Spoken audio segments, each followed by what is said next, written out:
Season of Violence, and Other Stories by Shintarō Ishihara. Printed in Japan 1966. Contents: Season of Violence, The Punishment Room, The Yacht, and the Boy. End of contents. Season of Violence. Season of Violence. Taiyo no Kizetsu. Aiko fascinated Tatsuya in the same way that boxing did. She caused him the same mixture of shock and pleasure that he felt whenever he was knocked down in the ring. If he had taken a hammering from an opponent, he would immediately assume the correct stance again. Then at the end of the round, he would sit glaring at his enemy in the other corner, too excited to listen to his seconds. He could hardly wait to start fighting again. The thrill was unique and never palled. As soon as the next round started, he was his old self again, jabbing confidently at his opponent. The spectators never failed to be impressed by the resolute smile he wore as the other boxer came weaving towards him. But Tatsuya was never a natural boxer. He looked cool and calm during his fights, but his enthusiasm outweighed his skill and experience. It was just that he liked sports, and boxing in particular. He had been on the basketball team for a year because of his height and ability, but he would never pass the ball once he had hold of it, and his selfish play often spoiled the teamwork both in practice and in real games. Tatsuya had once seen foreigners bamboozle a Japanese team in an international match by various tricks and feints. He had applauded vigorously, but when he tried the same tactics himself, his side accused him of grandstanding. He first put on boxing gloves during his second year at college. One afternoon, when there were no classes, he went along to the gym to collect his winnings from a mahjong game. Ida, a classmate of his who ran the boxing club, owed him the money. It was early for training and only 2 or 3 boxers were warming up in the gym. There were sandbags hanging from the ceiling and shoes and gloves on the wall. Tatsuya smiled at a skull and crossbones painted on someone's locker. Everything was spotlessly clean, and the atmosphere was calm, but the place reminded him of a slaughterhouse. Ishihara was shadowboxing by the ringside and had obviously skipped English class in the morning. He wore a dark blue track suit with the school colors and stripes across the chest. The action of hitting out at nothing and from time to time bending down looked strange. His legs moved quickly in their tight trousers, and his arms delivered sudden punches as if driven by some mysterious force. Tatsuya knew that Ishihara was surprisingly strong for his size. The autumn before, a group of students had met for the annual matches and afterwards had made the rounds of the nightclubs. An elderly passerby, a graduate of their rival school, had told them to quiet down when they laughed drunkenly at him. He finally got angry and knocked one of them down. Ishihara stepped forward and gave him a hard punch in the stomach. The man groaned and fell forward. As he fell, Ishihara hit him in the face so hard that he shot over backwards and lay quietly sprawled on the floor. The others had been disappointed by the shortness of the fight, but Ishihara was immediately accepted as a member of the club. Ishihara caught sight of Tatsuya and grinned at him. It reminded Tatsuya of something that had happened in spring. Tatsuya was taking his brother's dog for a walk along the beach early one morning. He had seen a man in a red tracksuit with a white towel around his neck running along the shore, shadowboxing as he went.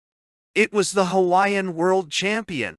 Tatsuya knew the champion was almost at the end of his career, and he was in fact defeated by a Japanese boxer in the title match a week later. When he saw Tatsuya on the deserted shore, his dark face lit up in a broad grin. Tatsuya grinned back. When the boxer passed him again, after running to the end of the beach, Tatsuya flung his hands above his head in a gesture of triumph and shouted, "Hey, good luck!" He had seen 2 boxers greet each other like that in an American film. The champion waved to Tatsuya and ran past. As he watched him go, Tatsuya felt impressed and somewhat moved. He also felt pleased with what he had done. "I'm sure he'll remember this morning, even if he loses the fight," he said to himself. Tatsuya, who had been a supporter of the Japanese challenger, now found himself on the side of the older foreign champion. He was moved by the boxer's lonely self-discipline. He had the same feeling as he watched Ishihara. He went over to the club room where Ida was playing poker with friends. Ida asked him what he wanted. "Oh, I'm just killing time, really, but I also came to collect the money I won the other day," Tatsuya replied. "Well, you picked a fine time to show up. Come on, you can sit in and see if your luck repeats." Tatsuya joined them and was dealt cards. He had the ability to learn quickly, but he stopped when he learned all he thought there was to know. He played well enough not to lose, even when playing against someone with a run of luck. Actually, cards bored him unless he was playing against a really good player. He regarded small games only as a means of making pin money, and that wasn't much of a challenge. That couldn't be called gambling. As time went on, more members arrived at the club. Some changed into their boxing gear without saying a word. Others just stuck their heads inside, made some joking remark, and left. Tatsuya was winning as usual, but his mind was not on the game. He was embarrassed at winning in a group of which he was not a member. "What class do you figure I'd be?" "Of what?" "Of boxing, of course." "If you were fit, I should think you'd be fighter than a featherweight," someone said, patting him on the shoulder. "Why not let me have a go at it?" "Stop kidding. You're in the basketball club, aren't you? Boxing's a lot different from your sexy pants basketball, you know." "Yeah, I know, but basketball doesn't suit me. It's not my style." It was almost time to start training. They began to put the cards away. "Hey, Ida, just one round? It won't cause you any trouble." "Don't be crazy. You might get hurt and then what?" Ishihara came over and asked what was going on. "He wants to do some sparring," said Ida. He turned to Tatsuya. "You're a fool to fight without any practice. If you get killed, don't blame me. It's all right. Basketball's made me pretty tough. And anyway, I won't go too far. If you let me into the ring, I'll forget about the money you owe me and what I made today. Let him have a go. I'll go into the ring with him and try to take it easy on him," said Ishihara. "Well, don't blame me afterwards. A good thing the captain's not here today. Here, put on these sweatpants." "Come on, those pants are grim. Can't I wear your shorts? They're sharp." "This isn't a real match, you know. Don't forget to warm up." The gloves on his hands looked incredibly large. Mitsuda, who was exercising with a skipping rope, saw Tatsuya coming and asked him what he was doing. "I'm fighting Ishihara for the title," he replied, and gave the sandbag a hearty punch. The bag was more responsive than he had expected. It made him feel excited. A number of students gathered around to watch the title match. Tatsuya's stance resembled a basketball player's. "Bravo! 2 points!" someone shouted, and everybody laughed. Much against Tatsuya's will, Ida made him put on a headguard.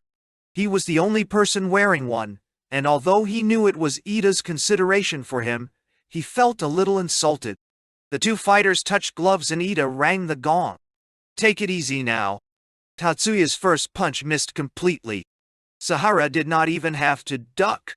He hit out again, a left, a right, a left, leaving his guard wide open. Ishihara got in several jabs to the chin, followed by a hard left to the nose. Tatsuya pulled his head back, and Ishihara delivered 2 strong punches to the body and stepped back to await Tatsuya's counterattack. They had been heavy blows. Tatsuya tried to smile, but met his opponent's unsmiling eyes. They were cool and clear as he waited for the next chance to strike. Suddenly, Tatsuya's whole nature boiled violently with impatience and anger. "What's the matter?" somebody cried out. He braced himself for a moment and then rushed at his opponent, striking out confusedly with both gloves. 1 or 2 blows must have told, but they soon got into a clinch and had to be separated. Ishihara then pushed him to the ropes and landed a straight left to the heart. Tatsuya doubled up, only to receive an uppercut to his right eye. The blow was a shock to him. "Knee." His face felt red and large, and his vision was blurred. "Sorry, I didn't mean to let go." Tatsuya shook his head and stepped forward again. Then the gong sounded. "Enough for today. Are you all right? That last one was a rough one. But he did well, don't you think, Ishihara?" "Yeah, and his punches are pretty strong. I could duck most of them, but he got a few in. Do you still want to leave basketball and join us? Or have you had enough? Maybe you have, huh? Tatsuya was too exhausted to say much. His face, his chest, and his shoulders all felt swollen. Finally, he muttered, "It's interesting, this boxing. You're a bad boxer. Look at your face, big as a basketball," said someone. "Ida, put a cold patch on Tatsuya's eye, will you?" said Sahara. And so he joined the boxing club, with Tatsuya's letter of resignation in hand. The basketball manager said, "Too bad he's got to quit now when we've trained him this far." However, he admitted later that Tatsuya might make a good boxer, as he had more drive than any of the others on the team. He concentrated on his boxing, loving the excitement of the fights. He also liked the tense feeling he had when he fought and the feeling of being on his own in the ring. In the late autumn, since there were only a few featherweights competing that year, he was picked to fight as a light featherweight in the All-Japan College Boxing Tournament. As a result of an unlucky draw, his first match was against the previous year's champion. Still, the tougher the opponent, the better the fight, he said smilingly to the club members who showed anxiety. "It may not be interesting for the spectators, but it's more exciting for me. Can't tell the winner until it's finished. Your opponent has a particularly strong punch, so try and fight at a distance and gain points. You have a longer reach than he has," the coach advised. During the fight, Tatsuya only followed the advice for the first round. He had received 2 nasty blows at the end of the first. He began the second round in high spirits and went on springing around the ring. But Ida was worried. It was only a 3-round fight, and in the third round Tatsuya received a fierce punch which cut the corner of his left eye. The cut started to bleed, and the cold-blooded crowd cheered louder. By the final gong, Tatsuya was a popular fighter. He lost the match but gained points among the spectators. The next day, the newspapers described him as an up-and-coming boxer with stamina and a hard punch. His fight was considered the most impressive of the featherweights. A few days later, Tatsuya was in a match at Yokohama. He was waiting in the gym dressing room when a bouquet of flowers was brought in to him. There was an unsigned card which read only, "To Tatsuya, fight your best." His friends jeered. "Good idea to have your flowers sent beforehand. You might not be able to smell them with a broken nose." "Won't you please win for me, Tatsu baby?" said one of his friends, imitating a girl's voice. "I wonder who sent them. Don't you have any idea?" No idea at all." Once he was in the ring, Tatsuya picked out in the crowd the 3 girls he had met recently. They were sitting ostentatiously in the 3rd row. All were gaily dressed, which made them stand out, and Eiko was wearing a kimono. "Wearing a kimono at this place like she was going blossom viewing?" said Tatsuya. Ida winked at him. "That's her, isn't it?" When the referee called out his name, the 3 girls shouted it again in unison. It was a completely new experience for Tatsuya. He frowned and felt rather annoyed, but acknowledged their support with a wave of his hand. He outboxed his opponent easily, with the result that the match was a dull one. Each time Tatsuya got in a blow or avoided the other's punches, he heard Aiko's scream of encouragement. Her voice spurred him on and put him in more of a fighting mood than was really necessary. Sitting in his corner, he became conscious of the spectators for the first time in his career. He began to look like a card player worried about a bystander.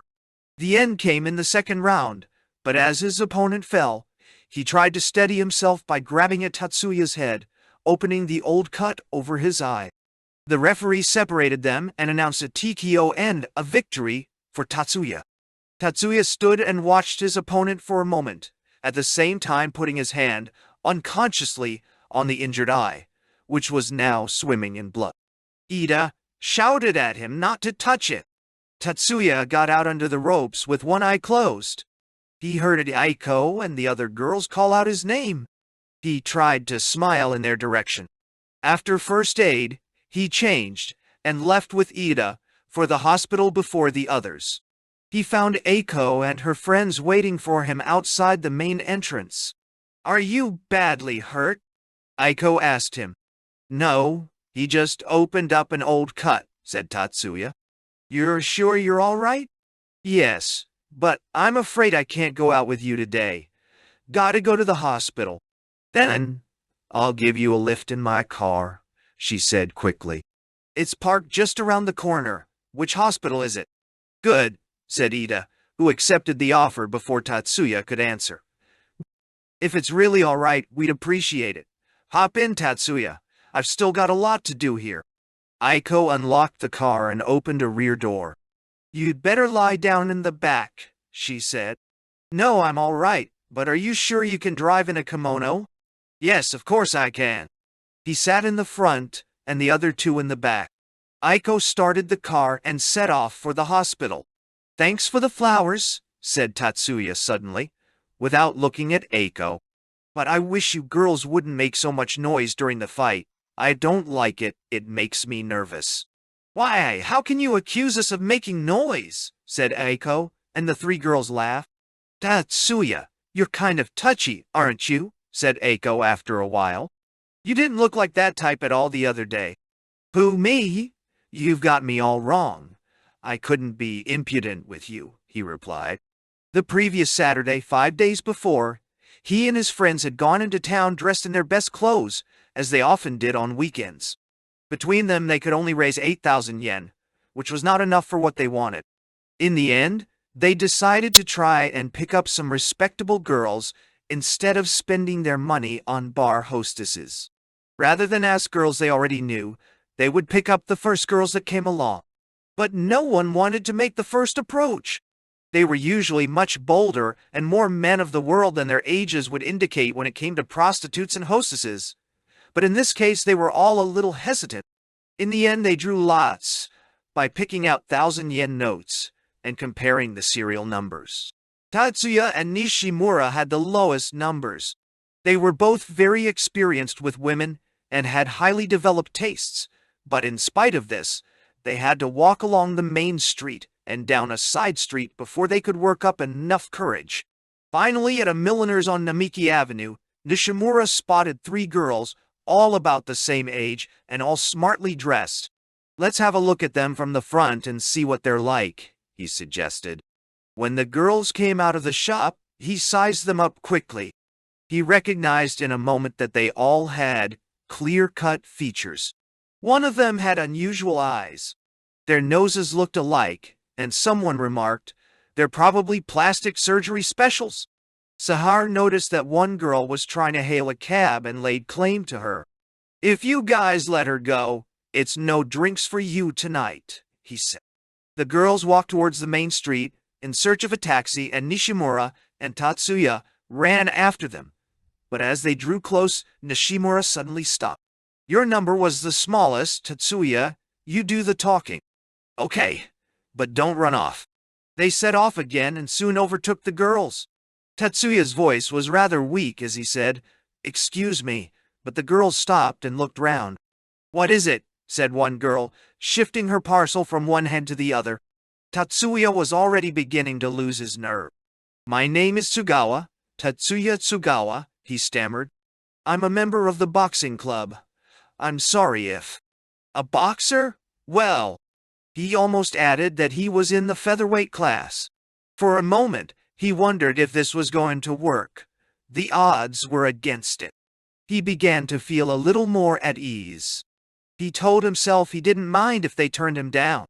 It was too crazy to work out, but now that he had given them his name, he had to win.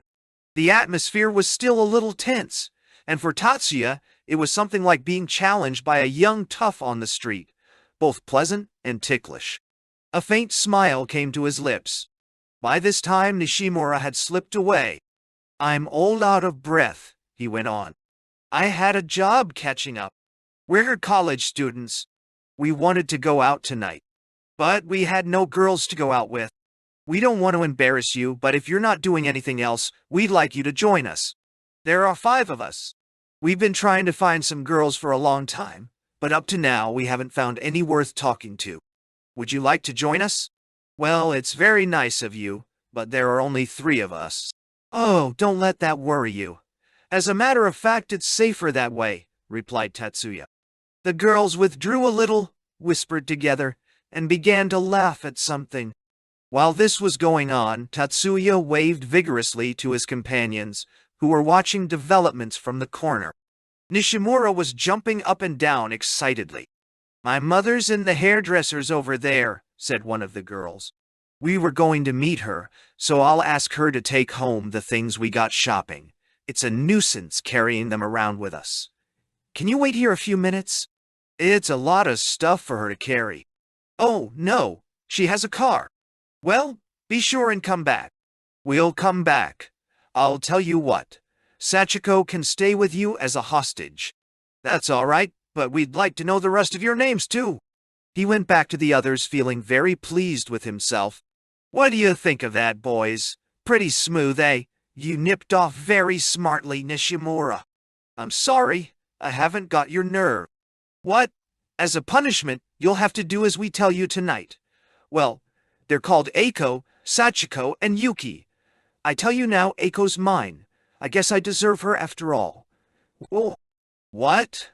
The one with the funny eyes?" "Yeah, she's got one single eyelid and one double, 1, 2, 1, 2. She's a boxer's kind." "Yeah, and you're jealous. Little imperfections make her better." When the girls were all gathered, introductions were made, and they went off to a nightclub, a good one that was not too expensive. "I hope we've got enough cash," said Matsuno, who was acting as treasurer. "How about if Nishimura and the next lowest number hawked their watches in a pawn shop to be on the safe side? It'd be bad if we couldn't pay the bill." 8,000 yen won't be enough," said Tatsuya. "But let's spend that first, and then Sahara can use his influence. He said this place let him chalk up a bill once before. But don't overdo things with the girls because I promised them we wouldn't give them any trouble." "Okay, but listen to who's talking." Tatsuya managed to keep Eiko to himself the whole evening. About 11, the girls said they should go, but Nishimura persuaded them to stay another half hour. Tatsuya went to the dance floor with Eiko. When the music ended, Eiko stopped him on the way back to the table. "Here's some money. Please keep it. It's just the taxi fare." She handed him something wrapped in a handkerchief. But she cut him short. "Don't worry. We've had a lovely time, Tatsuya, all quite unexpected." "Well, as a matter of fact, we are a bit short of money." "I thought so," said Eiko with a smile. Tatsuya remembered Eiko saying, as they were leaving the nightclub, that she wanted to see him box one day. "By the way, you remember the handkerchief you gave me with the money in?" "Well, anyhow, Matsuno was sick in it on the way home that night and we had to throw it away," Tatsuya said. "How unromantic," said Sachiko. Eiko dropped Tatsuya at the entrance to the hospital and they said goodbye. She turned, gave a toot of the horn, and drove off. Tatsuya found himself staring vacantly at the disappearing car. "Don't be a fool. Did you expect her to come into surgery and bandage you up?" he told himself. As he slowly made his way up the stairs to surgery, he met a friend of his, a soccer player, coming down with his arm in a sling. "Well?" He looked inquiringly at his injury. "I won on a TKO," replied Tatsuya. "Congratulations," said his friend, and shook his free hand warmly. Tatsuya's cut was not serious, but they made him lie down for an hour while they treated him. A nurse came in and said there was a call for him. The doctor told her to take a message and leave it at the reception desk. When they had finished, he asked about the call and was told that someone had rung up to find out if he was still in the hospital. Tatsuya figured it was Ida. He was surprised and a little annoyed to hear a big car honking just behind him as he walked out of the gate. He jumped aside and looked round. The car was moving along slowly, and Eiko was waving at him from inside.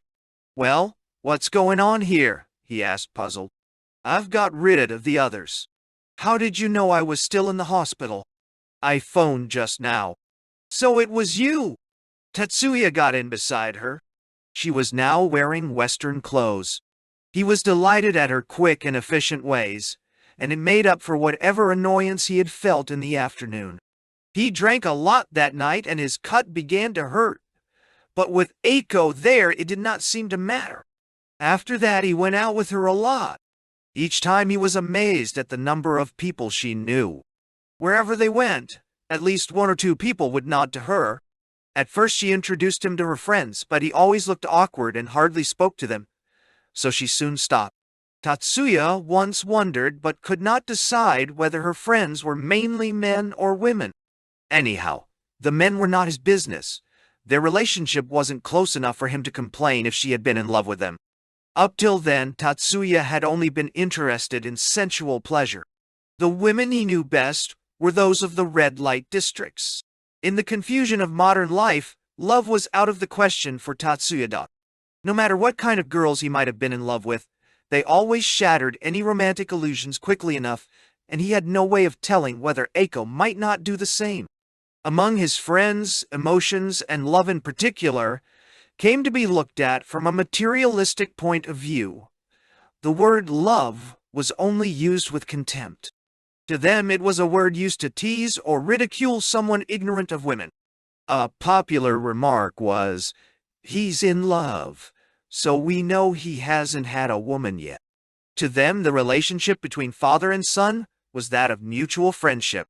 But with their mothers, even with the mothers of their close friends, they behaved like spoiled children. When they got disillusioned by women who at first had attracted them, they came running home to their mothers. They only thought of their women as things as time went on, and this nursed the overly indulgent nature of their mother's love. There was a case of a young mother who, out of spite for her husband's having taken a mistress, took on a lover herself. Her son found out and kicked her in the face. His friends heard of this and treated him with the greatest respect. He was looked up to as a matured man. All the group were very good friends, but theirs were not the generous friendships each had had in his high school days. There was no element of self-sacrifice in their relationships, but instead a carefully balanced system of debit and credit. If the debit column grew too long, the friendship would break up. Everything they did and said was calculated. They never risked a wild venture that might drastically upset their accounts. In a sense, there were certain standards which had to be adhered to and which served as a basis for their special morality. Their conception of friendship was that of being accomplices in crime. There was a common bond formed by their savage or immoral acts which were not wholly attributable to their youth, and this welded the bonds of their friendships. This group of young men was mixed up in all sorts of sleazy doings, with women, questionable businesses, fights, and even blackmail. These involvements occurred frequently and were always considered the result of youthful mistakes. Their elders would either ignore their faults or else excuse them because they were young. If the adult world feared them as a dangerous force, second only to communism, this fear was groundless. A new generation brought forth new sentiments and a new code of morals, and these youths were growing up in such surroundings. They stood erect, like cactus, without looking down to see that they were blooming in barren soil. The young unconsciously tried to destroy the morals of their elders, morals which always judged against the new generation. In the young people's eyes, the reward of virtue was dullness and vanity, while the older generation thought it was growing ever more broad-minded, but actually grew narrower in outlook. The young looked for something broad and fresh to build on. And besides, who started measuring naked human feelings in terms of material things? Tatsuya was no exception. He behaved like a spoiled child with his mother, but with his father it was quite different. One day, soon after he had joined the boxing club, he happened to see his father in a first-class railway car between Tokyo and Yokosuka. Tatsuya was on his way home from a training session. He got on and came home in the same car as his father. Sitting still on a roomy seat beside his father, he was the picture of the dutiful teenager next door who went to school every morning on the same train as his father. That evening, after supper, he felt thoroughly worn out. He stretched himself out and muttered, "I can't stand it. I think I'll get a first-class train pass during training. It's so much more comfortable." His father heard him and lowered his paper noisily. "What's that? Where do you get such silly ideas? You're still in college, you know. If your training tires you so much, you better give it up. In any case, I haven't got money to waste on a pass for you. Money to waste? For a moment, Tatsuya felt nothing but hatred for his father. Sunday, about a month later, he was watching his father training for the annual alumni boat race. "Your old man's still pretty fit. Just look at these muscles," his father called out. "Training was training in my day. Go ahead, punch me, boxer." He felt his father's muscles. His stomach was still lean and solid. His father tensed, and Tatsuya punched him as hard as he could in the stomach, sending the older man reeling backward. "Hey, what are you trying to do? I didn't mean for you to take me so seriously," his father said as he slowly picked himself up, a shocked, cold look in his eyes. The next day, when his mother told him that his father had spit up blood, Tatsuya said nothing. But a few days later, after some hard sparring, he returned home with his face horribly swollen. He went straight into his father's study. "I got a real workout today," he said. "Look at my head." This was Tatsuya's rather peculiar attempt to make amends to his father, and he was disappointed when all his father did was look worried and ask if he was all right. Tatsuya had long given up on love as well. His only notion of it was limited to an image of himself and a woman in a forest somewhere, where they played about naked among the trees. He had no clear picture of the woman either. Whether she was the younger or was innocent did not matter. With this attitude, it was natural that he should not have expected anything special from Eiko over and above simple sex. But, for some reason, when he danced with her for the first time, he did not immediately try to imagine how she looked under her clothes. Generally, Tatsuya was not very demanding of the women he dated. When he had gotten to know them intimately, he had inevitably been disappointed, so that now he acquired girls just as a woman would add a dress of the latest style to her wardrobe. Tatsuya was always picking up some new girl, dropping her, and finding another. On certain occasions, he and his friends regarded women as indispensable accessories. They enjoyed showing up sporting a new girlfriend. If someone appeared with a girl everybody knew, it was like wearing an old suit that everyone had seen many times. If they can say that changes in fashion mirror the history of women, they could change it around to say that changes in women mirrored the history of the young man Tatsuya, and it would have been true. But though his attitude to women was one of changes, it was also one of simple repetition, because Tatsuya would end up bored by each successive girl. Each affair started out hot, but soon cooled off until Tatsuya simply dropped the unfortunate girl. But what was it that Eiko had that attracted and fascinated him? One day in early summer, she came to see him at his home in Zushi. She was on her way home from nearby Hayama, where she had been getting the family summer house ready for the warm weather. Tatsuya took her out sailing, and by the time they got back, it was already getting dark. Eiko decided to spend the night at Hayama, rather than go all the way back to Tokyo. Tatsuya suggested that they eat at his house. After dinner, he asked her if she wanted to take a bath before he took her home. Tatsuya's room was in the garden, separated from the rest of the house. She decided to bathe and went off to the bathroom in the main building. When she returned, Tatsuya met her at the door. "I think I'll take a bath myself. Can you wait a while? There's nobody waiting up for you at Hayama anyhow." Tatsuya's room contained 2 sections and a spacious hall-like passage with gym mats on the floor and a punching bag hanging from the ceiling. Eiko went into the hall and took a jab at the bag. It hardly moved. She enjoyed looking at the training equipment and walking on the canvas mats. After his bath, Tatsuya sluiced himself down with cold water. Suddenly, he made up his mind for the first time how he felt toward Eiko. He covered the upper part of his body with a towel and went in and stood beyond the shoji, the paper-covered lattice door that divided the hall from the other room. "Eiko!" he called out from outside, and sensing her turn round towards him, he thrust his erection through the thin white paper. There was a dry snap as the paper ripped. Eiko looked startled. Then she flung the book she had been reading at the screen with all her might. The book hit its target and fell to the floor. For a moment, Tatsuya felt the thrill and excitement of the boxing ring. He had found a tough opponent and braced himself for the attack.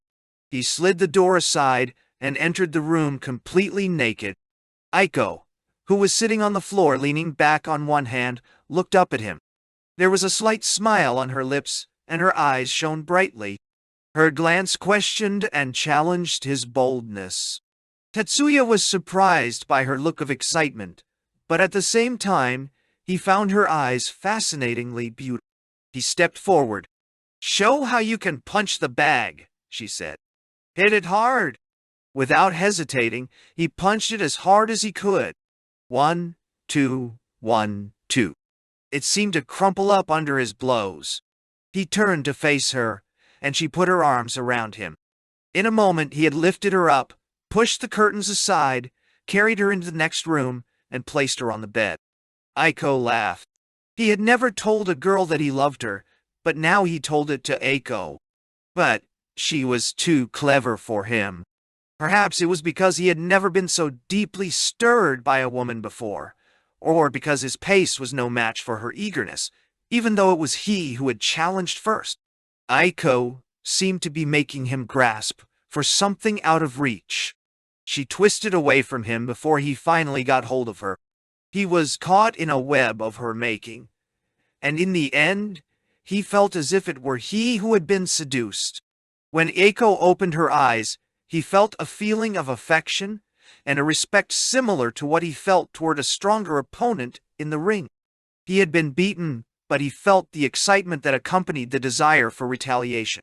But can love born of revenge avoid turning into cruel sport? Why was it that he had not savored the happiness he felt when he had first picked Aiko up and held her in his arms? 2 days later, when he was practicing in the gym, Ishihara came over to him and tapped him. "Say Aiko is outside," he whispered. "She says she's afraid to come in herself. I can't leave now. Tell her to come in." Ishihara came back a moment later with Aiko. She was wearing a tight black skirt and a white duster coat. Everyone looked at her as though she were a handsomely decked-out prize-fighter. She walked over to the ring and waved at Tatsuya. "I've come to tempt you," she said. "What for?" "As if you didn't know," she replied. When he finished his training and was leaving the gym, Ida stopped him. "I hope you're not hot for that one. It'll wreck your training. You'll never last more than 3 rounds." Tatsuya and Aiko met for the next 3 days straight. The second day, Tatsuya forgot that they were competing and took another drubbing. On the third night, however, he noticed some dark shadows under her eyes and reckoned he had gained a few points. A week later, he saw Aiko at a nightclub. She was with someone he did not know. When she saw Tatsuya, she smiled and nodded at him, but went on whispering to the man she was with. Forgetting the girl with him, he flared up for a moment. He wondered if she greeted other men like that when she was with him. For the first time in his life, he was jealous, although he did not recognize his feeling as such. He only knew that he was disgusted with her. He pretended to ignore the situation and moved away, knowing that to show his anger would give her a hold over him. He wondered what it was about him that interested Aiko. Was he just another man in her life? Weren't all men really the same to her after an affair? It was not simply things like foreign-looking eyes, ability to play a saxophone, sharp clothes, or the image of a man in the ring. Actually, to her, all men were just trophies for her bedroom. Even though they were not all the same, it was the same thing that she wanted from each. They could not have given her more than just the fact of their manhood. 3 years before all this, Aiko had been in love. She arranged to meet the man at a hot springs hotel in Yugawara. There, she would surrender herself to him. Each left home secretly. Aiko was to arrive at the hotel first. She had not been waiting very long when there was a phone call for her from a nearby hospital. The man had been killed in a collision at a railway crossing. Before he died, he had given Aiko's name and the hotel where she was. The sight of the car, smashed and flattened, made her obsessed with the destruction of other men she loved after that. Long before, when she was still a little girl, Eiko had grown precociously fond of two of her cousins. They were both killed in the war. After the additional loss of the man she was to have met at Yugawara, she turned into a girl determined to take from men and give nothing in return. Her first victim was the brother of a friend. He was newly married, and Eiko felt a pang of jealousy about his romantic affection for his wife. Soon he became fascinated, forgot his young bride, and ran madly after Eiko. By the time his poor wife heard of the affair, Eiko had already finished with the man.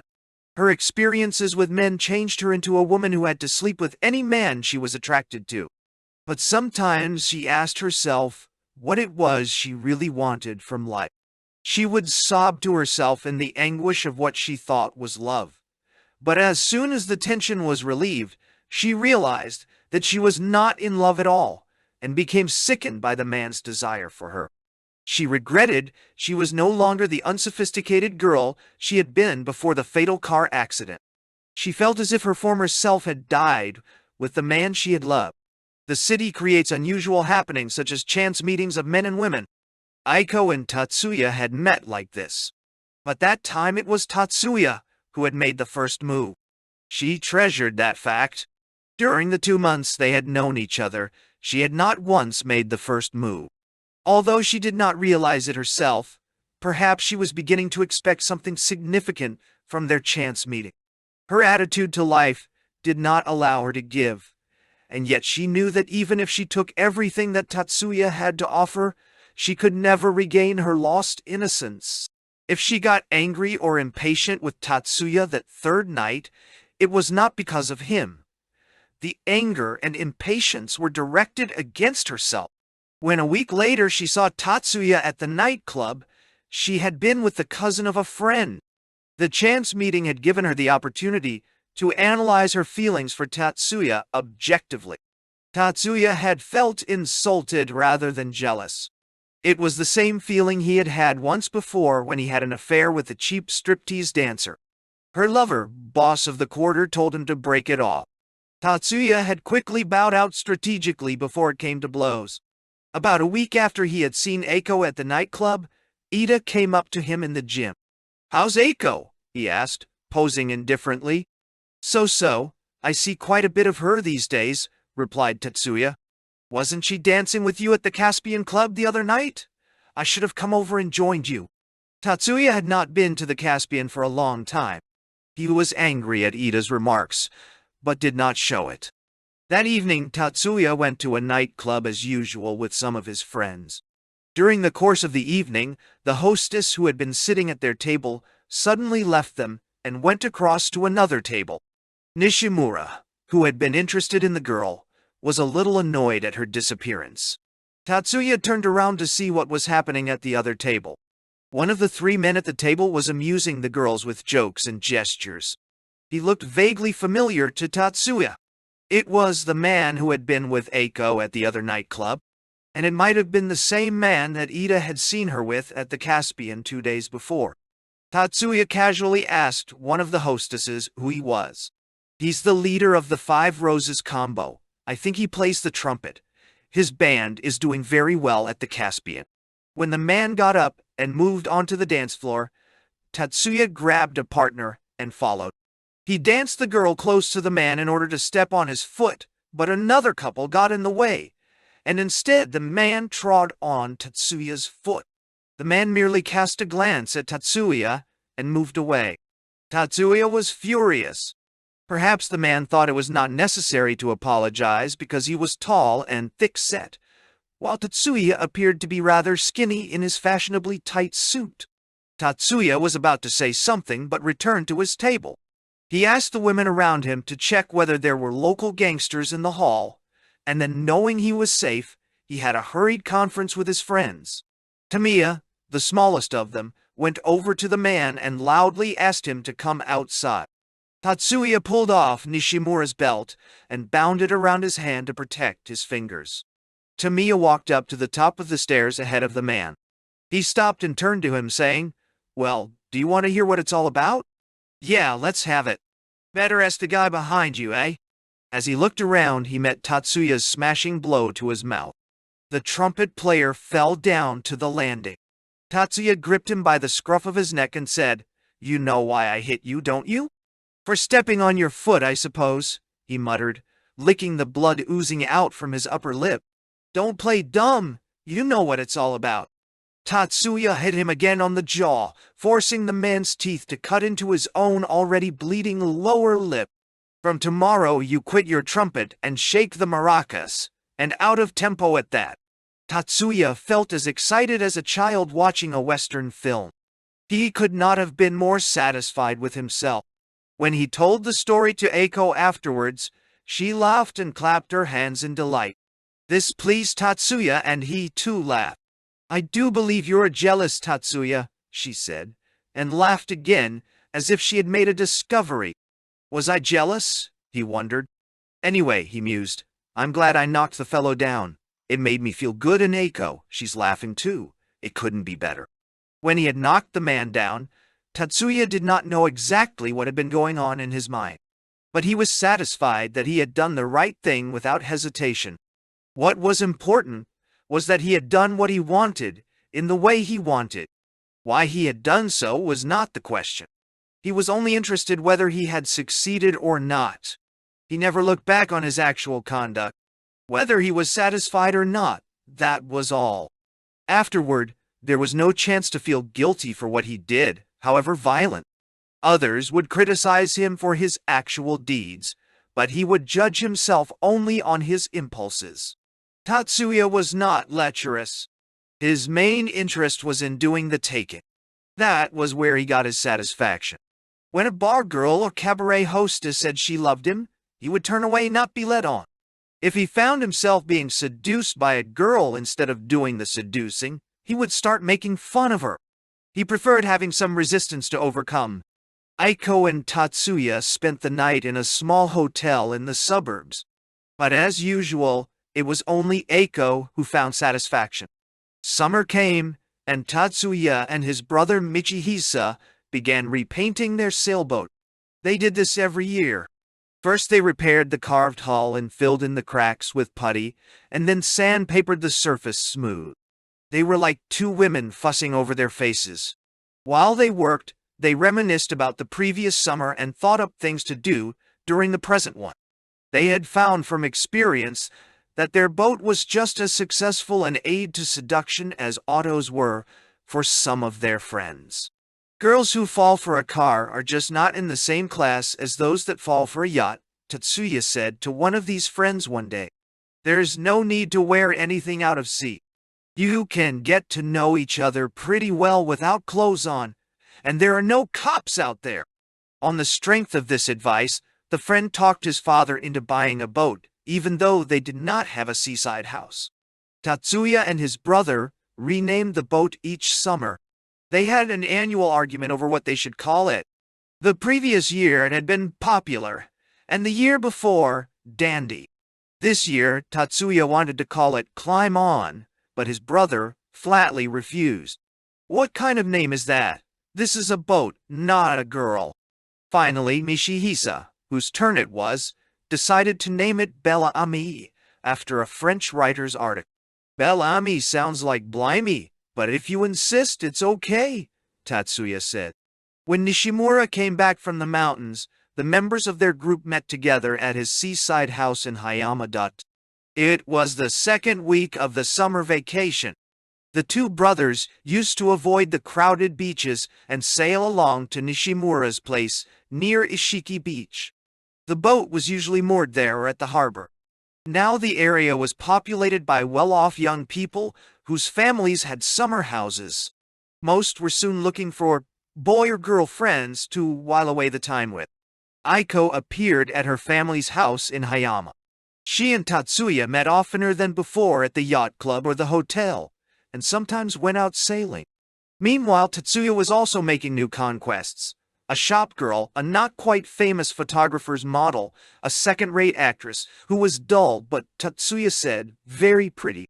He would tell Eiko about his new girls from time to time, but was quite disappointed to get no reaction from her beyond a smile. One afternoon in August, he asked her out, sailing just before the evening call. He took food and drink so that they could eat at sea and return in the cool of the evening when the breeze freshened. The Belle Amie was still sailing towards Enoshima Island when other boats began to head for shore. Later, off Inamuragasaki, the wind died down, so Tatsuya lowered the sails and dropped anchor. With a rustle of wings, a dragonfly flitted over the dark, glassy sea, and they could hear the faint klaxon of cars rushing on a distant highway. Aiko tuned on the portable radio, from which poured some suitably romantic music. They watched the bright afterglow in the sky. If there had not been the faint lapping of the waves against the hull, the sea could have been a shiny floor for the two to dance on. Hey, they're giving us a good tune. Too bad we can't do anything about it. Yeah, we'd need the deck of a cruiser at least. The afterglow gradually disappeared, but the water continued to twinkle. Suddenly a fish jumped out of the water in front of them. What's that? Just a fish. Are you sure? The moon was not up yet. Tatsuya took off his aloha shirt. I'm going in for a swim. I feel hot after drinking. He dived over the stern, and for a moment the smooth sea was disturbed by a series of large concentric rings.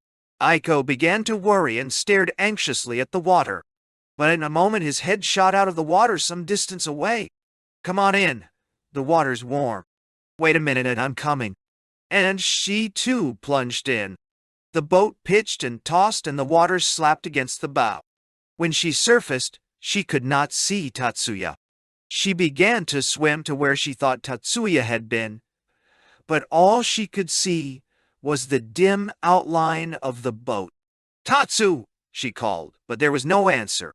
She felt scared and turned back, and suddenly there was Tatsuya beside her laughing. "Here I am. Did you think I was lost?" As she swam closer to him, something slimy touched her. "Help! What's that?" She grabbed hold of him in terror. "It's only a jellyfish," he said.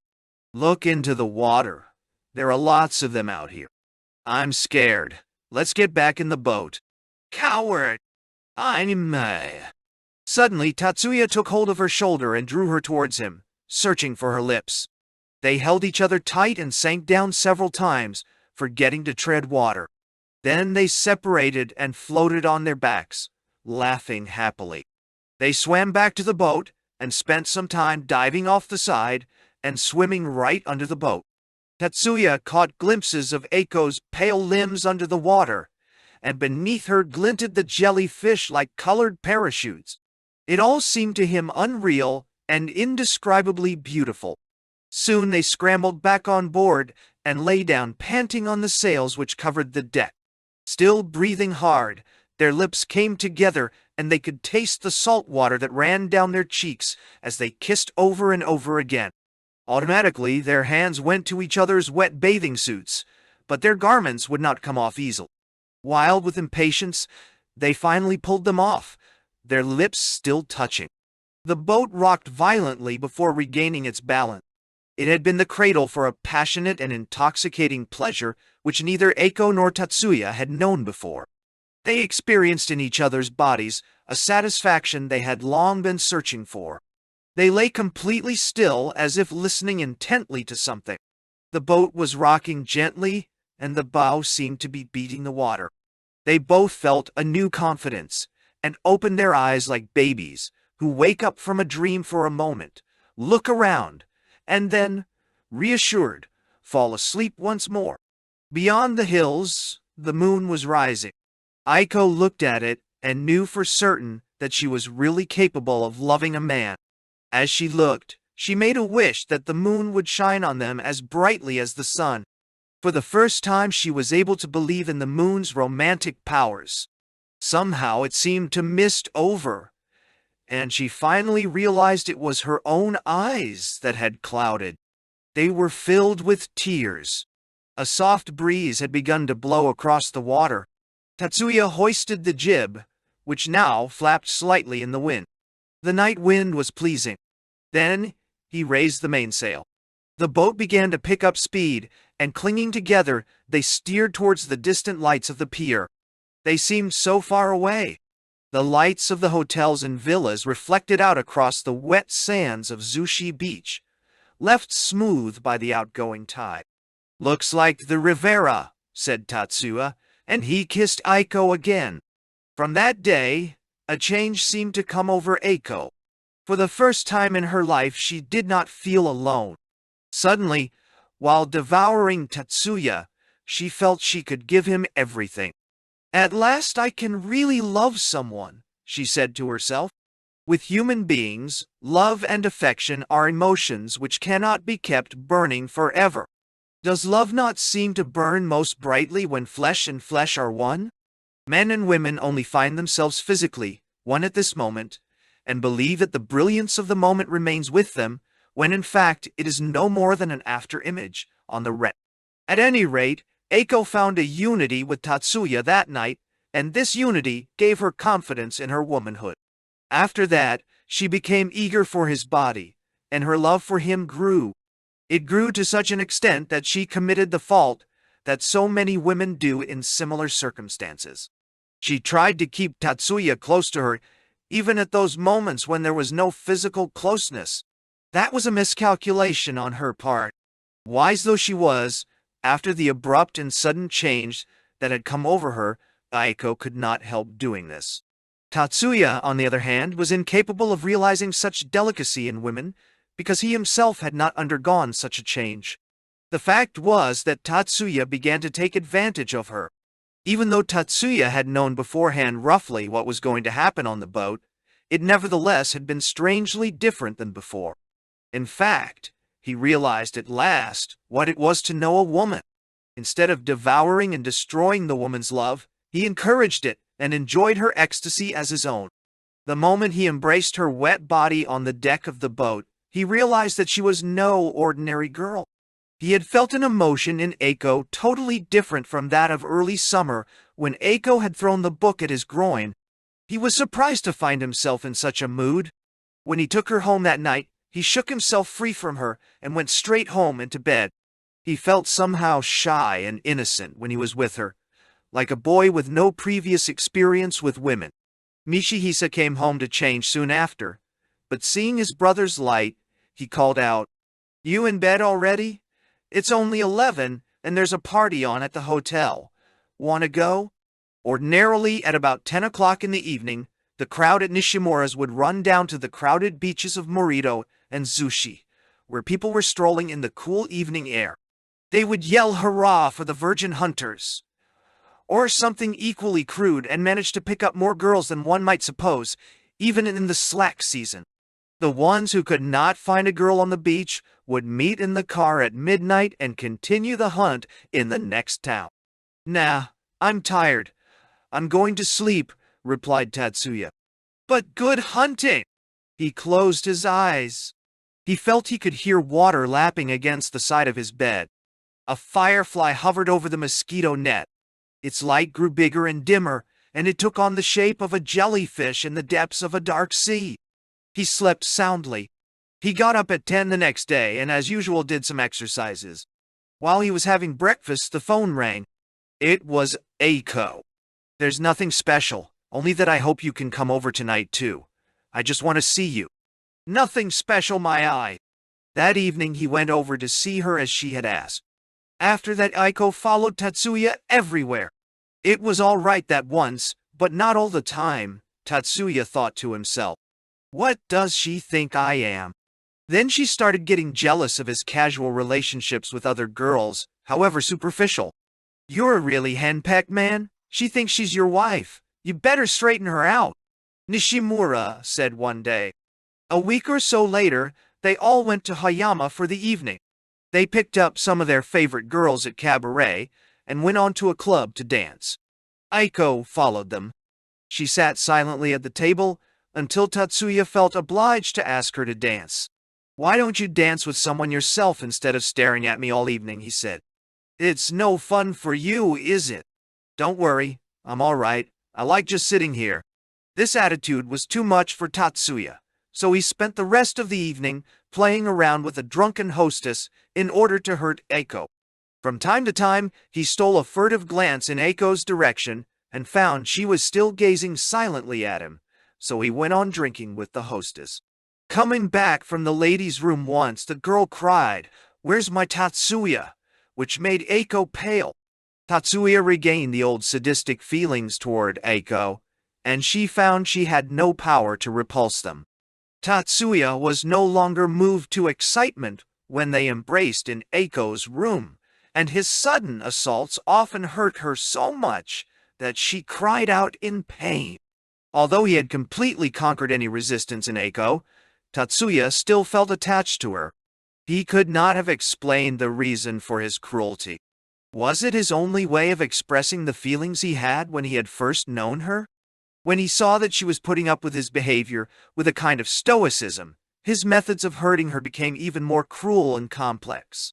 She tried to persuade him to take her out in his boat again in the evening, hoping that this might restore his affection for her, but he refused. Instead, he took other girls out with him to do similar things and afterwards told Eiko everything that they had done. At this, Eiko closed her eyes and trembled with sad anger. Tatsuya told her to calm down. "Don't worry, the first experience is always the best." He kept repeating to himself that Eiko had no more power to resist, that his behavior was a kind of coup de grace to emphasize his victory, and this made him enjoy his power all the more.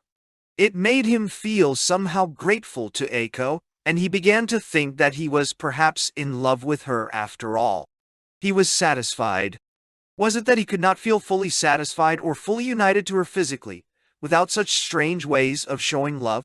Whatever the answer, Tatsuya did not analyze his emotions or question his motives.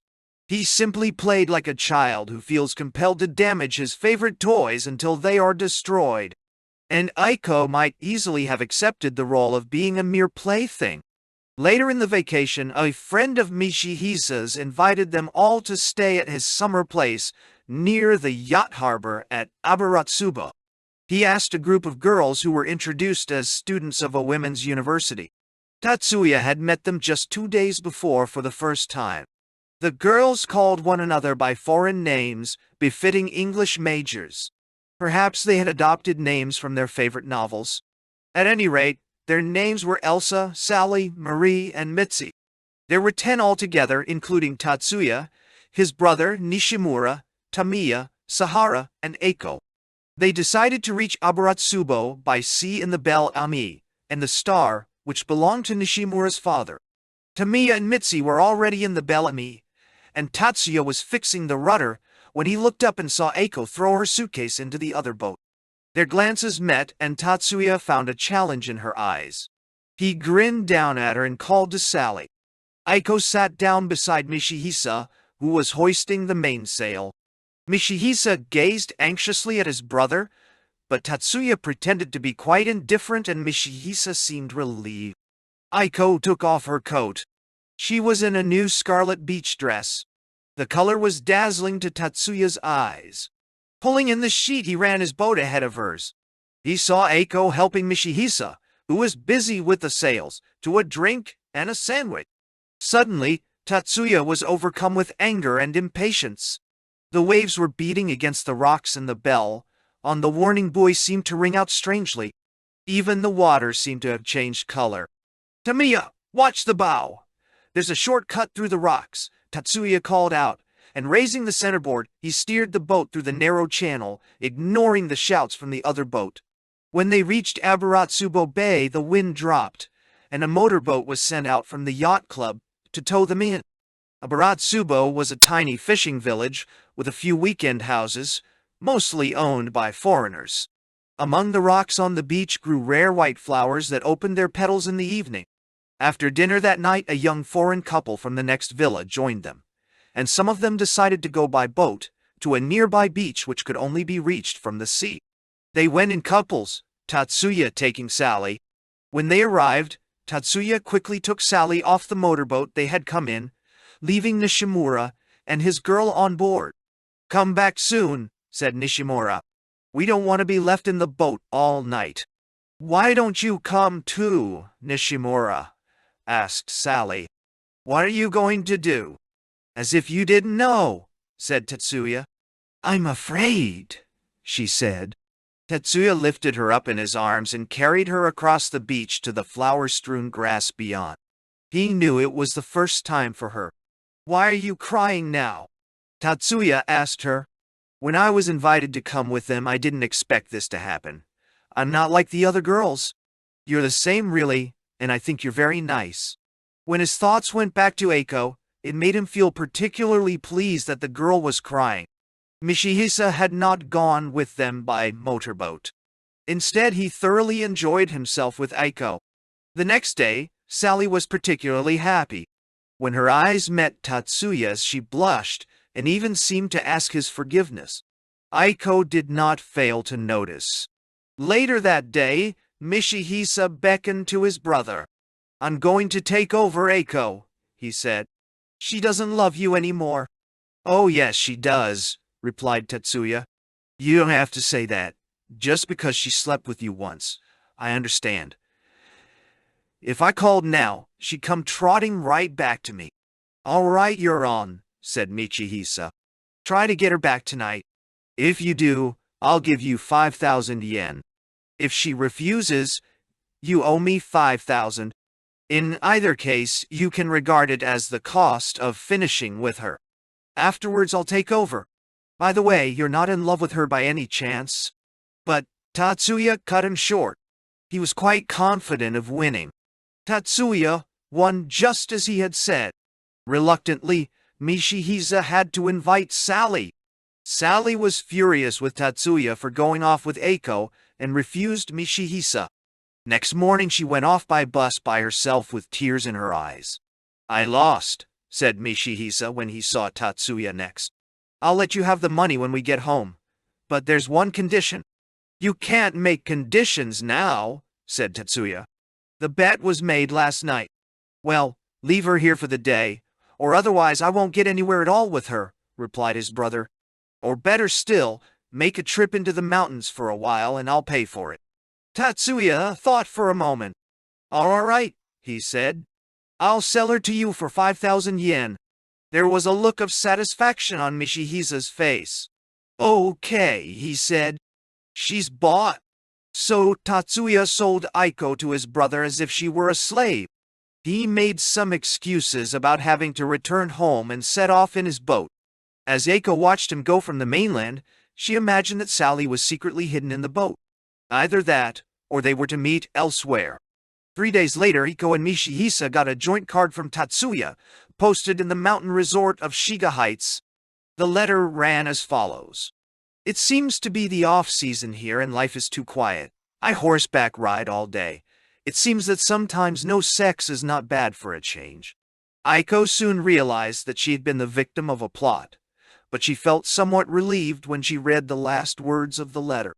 When Eiko found her name beside Ishihara's on the card, she was a little surprised at the unexpected result of her act with Ishihara before Tatsuya's departure. Ishihara had begun to believe in their game, although Eiko was of course quite unaware of the bet between the brothers. Once Tatsuya had gone, there was no longer any need for her to act, and she began to regard her affair with Ishihara as a nuisance. She decided it was time to talk to him about it. I want to go home, she said. I'm miserable here. I think I'll go home and surprise Tatsuya. Ishihara was afraid to confess the arrangement with his brother. It's no good running after him. He's already lost interest in you. You see, he's kept his promise.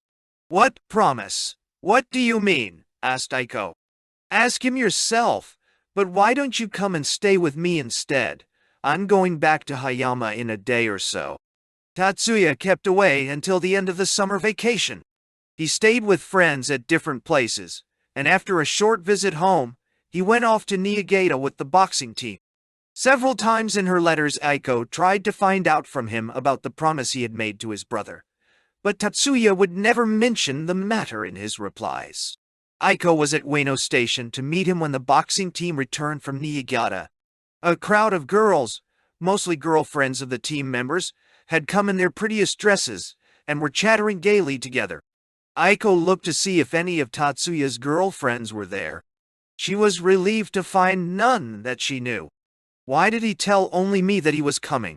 What will he say when he sees me, she wondered. As she waited, thinking of him, she began to feel like a hooked fish, half in the water and half out. The train arrived and everyone laughed and shouted. Only Eiko was dejected. Ida leaned out of the window. They're all there. Crowds of them. We must be popular. Tatsu, Eiko's there. Why shouldn't she be? Replied Tatsuya, secretly relieved at seeing her in the crowd. The train moved slowly along the platform until it reached the spot where the girls were standing. Ida was too impatient to wait and jumped off the train before it had stopped. He lost his balance and clung to one of the girls to avoid falling over. The shouts and laughter that greeted him were audible all over the station. Eiko soon found Tatsuya in the corridor. His face was not so tanned as it had been at the seaside, and his expression seemed tense. The boxers said their farewells on the platform and then went off separately in taxis. Tatsuya was soon in Eiko's car. Where shall we go? Said Eiko. I've got something to tell you.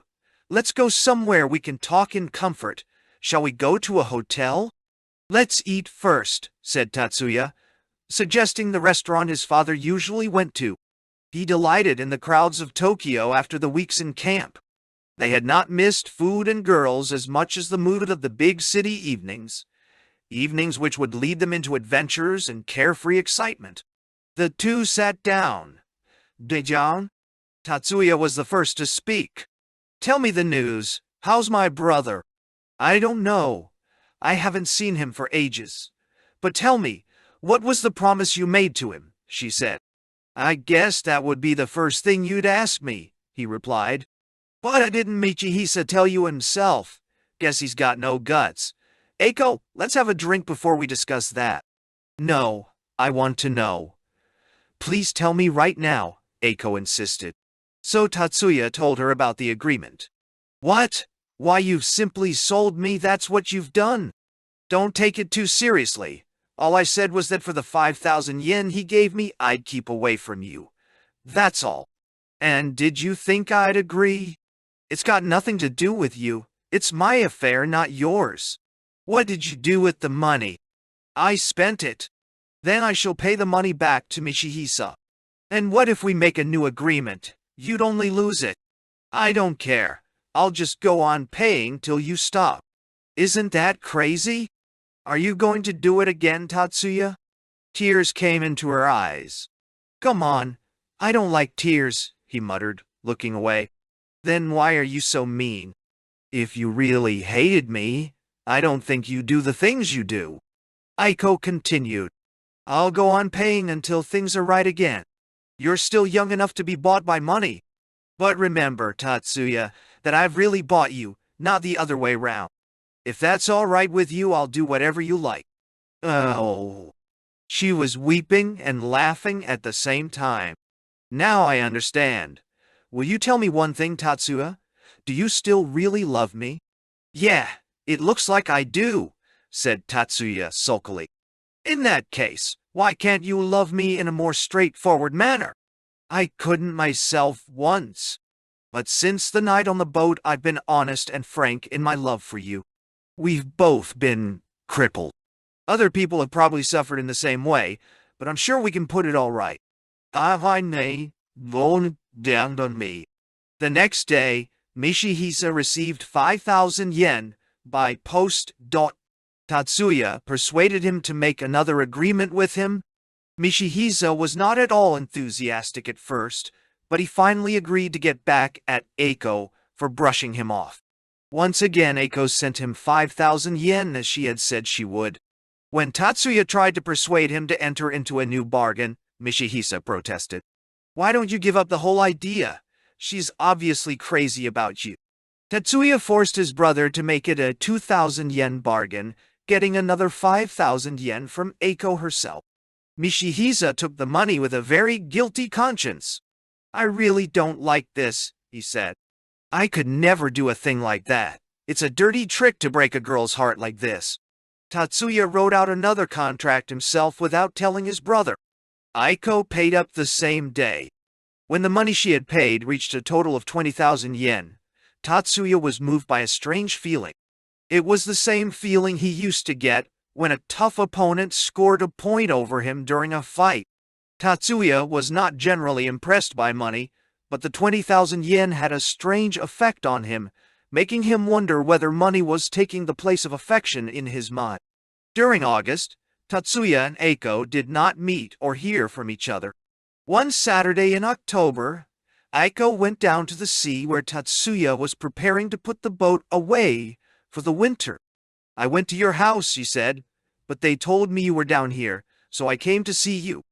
A soft southerly wind was blowing.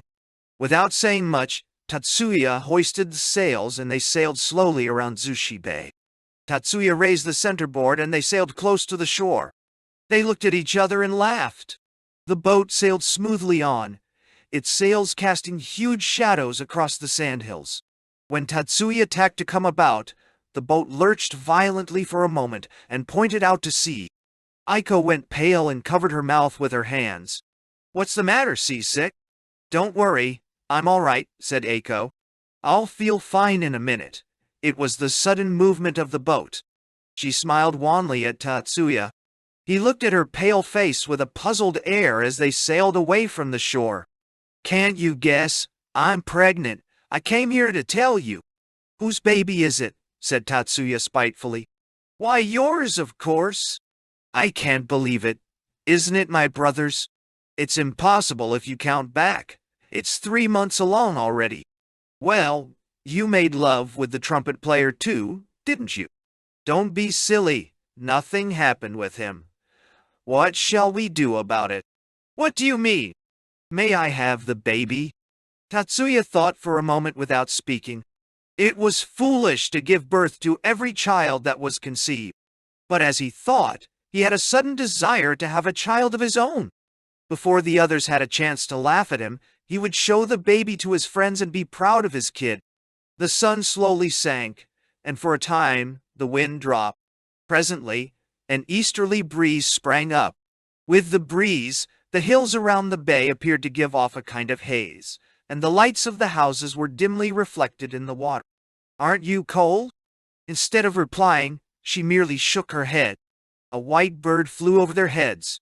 "I want to have a baby," Eiko said, trying to get Tatsuya to answer. "Then go ahead and have it," he replied. "But remember that you'll be the one who suffers. And don't think this will make our relationship any more formal. It's a pretty old trick to use a baby to hook a man." "That's all right. I'll send my baby out to someone, but I'd still like to have it," she answered quite naturally. "Yes, it's not a bad idea, having a baby around." "Do you really mean that?" Through the mist, they could see another boat making for the shore. Tatsuya decided to try and catch up to the other boat. He pulled in the sheet and tied the loose end to the tiller. Then, holding the tiller with his feet, he began to play on his ukulele. The mist was getting thicker, but he continued to play one of his favorite tunes and sang in his low, hoarse voice. He seemed obsessed with the refrain. Eiko sat listening. There was a sudden gap in the mist, which enabled them to catch a glimpse of the other boat. Tatsuya let out the main sheet a little further. When he stopped playing his ukulele, he fancied he could hear the mist streaming past. From time to time, they caught sight of the other boat's sails, which reminded Eiko of the jellyfish she had seen the night she swam with Tatsuya. "It's wonderful," she said. "So peaceful." "Don't put it into words," he replied. He began to play again. They could hear a woman in the other boat, singing an Italian song. Her voice came softly across the misty waters, now high, now low. Tatsuya soon stopped playing his ukulele. He felt as if he were listening to the voice of a siren. As the two boats approached the jetty, they had to start tacking. A fire had been lit to guide them in, and this pierced the mist and seemed to cast a glow over the whole sky. The voice of the woman coming through the red haze was quite terrifying, and Tatsuya held Eiko tight lest she be snatched away. They had to tack repeatedly, and the other boat drew far ahead. Eiko trailed her fingers in the water and wished that they might never reach the shore. The same evening, after fervently relating to his brother all that had happened out at sea, Tatsuya confided to him the truth without any hesitation. Aiko is going to have my baby, he said. Really? A good thing I gave her back to you. That would have been a problem for me. Aren't you going to do anything about it? Ishihara asked, with surprise. You got no heart, replied Tatsuya. I'm going to be a father and a very good father. I don't want to be an uncle yet. I hope it won't take after its old man. Aiko was disturbed when it was confirmed that she was to give birth to a baby. A few days later, she went to see Tatsuya to make sure he had meant what he said. I'm not telling you definitely to have the child. It's entirely up to you. All I said was that it wouldn't be a bad thing to have a baby of our own. Aiko's irritation at this unsatisfactory reply seemed to please him. His desire for a baby was really no more than a passing whim, a moment of temptation like that which one feels when passing a show window with attractive ties displayed. He did not have enough fatherly instinct to give his whole self to Aiko and make a success of the affair. But he got a kind of pleasure from watching Aiko's reactions. Like inspecting ties, he had no intention of buying in order to irritate the salesgirl. The brutal side of his nature had reasserted itself. As a result, he did not know Aiko's final decision for about a month. Then one morning he saw a newspaper picture of a champion boxer holding a baby in his arms. This finally decided him. The sight of the boxer smiling foolishly with his gown open at the front annoyed him. In the ring, he would have been a completely different man. Tatsuya made up his mind that Aiko should have an abortion. The child was not to live because of his father's vanity as a sportsman. When Tatsuya told Aiko of the decision which he had been expecting, she nodded sadly. As she was already 4 months pregnant, a regular abortion became difficult, and because of her build, she had to have a cesarean operation. 4 days after the operation, peritonitis set in, and Aiko died. Tatsuya refused to believe the news when Sachiko, her friend, telephoned him. "Stop joking," he laughed. "But it's a true, I tell you. The funeral's the day after tomorrow." Sachiko's voice was unusually cold, and Tatsuya was suddenly shocked. He felt that he was irrevocably tied to Aiko for the rest of his life. It was strange, but the notion took root in his mind. He replaced the receiver, and immediately the phone rang again. The operator said something, but he banged the receiver down. "She's made a mess of things," he muttered in a husky voice. But when he realized he was blaming himself too, he shook his head quickly. On the day of the funeral, Tatsuya arrived at Aiko's house towards the end of the ceremonial chanting. He gave his name at the front and went in quickly, ignoring the others. Behind him he heard someone giving his name to the family inside. He walked straight into the room where the closed coffin lay. Aiko's friends, who were sitting with the family, looked at him reproachfully, and he returned their hostile stares. A photograph of Aiko stood on the altar, which was almost covered with flowers. Her smile seemed to challenge him. He stood in front of it without making the customary bow. One of her relatives showed him a small casket of incense placed beside him for him to offer to her spirit. He picked up the incense and gazed at the photograph. For the first time he realized what a challenge there was in her smile.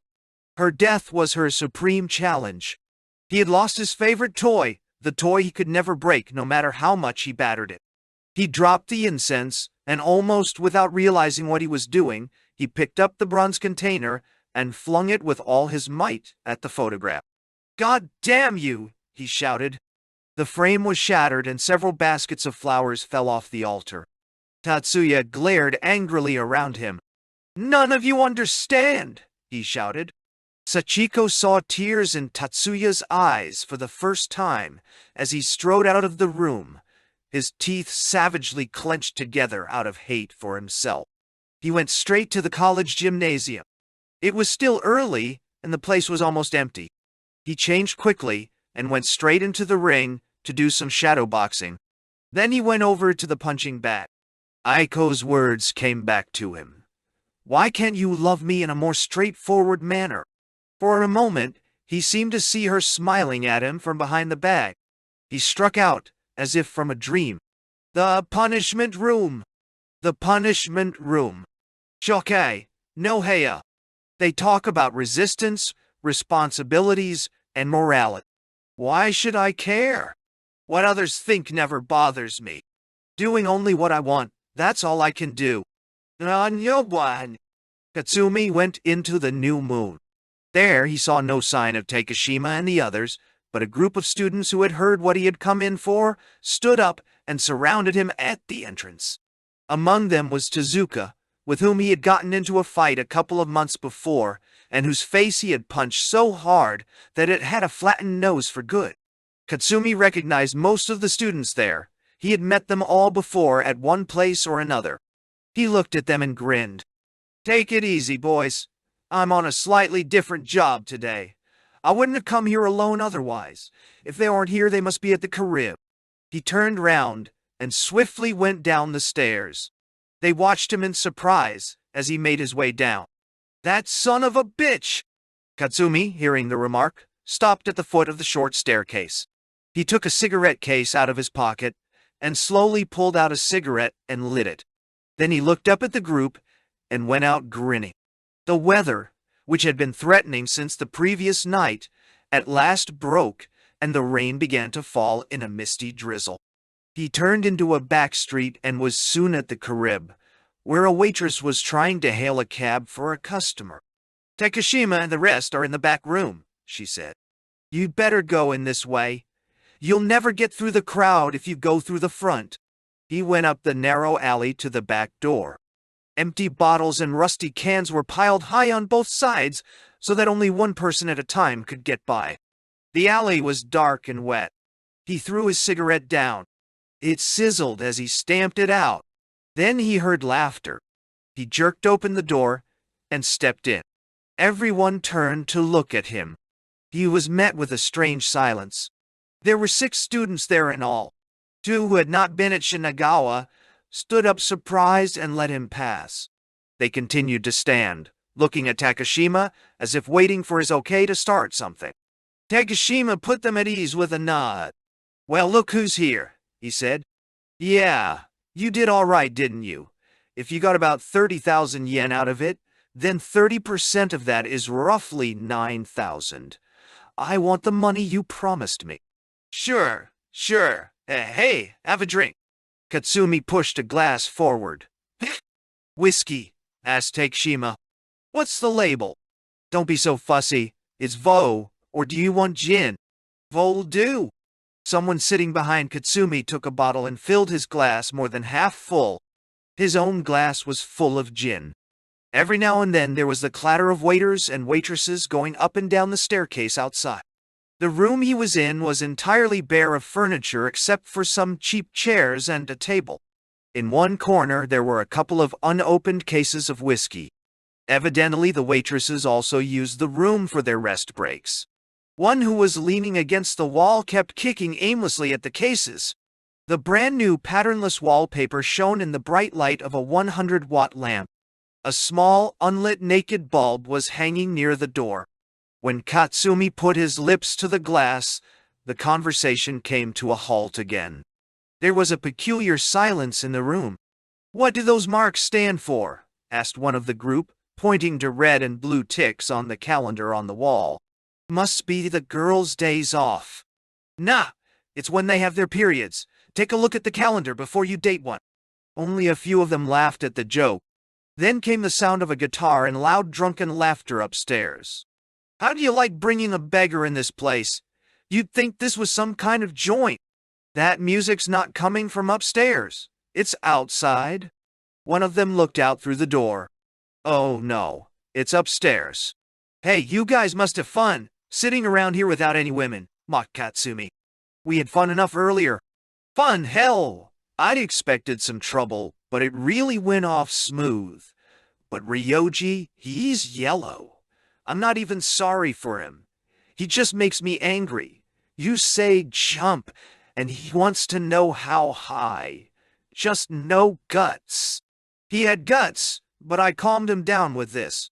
Takashima took out an unusually large cigarette case from his pocket and showed it to Katsumi. Inside was a lady's small revolver with an ivory handle. "If I hadn't had this, there'd have been a fight." Katsumi started, then stared at the pistol's owner. "Steady, Katsu. It's only an ornament. I seldom use it, but it cooled down, Ryoji." Takeshima narrowed his eyes and, holding the revolver up, pretended to shoot at Katsumi. His face took on a peculiar look. A forced smile made his cheeks stiffen unnaturally. Then he loosened his grip and turned the gun round on the palm of his open hand. "A nice toy, isn't it?" he said, wiping it on his sleeve. "Yeah, cute." Katsumi put out his hand to take it. "Oh, you don't know. It's loaded," Takeshima said. "I can't trust you. I've got to be careful or something might happen." "It's all right. I don't know how to use it anyhow." "You'd better not learn to either, for you own good." Takeshima put the case back into his pocket and smiled. Katsumi was angry but managed to control himself. If it weren't for this, Ryoji would have fought it out. Takeshima added. Katsumi could imagine how Ryoji must have gritted his teeth when he counted out the notes and handed them over. Now he understood exactly why Ryoji had given up the money without a struggle. Katsumi had been excitedly watching the scene from the trees, and it had seemed that Ryoji could have got away in time, or at least fought it out. "I called Ryo yellow, but these rats are worse," he thought. "You don't think it was a filthy trick to use a thing like that?" he asked. "Filthy? A heist is a heist. Anyway, you should talk. You're the one who sold him out." "Me? Me?" Katsumi began to speak, but got no further. He wondered if he'd not betrayed Ryoji after all. It had been his intention to make some money out of it, and then pay Ryoji back. He was the only one who knew about it. Yes, he had sold Ryoji out to them. He was more furious that he had fallen into a trap than that his calculations had failed. He emptied his glass at a gulp and stared at Takeshima and his cohorts. Earlier that evening, Ryoji and his brother, Katsumi's best friends, had organized a dance party at a hotel in Shinagawa. The tickets sold extremely well because of two popular bands they had hired. The hall, which was not especially large, was so full that couples also danced in the garden in the open air. A number of bonfires lit up the lawn. Those who got cold gathered around the fires to warm themselves. One conspicuous person was a stout foreign wrestler, a guest at the hotel, who danced with every girl he came across. One or two groups stood by watching the dancing, occasionally moving over to the bar for a drink. Katsumi at once identified them as off-duty plainclothesmen hired to keep a watch on the place for the evening. As soon as he saw Ryoji, he grabbed hold of him. "The hall is limited to 200. How many tickets have you sold?" he asked. 1,000, Ryoji replied. "That's good business. You've really packed them in. Everywhere's jam-packed. Bet we've taken in a lot." "Sure, there'll be more than 80,000 yen left even after we've paid the bands." Of all the schemes for making money, dances were the most decent from almost every point of view. Of course, not all dance parties were profitable, and a day had to be chosen when no other party was on. Even when it coincided with another, it was always a success provided it was held at a good place, and there was a popular band. The university's TKRE Club was a combination of Ryoji's and his brother's initials, had learned how to attract customers and to do good business, partly by starting the dance well after dark and creating the right atmosphere. But even if the tickets sold well and the hall was full, the sponsor of the dance still had another big worry, an attempt by certain students of rival schools to get hold of the ticket money. The sponsors had to get the money away without being noticed. "There are a lot of guys from across town here, Takeshima and his gang, but they're keeping quiet for the time being because of the detectives," said Katsumi. "That's right. We've got 8 of them, thinking there might be trouble. We're not like some others who make it easy," Ryoji replied. "But they know you're sponsoring the party, don't they?" "Probably." "Then that's why they're here. They're going to try something. That'll be fun. In half an hour I'll be leaving with the money in Katayama's car. To be on the safe side, we'll pay up tomorrow." "Fine. That's better." Something moved in Katsumi's mind. As he made his way out, He looked anxiously around for any of the Takashima gang in the crowd. He spotted one who, seemingly aware of the plainclothesman, was making the best of the good music by dancing. He noticed Katsumi and asked, "How's it going? How are your business prospects? Really packed in tight tonight?" The student looked at Katsumi inquiringly. "What kind of thing is that to say? We're here just to dance." "Fine. By the way, do you know who's running the dance? Someone's going to pull in a lot of cash tonight," Katsumi remarked. "Don't you know?" "No, except that it's some group from the school. It's written on the ticket." "Then they're pulling a fast one on you, Katsumi. We thought you had a share in it." "Who said that? Anyway, I've got something better to talk about." Then Katsumi caught sight of Takashima approaching. "I've got some news for you," he said to Takashima. "I'm keeping out of it all since it's being run by a group from school, but I can let you in on something. How much'll you give me for it?" "What are you talking about?" "About the dance proceeds." "Come off it. There's at least a dozen cops around." "No problem." Takashima gave Katsumi a searching glance. "Okay, Katsumi. If it goes smooth, you get 30%. "That's a deal." "Well then, a little while ago, I heard the guys who seem to be in charge talking. I heard them through the window. They said they'd be leaving here with the cash in half an hour, and that, to be on the safe side, they'd put off paying until tomorrow. Their car's a '54 cream Pontiac. They said it was the third one from the right. I've checked it. So just park your car at the bottom of the slope near the gate. You've only got to wait for their car." "Are you telling the truth?" "Why not? I don't gain anything by giving you the wrong information. You'll get at least 30,000. I'll come around to your place at 10 tonight for my share." "Okay, a '54 Pontiac, right?" Katsumi reckoned there would be nothing to lose either way. Ryoji, his brother, and Katayama would get into the car. Ryoji and Katayama would put up a fight, even if Ryoji's older brother didn't. At any rate, he'd see Ryoji fighting again. In fact, a good fight might put the old fire back into his friend. Katsumi was pleased indeed at the thought. And if Ryoji didn't put up a fight, then he would wash his hands of him. Ryoji's character had changed a lot since high school days, when he and Katsumi had been the closest of friends, members of the same class and the same clubs. Now Ryoji hardly ever accepted Katsumi's invitations to the kind of escapades that they used to enjoy so, and if Katsumi pressed the matter, Ryoji would merely say that he'd gotten tired of it all. Nowadays, if Ryoji came across some of the students from across town, who often hung around the billiards hall over their favorite coffee house, he would not carry the old chip on his shoulder. His reputation still earned him a certain amount of respect, especially if Katsumi was with him. But it certainly was not the same old Ryoji who had once knocked down 3 newcomers with a pool cue, merely because they hadn't treated him with what he considered the proper respect. When they were freshmen at the university and used to spend a good deal of time playing billiards near the campus, their cronies would often call up and ask them to come join in an impending brawl. On such occasions, Ryoji and Katsumi were always eager to answer with a hang-on. "Keep 'em talking till we get there." The two would dash out, well aware that the eyes of their friends were on them. Wasn't it Ryoji himself who would make more trouble if the earlier dispute appeared to have been resolved before he arrived?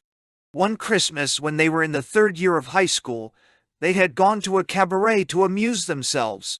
A hostess recognized them and came over to their table to greet them. An American soldier whom she had been sitting with grumbled at her when she returned and hit her with the flat of his hand. It was Ryoji that saw it happen and ran over, and pulled the surprised soldier to the middle of the floor and then kicked him flat. Just as another soldier had gotten up to help, Katsumi lashed out with his foot and then delivered a blow to the midsection that doubled up the second American. Ryoji and Katsumi then asked the band to strike up Jingle Bells, and the 2 triumphant students, in time to the music, started to dance over the 2 soldiers sprawled together on the floor. The rest of the customers, who were all drunk, began to clap in rhythm. However, a normally hostile fellow from the neighborhood came up and told them that another GI had gone for the police. He advised them to get out through the back exit. The two stared for a moment, then nodded their thanks and hurriedly dashed out and down the rear stairs. Of all his escapades with Ryoji, drinking, whoring, fighting, that had been the best. But lately, whenever Katsumi tried to cheer Ryoji up by recalling their good times, Ryoji would screw up his face and say, "Can't you lay off that kind of talk? We were just kids then." Kids? When did you get so old? Katsumi did not like the feeling this new Ryoji gave him, the feeling of suddenly being left out in the cold. Looking at Ryoji lying on his back on the campus lawn, he could see what looked like a sense of peace and satisfaction in his face. What's changing him this way? His age? Then what about me? Katsumi wondered. Something good going on these days that I don't know about, Ryoji. Not a thing going on, that's just it. Life's not interesting. Life? You sound like you know all about it. No, it's just that I feel something empty in life these days. Huh? What are you talking about, empty? When you and I were in high school, we really did some terrible things, you know. Ah, come off it. We had great times, and we don't have to stop now. Let's drop it. We were just kids. We did whatever we damn well pleased and thought it was great. But that can't go on forever. If you think what you've done isn't wrong, if you can persuade yourself everything is right, fine. But can you really have confidence in what you've done? Sure I can. Can you, really? How can you say it so easily? Don't you have any scruples at all? Are you really sure what you are doing is what you like best, and what's the best for you? Sure, why not? I do just exactly what I feel like doing. That's all I know. That's all I'm able to do. Well, I'm sick of just doing things from force of habit. From force of habit. You wouldn't be sick of anything if you still did whatever you like. What do you want to do most right now? Just think it over. And let me ask you another thing. Is there anything better to do than what we've been doing so far? It might not make life so worthwhile, but what else do we have? Like that son of a bitch Ishihara, always so deep about everything. I hate the way that bunch of phony geniuses runs on. You only. Looking intently at Ryoji, he went on. I don't want you or anybody else questioning my conduct. I do what I do because I want to. That's all. I think it's crazy to ask yourself a lot of silly questions about why this and why that. It's impossible to find out what significance your conduct has that way. Do what you please, and sooner or later you'll find where you are. The words had come out bitter as if retched up. People who keep on worrying and repenting make me sick. There isn't anyone who really knows what's the best thing to do. Ryoji smiled but said nothing. After telling Tegashima about the money, Katsumi headed for the parking area to watch from the shelter of the trees at the front of a building. I don't care what happens to him, he said to himself. He's finished as far as I'm concerned if he goes on putting up no resistance. Katsumi really hoped that Ryoji would let himself go. And, besides, if there was a fight, he would have a chance to lay into Tegashima too. Katayama turned the car and picked up Ryoji and the others who had gone out across the terrace. The car threw up bits of gravel as it started. Katsumi ran up to the stone wall by the front gate and peered out from behind one of the trees, waiting for the car to come by.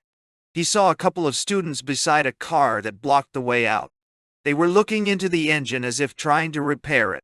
Katayama's car, coming down the gravel path, stopped, its horn tooting. Just then, 4 more students ran up and surrounded the car. Katsumi couldn't hear the low voices. After a few moments, somebody made a sign for the obstructing car to get clear of the gate, and Katsumi saw whoever it was thrust something into his pocket and walk away from Katayama's car. The way was clear for Ryoji and his friends to drive off. The 4 got into the other car and it moved away, while their 2 remaining accomplices walked back separately. The fight Katsumi had hoped for failed to come off. Takashima and his gang had got what they wanted without it. Katsumi was angry because of Ryoji's cowardice, not because he cared who ended up with the dance money. Getting more and more furious by the moment, he pulled off a branch of one of the pines growing there, tore it into pieces with trembling hands, and flung it on the ground. To hell with him. He's just a dirty coward. I've had enough of him. As Katsumi ran back, he kept slipping on the wet lawn and grazed his knees several times. Each time he fell, he angrily tore at the grass, frustrated at seeing his ideal destroyed in front of his very eyes. He went to the cloakroom to pick up his coat. The two students he had seen by the car went out ahead of him. He caught up with them and asked what had happened. We couldn't see exactly because we had to stay by the car, they said. But they agreed to 30,000 yen. It was all settled without a snag. The two looked at each other as they saw Katsumi bite his lips. Did they? That's good, he said. By the way, Takashima hangs out at the New Moon, doesn't he? Yeah, but if he's not there, they'll all be at the Carib. Hearing this, he hurried off down the pebble road. Hell! I've sold out Ryoji. He'd have fought them if they hadn't had a gun. I know he'd have put up a good fight. The more he thought of what had happened, the angrier he got. Wordlessly, he thrust out his empty glass. The student who had the bottle filled the glass and looked around at his comrades. You don't have to put it down so fast just because it's free, you know. Katsumi dashed the contents of the glass on the floor. Hey, what do you think you're doing? You're all wet, said Katsumi sarcastically. I'm kind enough to swallow the stuff for you, and it probably didn't cost you anything. You scrounged it off somebody. You've never paid out of your own pocket in your life. You just hang around your pals here and slobber up their booze. I know. The one with the bottle glared at him. I guess you got guts for coming here all alone, he said. But then you didn't have much choice, did you? Quiet, Sugiyama, said Takashima. Have some more, Mr. Katsumi Shimada, and forget about these idiots. You're my guest. What are they, bodyguards or something? In a sense, because characters like you come in occasionally. And do you drive them away with your pistol? Don't be dumb. We can't use it too often. You show it off like a kid with a new toy. Customers come here at the risk of death, I guess. Seems like 6 tough guys like you shouldn't need a gun. Watch it. You'll have no complaint when you get your cut of the money. I think you've had too much whiskey. I don't feel a thing, killer. Slowly, Takashima looked around, scratching his ear and smiling. It sounds as if you want to cause trouble. These boys have had about enough of you, so you'd better take your cut and get out before it's too late. Katsumi also thought that things were getting hot. Okay, I'll clear out. I don't want to stay in a dump like this. Let's have my share, and make it snappy. You'll have it all right. Here, shouted someone behind him. Katsumi turned around instinctively and got a glassful of gin in his face. The alcohol almost blinded him. Then somebody hit him. He wavered. Someone else kicked his legs from under him. Still unable to see, Katsumi crawled around groping for a chair. They kicked him in the face several times, but with the help of a chair he managed to get to his feet. And then suddenly he flung the chair at the electric light bulb overhead, smashing it to bits. Turn on the small one at the door, someone shouted. Someone go to the exit, don't let him get away. They all stumbled around in the dark. 2 managed to hold Katsumi down. Even after the light had gone on again, he was still half blinded. That's for taking advantage of me? Takashima kicked him in the ribs. Katsumi let out a shout, twisting his body in an attempt to protect himself. Tie him up, tie him up. One of them pulled the slender buckskin belt from Katsumi's waist and tied his hands, knotting it quickly to the back of a chair. Bastards, I can't see. Shut up, that won't kill you, Takashima retorted, slapping him across the face several times. Can you see better now? Takashima, who had been the most restrained of all, was now the maddest, jumping and laughing, as if he had gone crazy. He was as happy as a boy playing the general who now had the enemy at his mercy. His desire for revenge was like a child's, fiercer than an adult's. Prancing up and down in front of the victim, he would suddenly turn and beat Katsumi on the face, or poke him in the stomach. That seemed good torment, so he poked once again. Katsumi spat a mouthful of blood and saliva. It spattered over the front of Takashima's white shirt. "You little tough luck! Now your best shirt is dirty. Better hurry and wash it or it'll leave a stain." Too angry to speak, Takashima lashed out and knocked Katsumi, chair and all, to the floor. "Is that the best you can do?" said Katsumi from the floor. "You're not much even when I'm tied up, are you?" "He talks too much." "What are we going to do with him?" asked one of the group. "Get Tezuka and Yamayoshi," replied Takashima. "They must be at the New Moon. Call 'em up, it's quicker. If they aren't there, go and find them. They had a hard time on account of this guy. We'll pay him back double." Someone went out to the telephone booth. A minute later, "They're not there," he said, coming back. "But I'll find them." The others went on drinking, leaving Katsumi on the floor beside them. The scuffle had made them thirsty. "Give him a drink," one of them said finally. Another stood up and held out a glass. "Have a drink, friend." Katsumi was silent. "Not interested, huh? Then let him have it this way." Takashima took the glass in one hand and held Katsumi's nostrils shut with the other.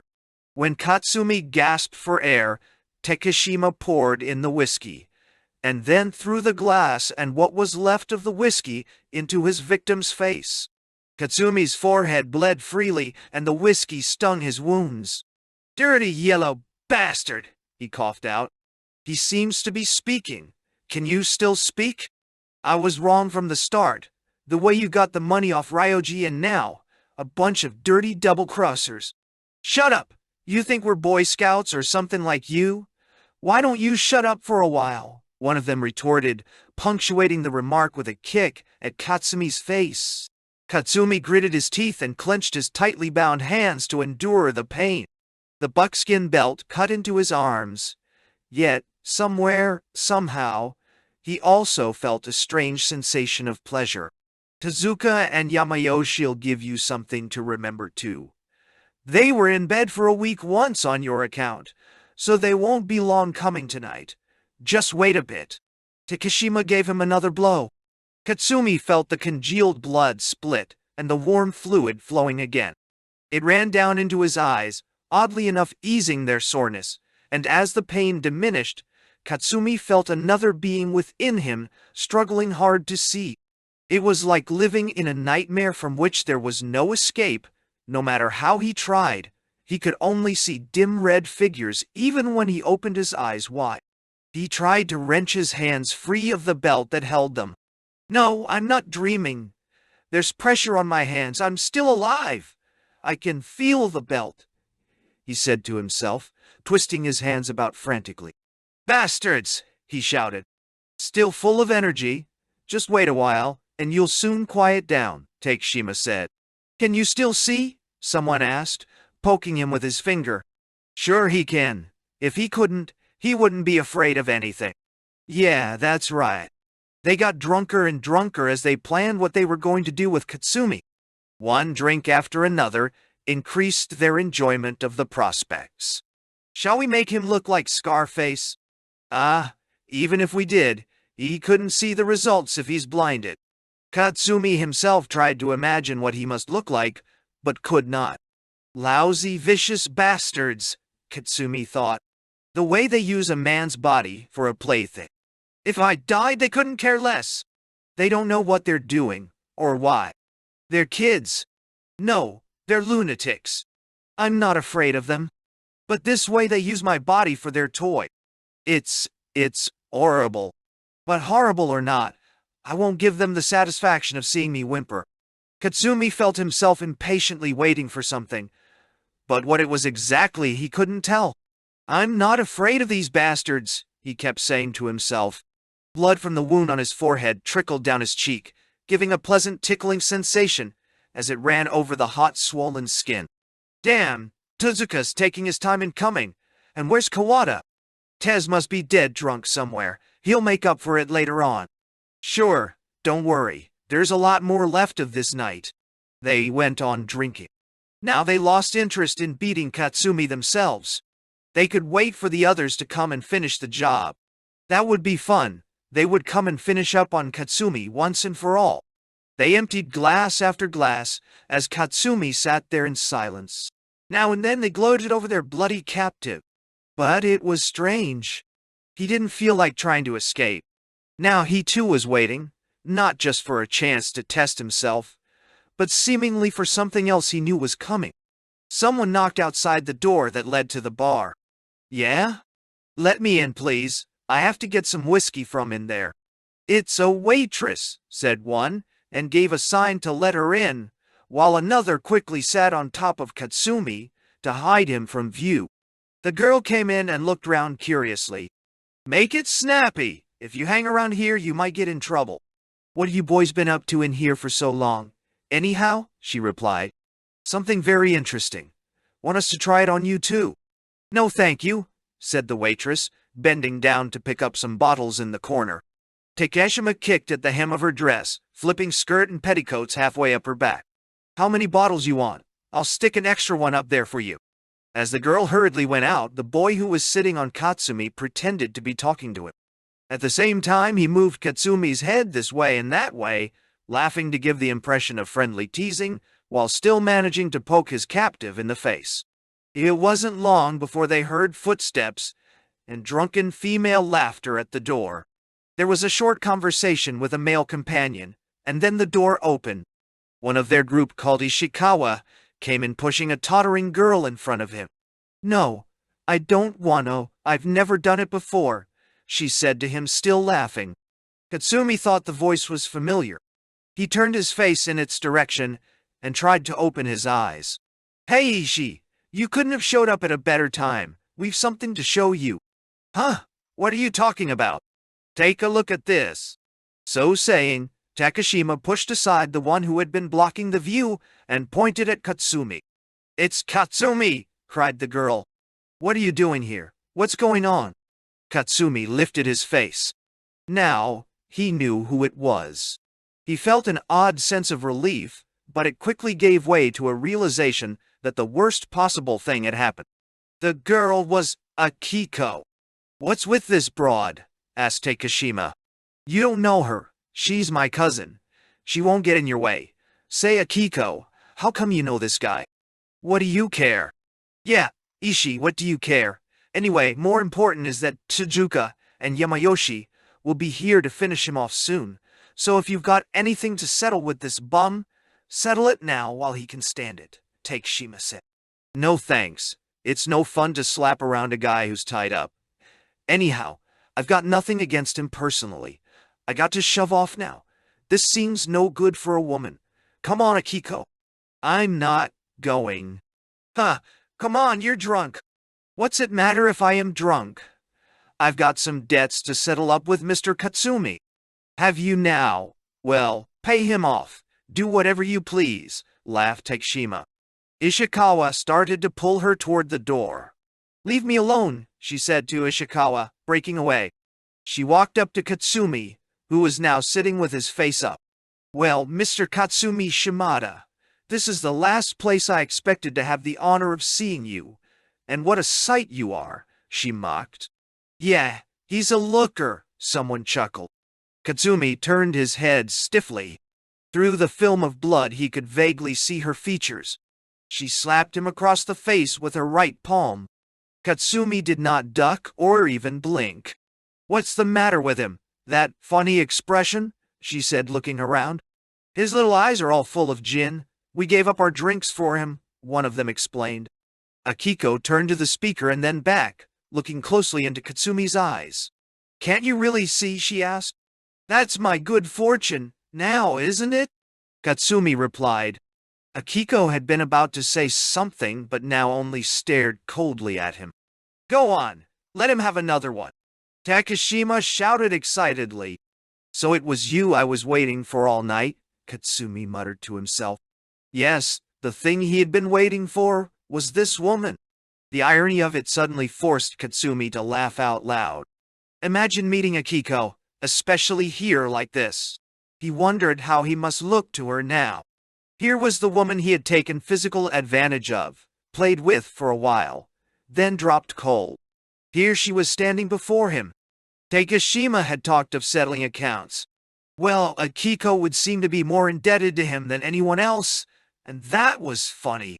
What are you laughing at? You can see, can't you? No, I can't see, but it doesn't make any difference.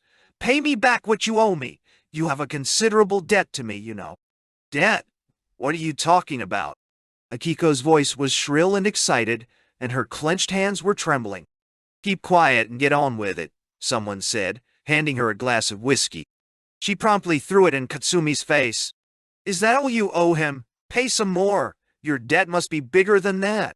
What is all this pay your debts nonsense, Akiko? Asked Ishikawa.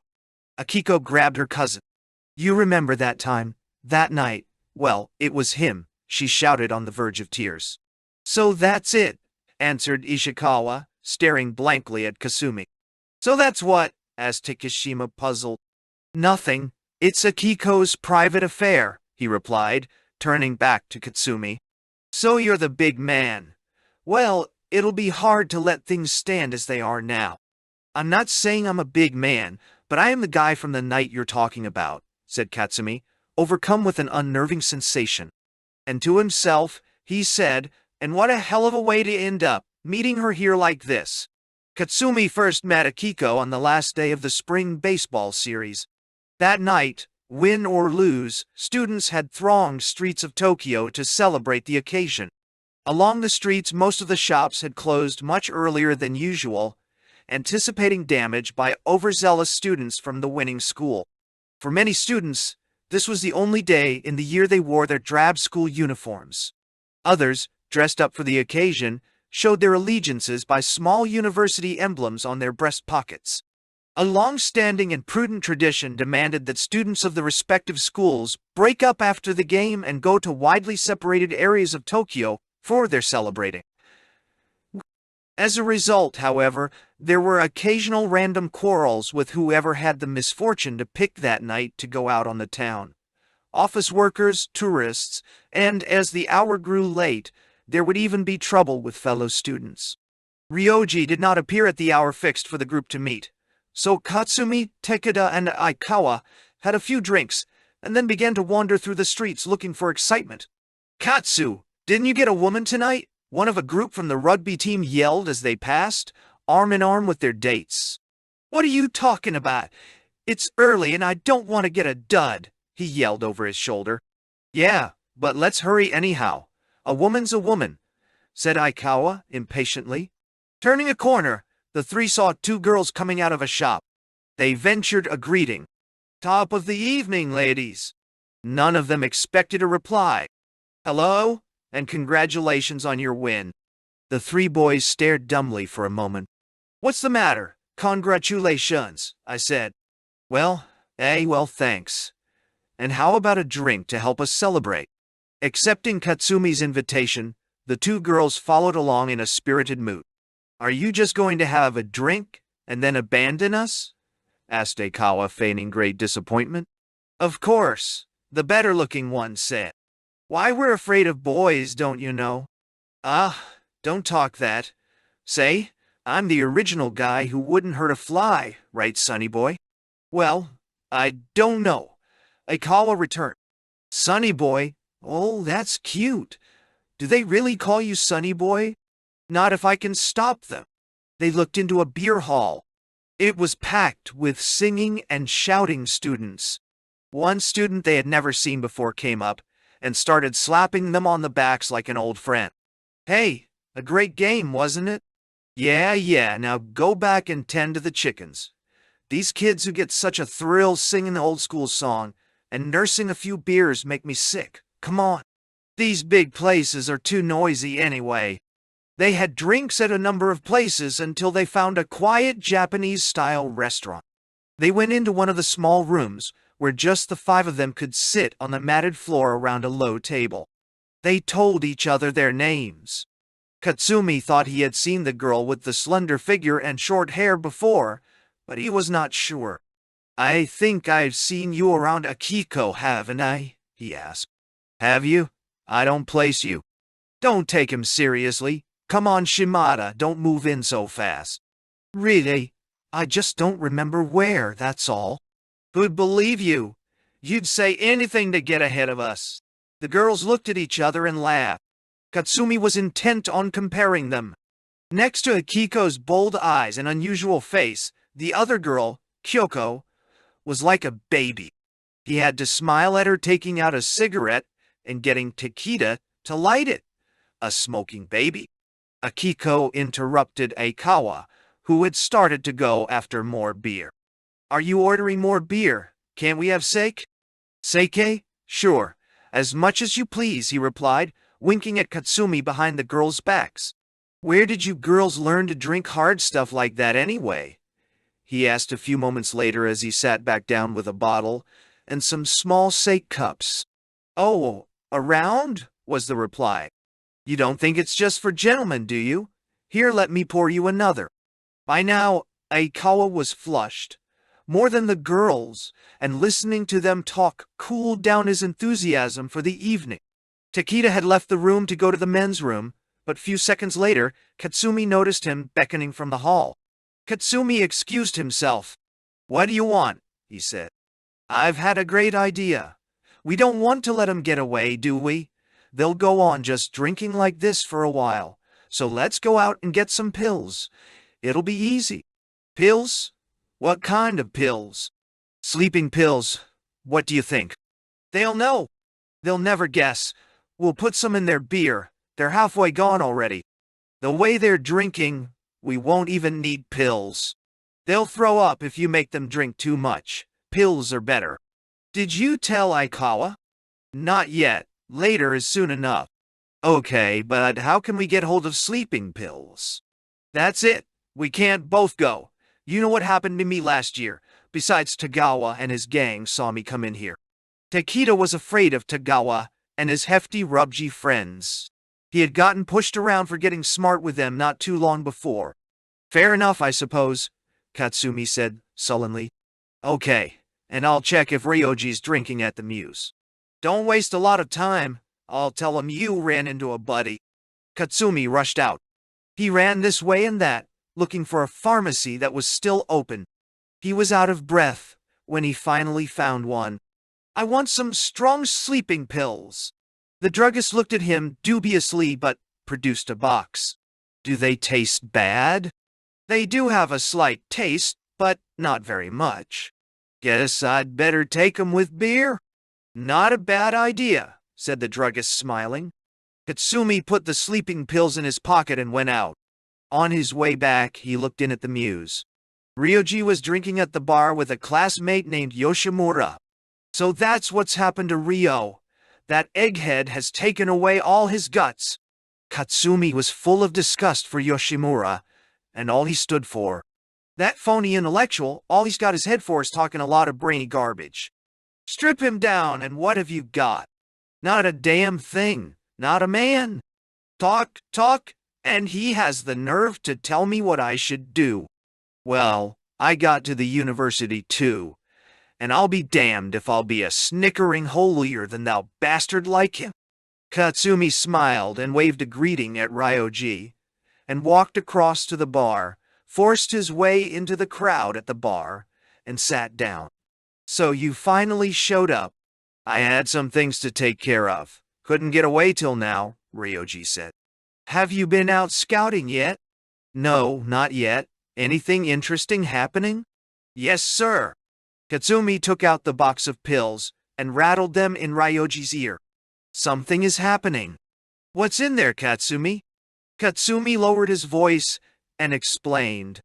What a terrific scheme, Yoshimura shouted. It's the perfect crime. Not so loud. If you let anyone else know, you're in for it. But it's a wonderful scheme. Just what you'd expect from old Takeda, continued Yoshimura. Yeah, he's a genius when it comes to anything shady. Well, as his partner in crime, you should know. That was Takeda, all right. And he wasn't ashamed to tell everyone that his father had donated about 5 million yen to the university to get his son admitted. Takeda even named the directors who accepted the money. The boy probably could not even read through the alphabet correctly, that is, if he had ever tried, and he had stayed back in the same class, twice after failing his examinations. The only son of a mine owner who had greatly overindulged his son, Takeda, was a child who had an adult's body. He had little wisdom and less common sense, but he was clever, or cunning, at anything concerning gambling and women.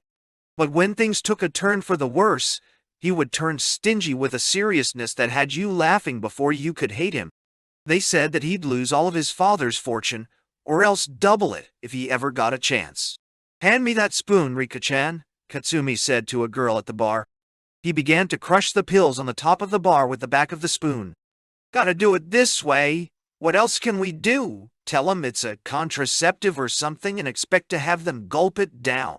You'll be in for it if you're caught," Yoshimura said, holding out his wrists for imaginary handcuffs. "If you keep your mouth shut, it'll be all right," Katsumi said. "Anyway, it's like they've already halfway agreed to get laid." "Then why the pills?" "To eliminate all the resistance and get right down to business. Because we're only doing what they want deep down. After we warm them up a while, we'll wake them up and let them enjoy it. Anyway, girls made up like that only want one thing: a man. Otherwise, why did they come drinking with us in the first place?" Katsumi could not imagine drinking with a girl and then separating without a bedroom scene. "I'll do what they want all right," he continued. "I just want to skip all the hypocrisy and get on with it. After all, life's too short. Listen to the sermon, will you? And it was probably all Takeda's idea in the first place. He's just talked you into something you don't want," Yoshimura said mockingly. "What? You know how I am when I get drunk, don't you? Women, fights, and women? Isn't that right, Rika-chan?" The girl just laughed and turned away. "I know just what I want. It's not a question of right or wrong, but how to bring it off right. It's better to be natural than repress yourself and be frustrated." Katsumi ordered a double whiskey. "Are you all right mixing whiskey with the rest of the stuff you've had? How about Takeda and your girlfriends?" asked Ryoji. "They're okay. When I'm on the job, nothing makes any difference. And while I'm at it, I'll tell your friend Yoshimura here a thing or two about life. Anyhow, Takeda can't do anything without me." Katsumi emptied his glass and turned around to face Yoshimura. "Don't you believe that doing should come before thinking? But it takes guts to act, and I think you ought to have more guts. The guts to do something." "Yeah, only thinking makes you soft. Do something and you'd look a whole lot healthier. Put some color in your face. Now." He patted himself on the cheek. "Aren't you just about to suffocate, Yoshi boy?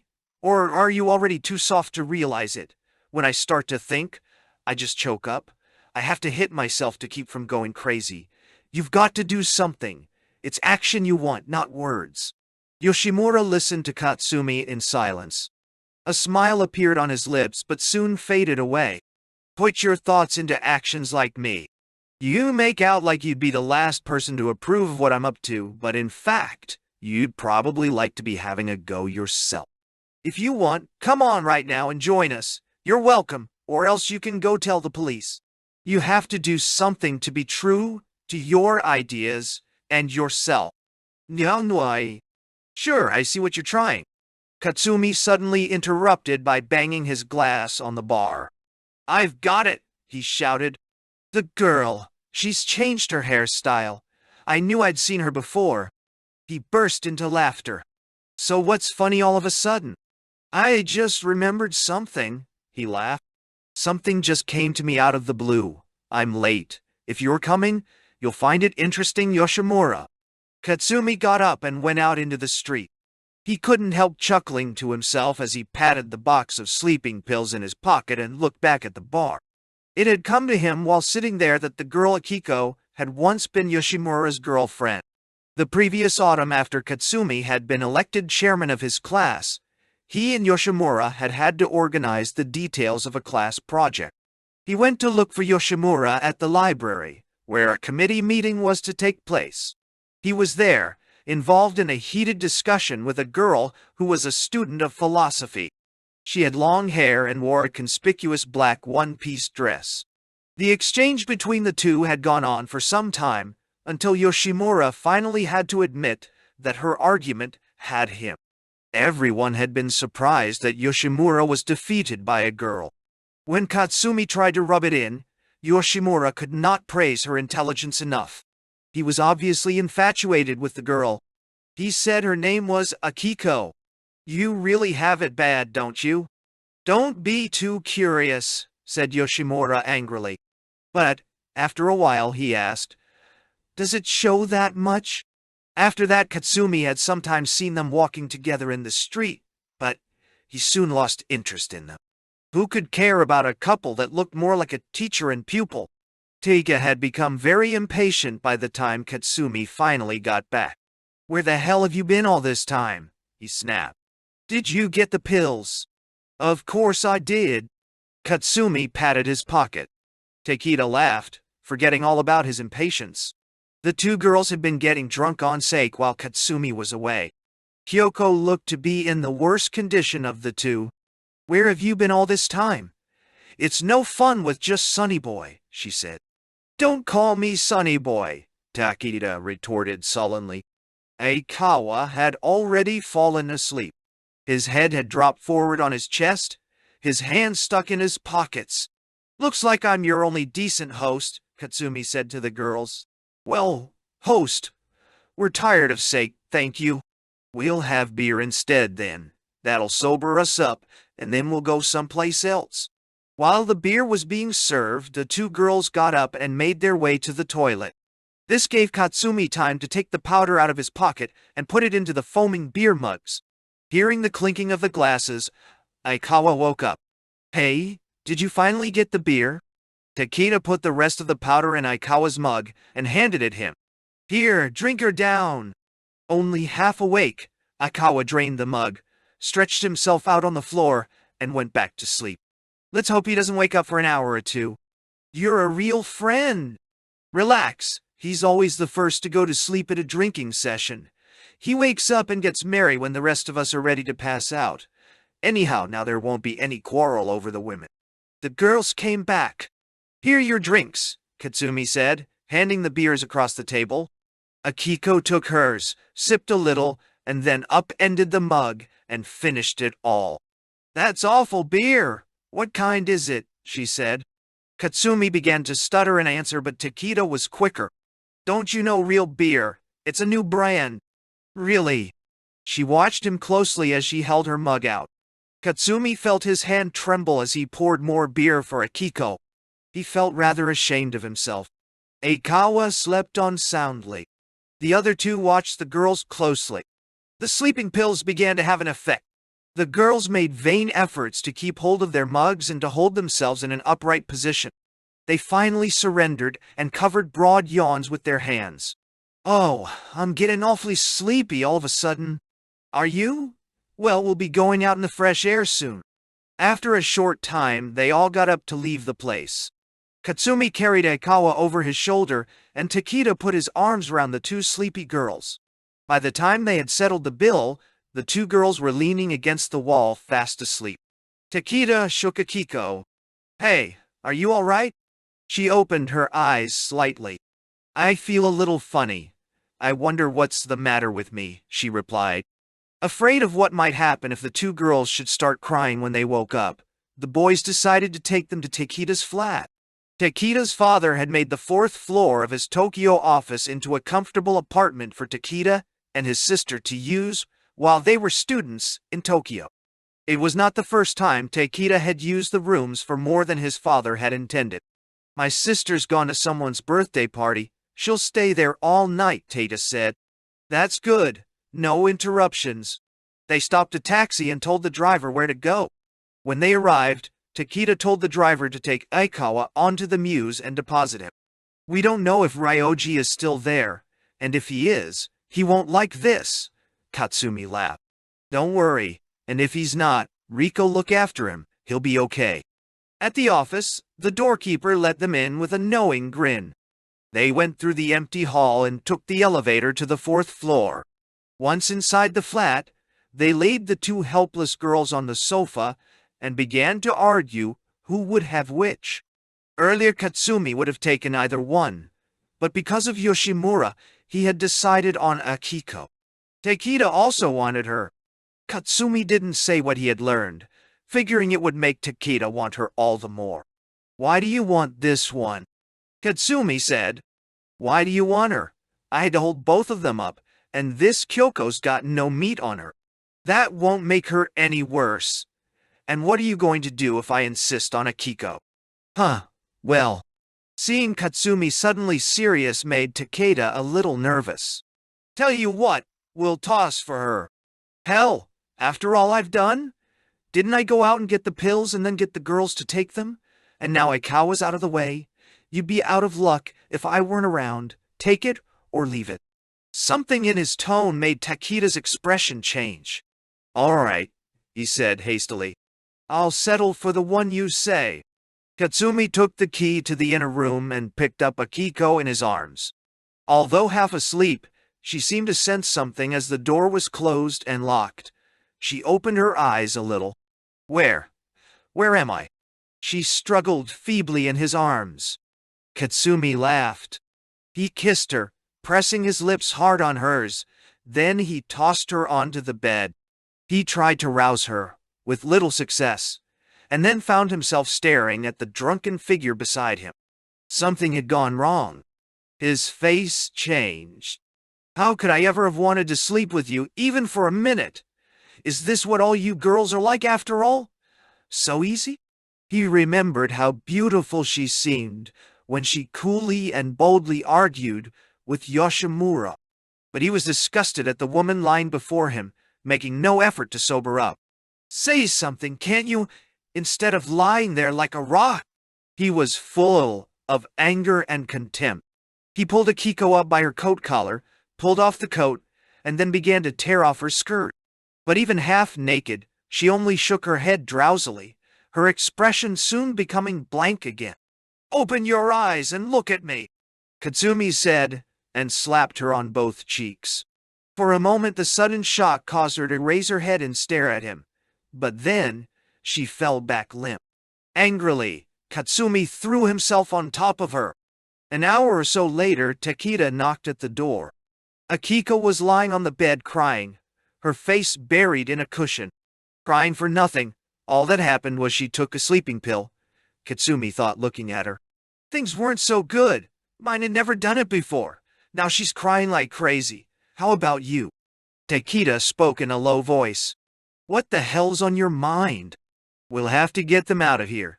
They can't stay till tomorrow morning. She's already talking about going to the police. Katsumi, noticing some scratches on Takeda's cheeks, grinned. So what did you tell her? What could I? I said she could do whatever she wanted, but she only had herself to blame for what happened. You should see her. She really threw a fit. Best thing is to get rid of them. Takeda went to find a taxi. The other door opened, and Kyoko came in. Her hair was disheveled, her face red from crying. There were bruises on her arms from the struggle with Takeda. In spite of her anger at Katsumi, Akiko was very tender with Kyoko. After comforting her, she turned on Katsumi. He looked the other way. You're rotten. Don't you know what a terrible thing you've done? The police are going to hear about this. They won't listen to you. Katsumi shrugged his shoulders. You came of your own free will. Let's save time and trouble by admitting it. You're a cheat. Cheat? We couldn't have got you to join us if you hadn't both really liked the idea and expected what followed. With you. Who'd want to do anything like that with you? Thank you so much, Katsumi said with an exaggerated bow. Takeda called them from downstairs and Katsumi hurried the trembling girls out. He pushed them into the cab waiting at the entrance, climbed in after them and told the driver which way to go. They sat in silence while the taxi took a roundabout way to the center of town. At one of the bridges they all got out. What about a cup of tea, girls? No, please, let us go home. Not so fast. Got to keep up appearances, and with a glance at each other, the boys put their arms affectionately about the girls' waists and turned the corner into a side street. As a group of students approached them, Takeda let go of Kyoko and moved casually across towards Katsumi. I want to get some cigarettes. Got any small change?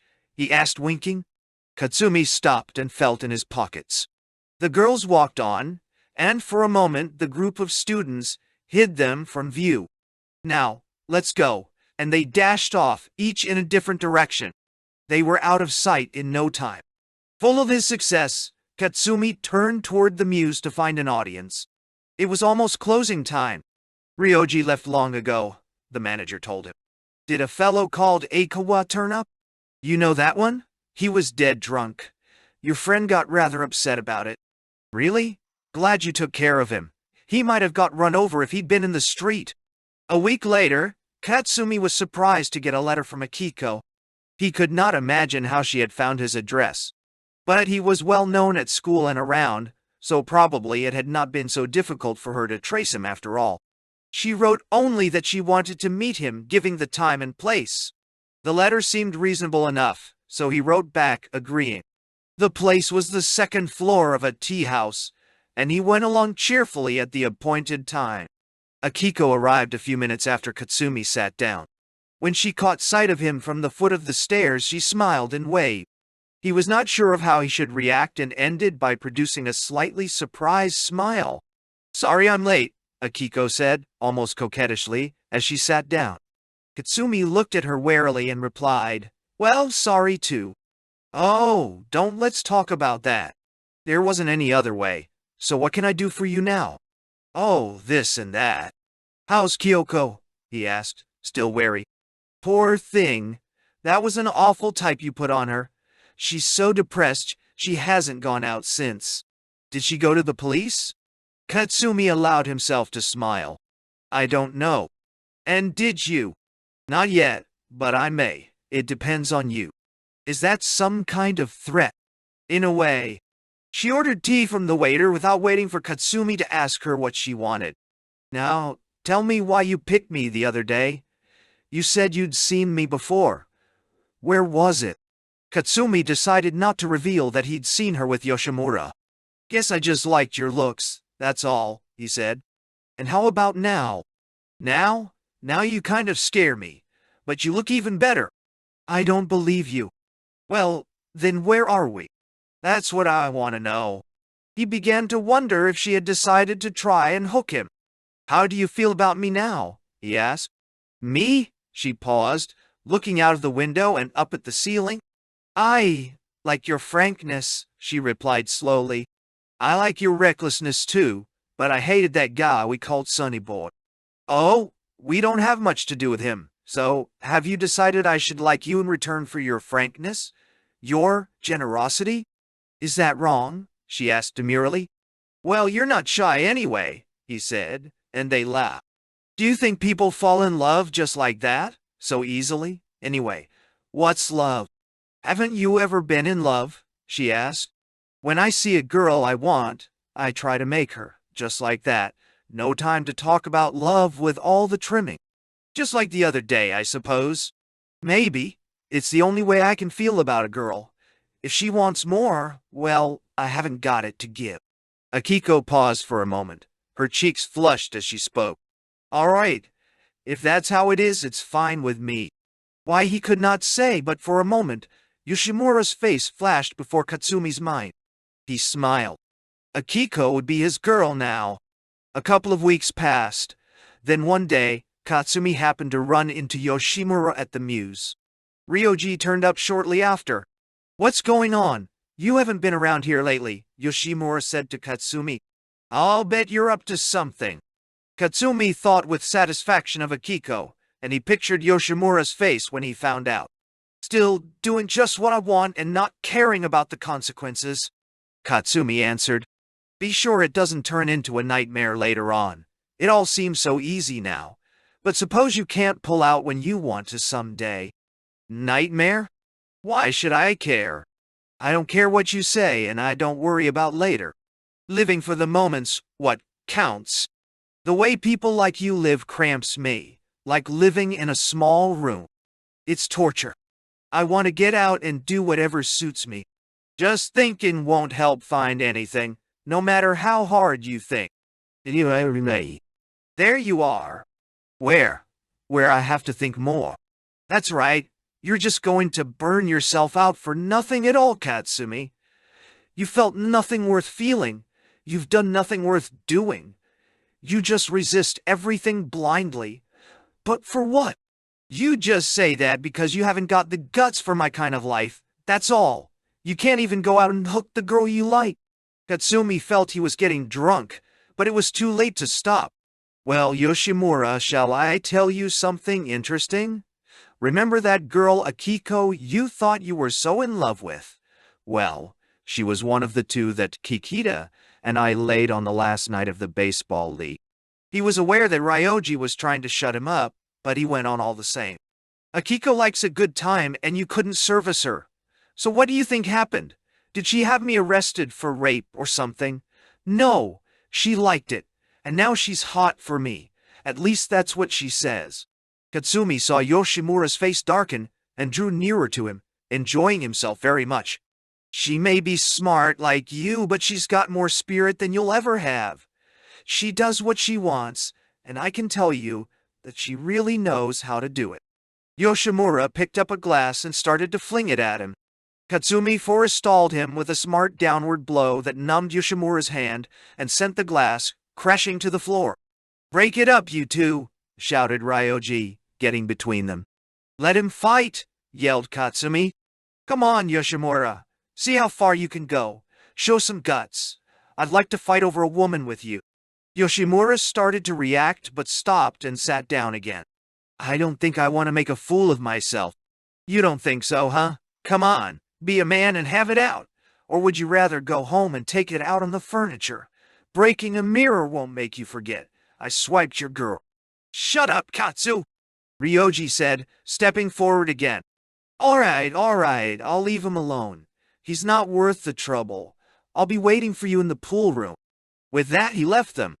Yoshimura would not speak to him after that, even though they chanced to pass each other at school, and Katsumi did his best to provoke him. About 4 months later, Katsumi broke up with Akiko. The truth was that Akiko saw that he had changed and confronted him with it. "There's no reason why I've got to stick to you because of your threat. I've run around with you till now because I wanted to. Now I've had enough. You can go and tell the police, but it won't do any good." "You're tired of me? But what have I done?" asked Akiko pleadingly. "Done? Don't you think we've been together long enough? There's no novelty for either of us anymore." "Novelty? Just what do you mean? What have I been to you all these weeks?" "A woman," he shrugged. "Please don't talk like that," she cried. "Why not? It's just like I told you once. I'll explain it in simple words, okay? If you stripped bare, naked, you couldn't give me a hard-on now." He watched her face turn pale, then he walked off. She did not say a word. Ishikawa pushed Akiko away, but she clung to him, trembling and weeping. He went over to Katsumi and stared at him in astonishment. "So you're the bastard," he repeated. "We couldn't guess who'd done it, and Akiko wouldn't tell us. Now the little mystery's solved, and how convenient for you to meet us here." "Ah, shut up. I don't know what you have to do with her, but this is not your business." "Okay, I'll shut up, but I'm going to do what I have to do." "No lecture, but no one else knows the whole story of that little adventure. It might be possible to forget the nervous wreck you made of Kyuko.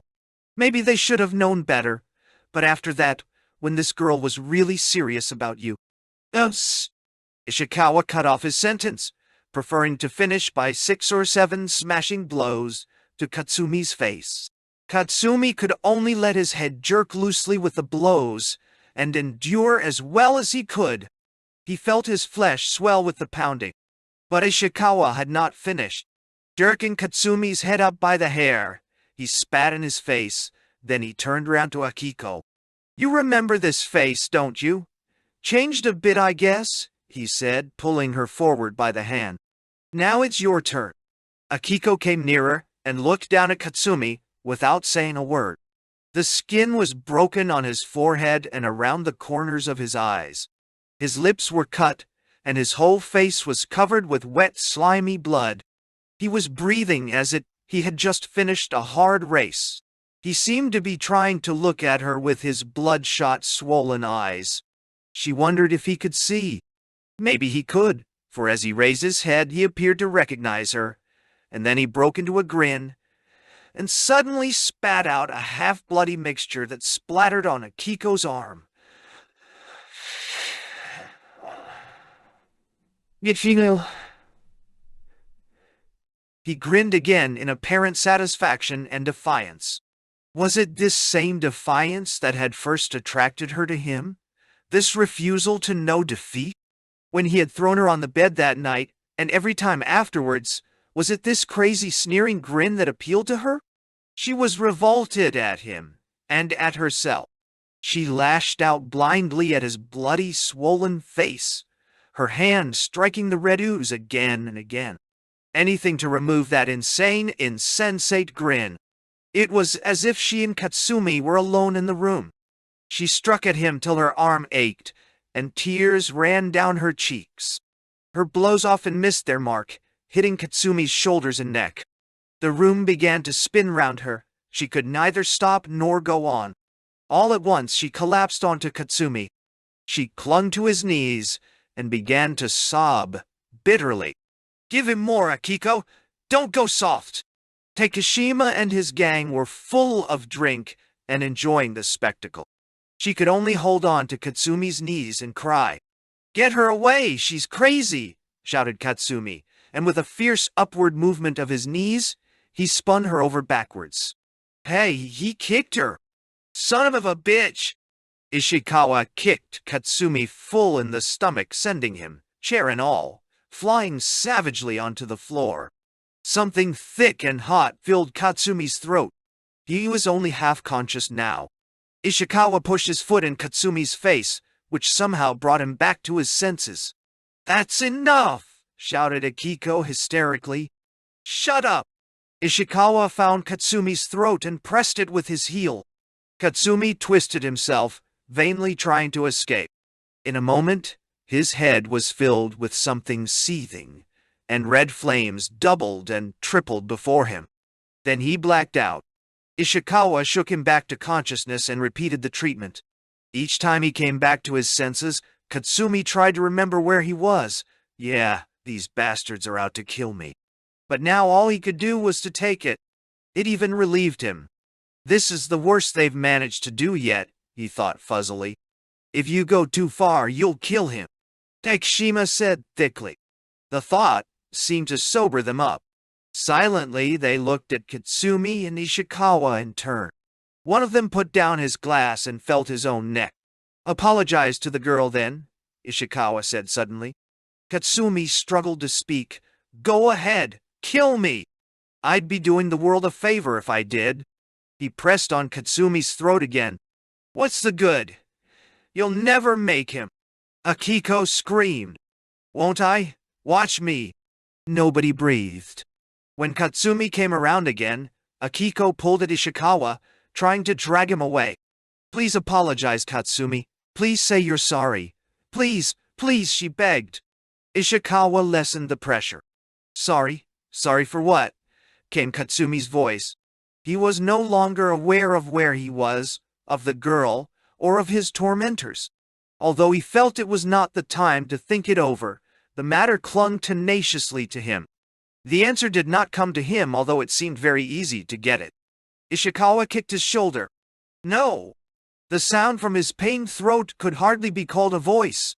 Just then Kawada burst through the door. "Tez is coming! I found him finally. He's bringing Yamayoshi with him." He was out of breath. "Well." Someone handed him a glass of whiskey. He accepted the glass and glanced at Katsumi. Quite a change. There's time to finish with him yet, but the expert hasn't shown up. What did Tez say? He's all excited about it, and drunk too. Good. That'll make it worth watching, he said, standing the chair up and draping Katsumi over it. They heard heavy footsteps outside. The door opened and Tezuka and Yamayoshi came in, followed by a third man. When they saw Katsumi, their eyes lit up. "That's as far as we've gone. You've had your share of trouble from this guy, so he's all yours now?" "Little turd," said Tezuka thickly. He walked unsteadily up to the chair, but after planting himself firmly, he delivered several solid punches to Katsumi's head. "He won't feel that. We've worked his face over," Takashima said. "Why don't you lay into him, Yamayoshi?" But Yamayoshi hesitated. "Go on. What about that little weapon you always carry, the one you don't get much chance to use?" "Huh? I don't want to fool around with that." "What? Are you getting weak?" "Hey, let me, I'll do it." Tezuka slowly pulled a jackknife from his pocket. His fingers trembled as he tried to open the blade. Takashima took it from him and opened it. Then he handed it back, handle first. Where'll I start on this turd?" "Where they started on old Yosaburo," someone yelled. Tezuka stood up holding the knife, looking around for encouragement. He turned and looked at his bound victim, and he began to prick at Katsumi's face with the point. The liquor added momentum to Tezuka's thrusts. Katsumi kept his mouth and eyes shut. Although he had some sensation, the cold steel on his cheek felt almost pleasant, refreshing. The jabbing seemed far away. Katsumi waited in silence for whatever would come next. Tezuka held the knife firmly and glanced questioningly at the others. "Go on," Takashima shouted. "Finish him off." "You can't do that." "Afraid, huh? Give me the knife, Pansy." "Shut up. I'll do it." He turned to Katsumi and slowly raised the knife. In a flash, Akiko was between them. "Wait," she said. "Let me do it, please." "You? What the hell you talking about?" "Give it to her. A woman's got more guts than you." "Akiko, don't." Ishikawa began. "This is my affair," she retorted, and held out her hand to Tezuka. He stared stupidly from Akiko to Ishikawa and back to her. "Give her the knife. What's keeping you?" someone shouted. "What?" He handed her the knife. She coolly felt the sharpness of the blade. "Don't cut off the wrong thing," one of the gang shouted, and they all laughed. Takashima shut them up. Akiko moved close to Katsumi. He shut his eyes and waited. She would kill him. The idea had not occurred to him. Now it seemed a natural outcome. This was to be the way it all finished. He heard someone come nearer. He didn't care. He couldn't fight back. Wasn't it all a dream? He felt the blade run on his back along the belt. Suddenly, his hands fell free. "Get up! Get away! Quick! Someone come and help!" Akiko shouted, her voice rising to a scream. "You dumb bitch!" Someone kicked her and sent her sprawling on the floor. As if by instinct, Katsumi tried to stand, but he fell forward onto his knees. One of his feet had lost all feeling. He tried again. At last he managed to get up. They watched him alertly but without moving. Almost blinded, he stumbled across the room in search of the door. Someone flung a glass of whiskey at his head, and the liquid blinded him again. Someone kicked him from behind. Another smashed off the bottom of a bottle against the table and drove its jagged top into Katsumi's middle. The pain shot through him from his stomach to his back. A searing, thousand-bladed pain. Katsumi fell, his hands grinding into the broken glass on the floor. It felt as if his fingers were severed. He tried blindly to pull out the pieces of glass. He heard Akiko shouting. He could feel the blood gushing out of his body. There was glass in his stomach, in his hands, everywhere. He's still full of pep. Katsumi felt a kick on his head. From far off, Takashima was roaring at the hysterical Akiko. "For God's sake, get out of the way. He won't die. Didn't we make a worse mess of Shiba? He's okay now. Take the bitch away. Ishii, get her out of here. Ishii, get her out of here." Katsumi lay motionless where he had fallen. Blood surged over the hand that held the wound, spreading all over him, soaking his clothes.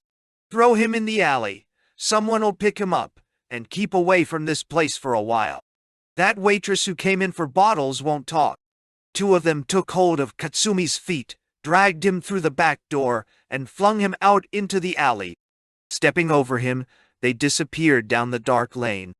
"Keep on screaming or they'll just think you're a drunk," was the last thing anyone said to him. Yay. 9. Shoo. Tento. Katsumi counted slowly to calm himself. He was still alive. The lower half of his body was numb and senseless. He moved his hand over his stomach. He felt his entrails sticking out. They were slimy, soft, and heavy. No dream. They were in his hand. But he was alive. I'm all right inside. Protecting his wound, he twisted his body and raised himself up on his side. More thoughts than he could properly consider came flooding into his mind. One was about Yoshimura. He'll see. Here I am holding my own guts in my hand now. That's something to hold. If Yoshimura should see me now, he'd probably figure he'd won, but it's not that way at all. Katsumi was also full of feelings of ridicule mingled with happiness, and in the darkness, he managed to force the numb muscles of his face into a smile. He rolled over to ease the pain, and blood came streaming out from the wound. Then the thought that he was dying came to him. If I'm finished, it's a lousy way to go. There must be a better way to die. There must. But how? Never mind what it is. It's coming. It's closer. This is not the right answer at all, I know. Killed like this. Am I dying? I still don't know what I'm dying for. All that blood. I'll be done for if someone doesn't see me. If I can only get to that street, I'll be okay. He looked toward the street, at the far end of the alley, and saw some people pass by laughing. Yeah, I've got to get there. Got to. He put his hands down on the ground for support. His face contorted from the pain in his hands. God, I won't mind a losing finger or two. He raised his face and looked again toward the street where it was brightly lighted. That's my first goal. Again his mind began to ponder. Why? Why am I here in this alley? Because of Ryoji, Tezuka, Akiko, all of them together? They're in it.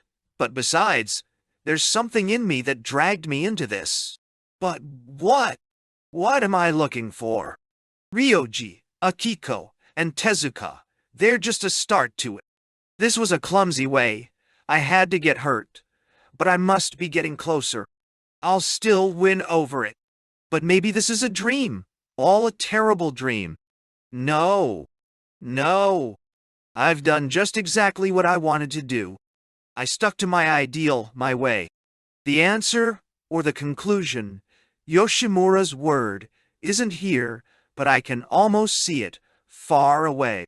Oh, covering the wound with his left hand, clearing the way with his crippled right, he crawled inch by inch along the alley toward the street. The yacht and the boy. The yacht and the boy.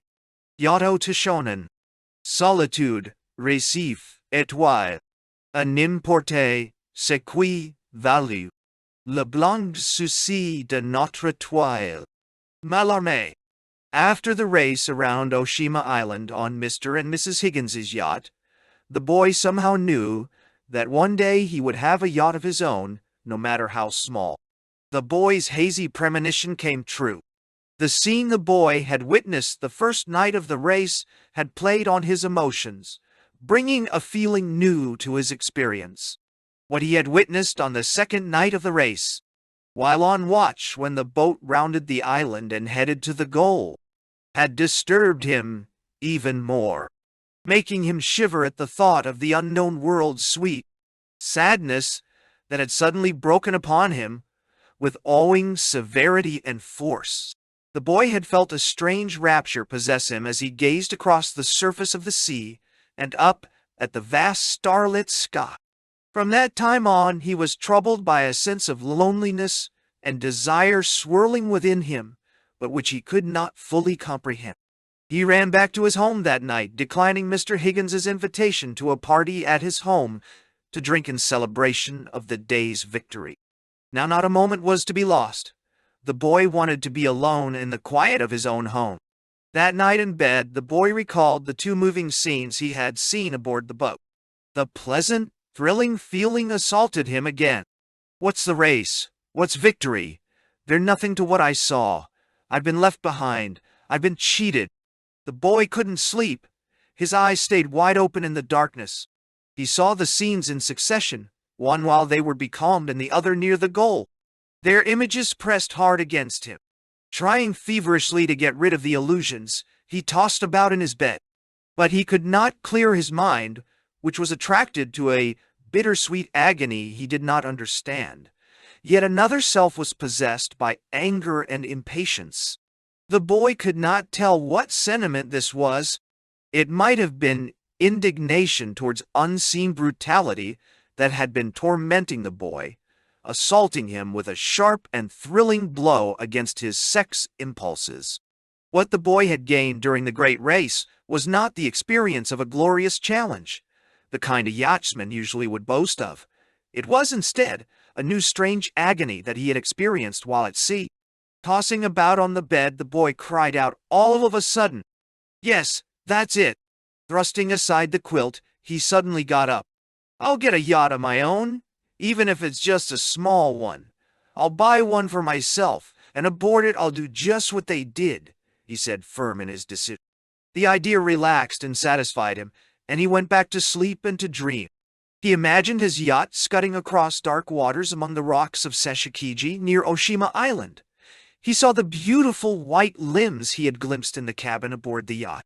The dream changed, and he was lying in the light of the moon on the deck of his own small white yacht, a cross between a snipe and a seahorse, guiding the rudder with his toe. The moon became warm sunshine, which reminded him of his mother's breast, his mother who had died when he was a child. He was trying desperately to reach for her like a boy that was lost in the night. Thirsting, he clung to the boat, to his mother, to an image that resembled Mrs. Higgins. With a feeling of shame, his dream ended there, and he slept peacefully after that. The strain and fatigue of the race were over. The rustle of sails was replaced by the surging sound of the waves on the shore. It was a Saturday night in May. The south wind was blowing particularly strong.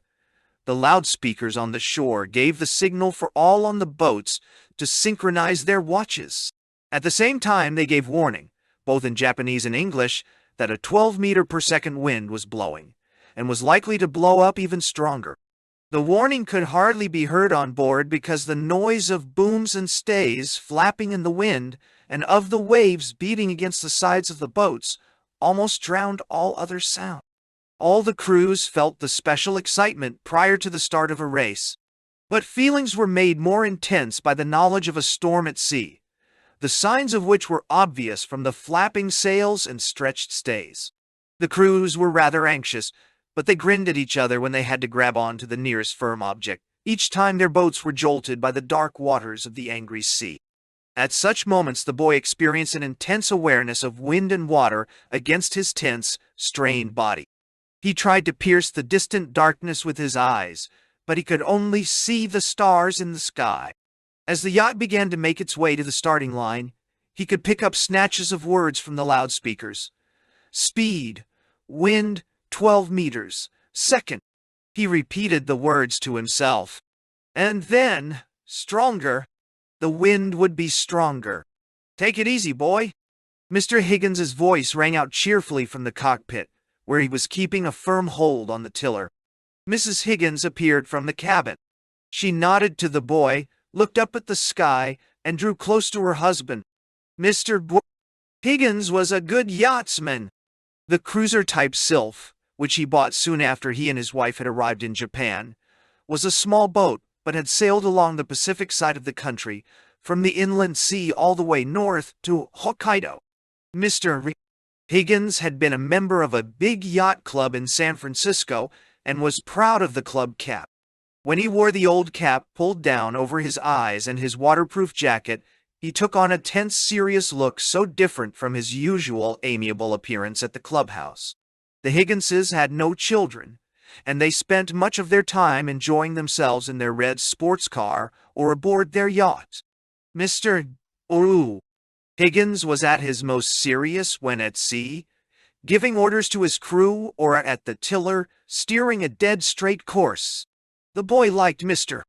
Higgins in these serious moods. While most of the foreigners who came to the harbor took their yachting lightly, spinning around the basin, recklessly making merry, Mr. Higgins and his wife seemed to be really enjoying the hours aboard their boat, and obviously loved the sport. Mrs. Higgins was about 10 years younger than her husband. She was petite, kind, and pretty. She had learned to sail in Japan, where she had come after her marriage, and was soon able to join the crew of the newly built Sylph on its trips round the Japanese islands, even on the long voyage to Hokkaido. Sometimes, when she took the helm, her husband would have to call out to warn her that she was on the wrong course. She would beg his pardon with a shrug of her shoulders and turn to the boy, who was shyly delighted by her ways. At those moments she seemed like an elder sister to him. The boy had come across the couple often at the harbor club where he worked. He had often helped with the rigging, and had sometimes been hired as a member of the crew. Then, since the beginning of the year, he had worked on the Sylph as assistant yacht boy. The Higginses liked him because he was quiet and intelligent in doing what he was told, and they were kind to him. Although he had worked for them for about 6 months, he had never gone around Oshima aboard their boat. Once or twice he had started off in the Oshima race as a crew member for various other foreigners, but they had always become fearful before the end of the race and altered course for Shimoda or Ito, where they could enjoy the hot springs instead. On these occasions, when they returned to the basin and waved their hands at the women and children on the passing pleasure boats, the boy was filled with feelings of contempt for them. He would busy himself with the ropes, or just stare out to sea, unable to accept the situation philosophically. Consequently, to set sail for the island of Oshima was to run at a mirage, which would disappear each time he got near. But on board the Sylph he was confident. He believed that they were not only going to complete the course around the island, but that they were also going to win the race with ease. As they were getting ready to start, he felt that he had at last banished a fear that had long pursued him, though the warning about high winds was not at all reassuring. To make the starting line clearer, 20 minutes before the start, a Navy frigate anchored some 200 yards to port, lighted a blue light on her mast, and threw a searchlight beam across the surface of the water to join a beam of light from shore. The moment the boy saw it, he recognized a sight that he had only been aware of in tales he had heard as a child. A yacht that looked like a legendary, white-robed knight galloping at full speed on a black horse, breathing scarlet vapor from its nostrils. Then it vanished from sight. A ferry, all in white, had come out and gone away. The scarlet deck light dyed the white sails red from the foot upwards, like a young warrior fleeing wounded from the field of battle. Only the waves and the wind remained to give the vision a sense of eternity. The boy held his breath, excited, fascinated. Another yacht suddenly came into view, lit up by the beam of light. "Ahoy! Ahoy!" the boy shouted. At that moment, yet another yacht lit up by the beam of light suddenly came into sight, cutting swiftly towards the open sea, heeling over with the wind abeam. It was the Catherine, on which his best friend, Tokiji, was working. The boy earnestly wished to be a huge white bird himself, like the yacht. "Let's head out to sea," the boy called to Mr. Higgins. "Okay, Marky, let's go," was the reply. Mr. Higgins jerked the tiller, and the vessel turned and inscribed a half-circle of foam on the water. When he strained his eyes, he could make out the shapes of other boats, like knights in the dim distance. The waves were beating against them, their gray sails towering high, and their masts leaning over in the wind. The vision of the boats on the vast dark sea made him nostalgic and sorrowful. So attached to the sea up to now, he experienced for the first time a momentary fear of a new, hitherto unsuspected world, weird and beautiful, a world that was beyond the power of his imagination. And yet he looked forward to making the voyage into that unknown world in which he now so deeply believed. As the Sylph headed out to sea, she suddenly cut into the ray of the searchlight, and every part of the boat was lit up brighter than day. The white sails were mirrored on the deck, wet with spray. The mainsail and the stays stood out clearly, as if drawn by an architect. The sudden brightness dazzled him. For a space, there was no more darkness. Mrs. Higgins exclaimed as a large black vessel with great sails flashed by. It passed through the light beam, then disappeared in the dark. That moment, huge sails gradually came in slowly from the opposite side of the darkness. "That's the Okichi!" cried the boy. She was a large 60-ton, two-masted schooner, biggest of all the participants in the race. She belonged to a Mr. Arnold, the manager of one of the large American firms operating in the Far East and the donator of the Trophy Cup. He had bought the boat at Shimoda the previous year. She was painted a shining bluish white. A naked goddess with red lips, white cheeks, and long black hair stood out at the bow. The name Okichi Maru was painted in green letters on the stern. Mr. Melch Arnold, whose nickname Arno the Homo was well known locally for carefully selecting the boys who worked on board. This schooner with the name of a woman housed, in strange contrast, a harem of male lovers. She looked more like a gracious and legendary castle than a knight-at-arms as she disappeared into the ghostly darkness. Then the ball light at the basin flashed, followed by 5 red lights and the sending up of blue fireworks. The announcement, 5 minutes to go before the start, was repeated. The fireworks went up at 1-minute intervals, and the red lights were extinguished one by one. Mr. Higgins continued on the course he had set. When he turned the boat towards the starting line, having tacked it at one corner of the creek, the 4th light died out, and just as he sped into the line of the searchlight beam, the scarlet fireworks shot skywards. It was a fine piece of timing. "Well, here goes," said the boy in great excitement. "Just now start, no flying. Okay, all fair, no recalling boats. Good luck, goodbye." The order at the start was Sylph, Toradon, Catherine, Saffron, Gay, Kaiomaru, Amiko, Splutter, and Neptune. There were others, but the boy could not make them all out on account of the darkness. They were soon beyond the basin, and out at sea where the waves were high. The shore lights seemed far away. The Sylph was in the lead.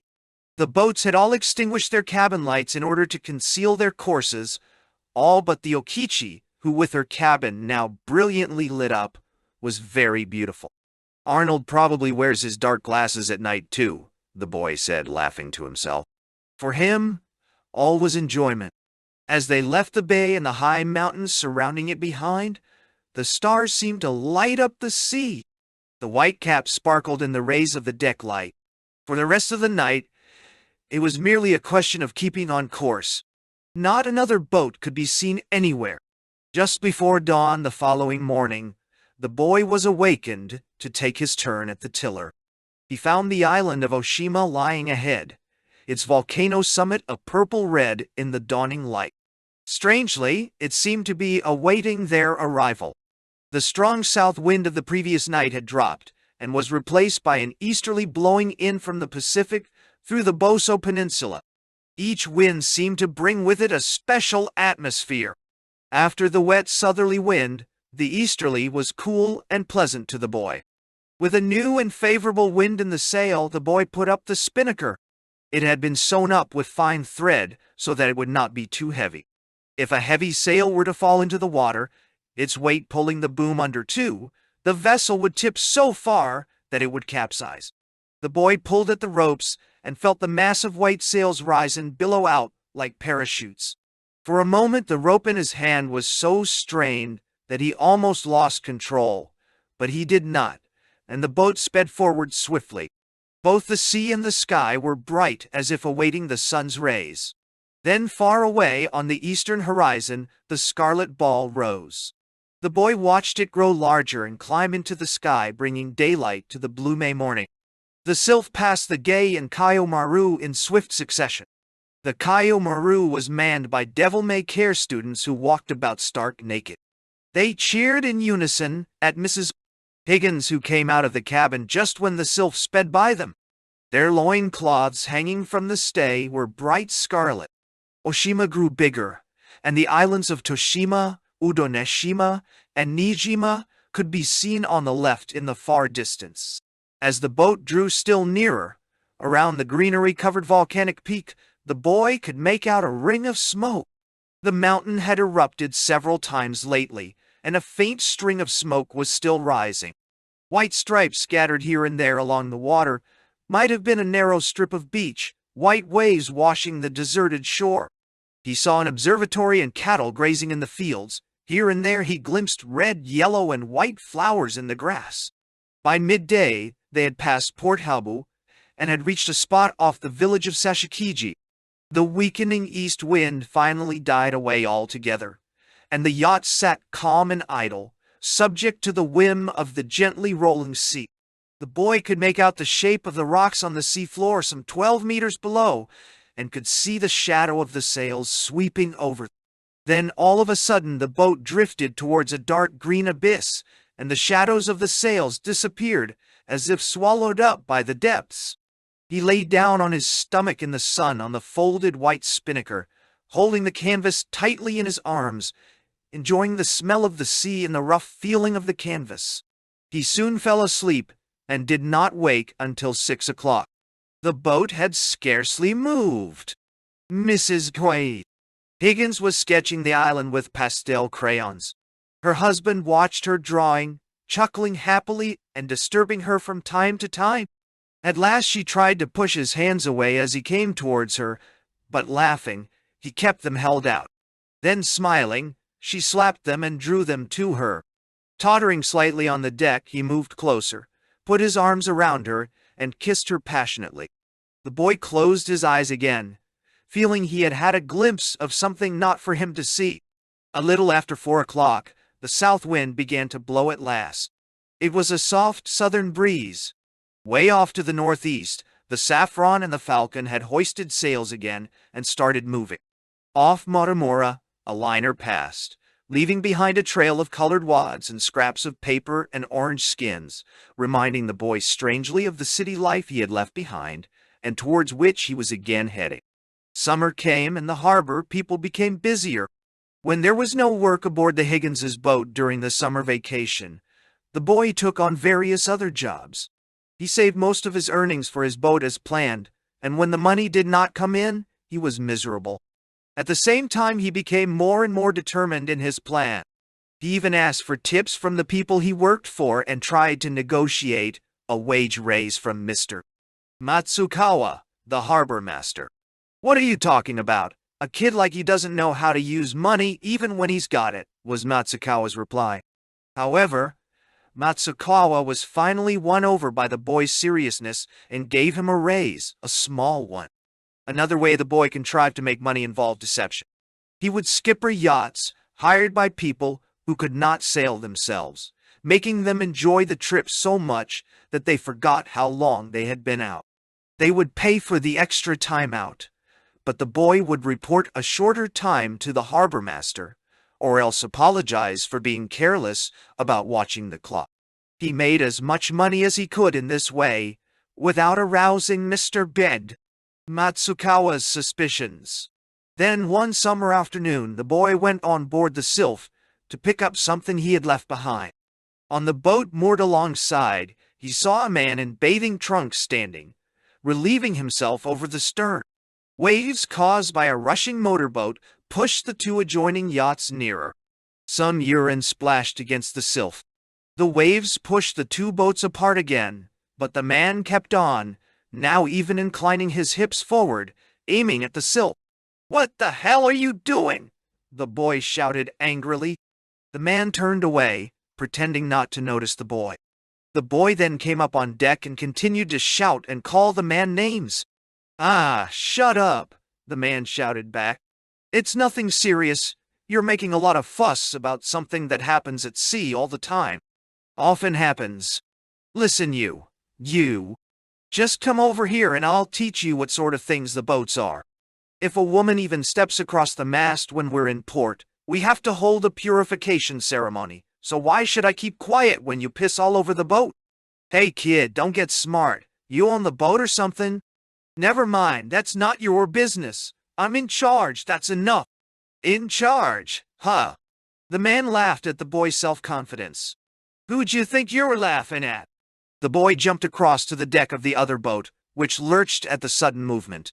The boat rocked wildly with his weight.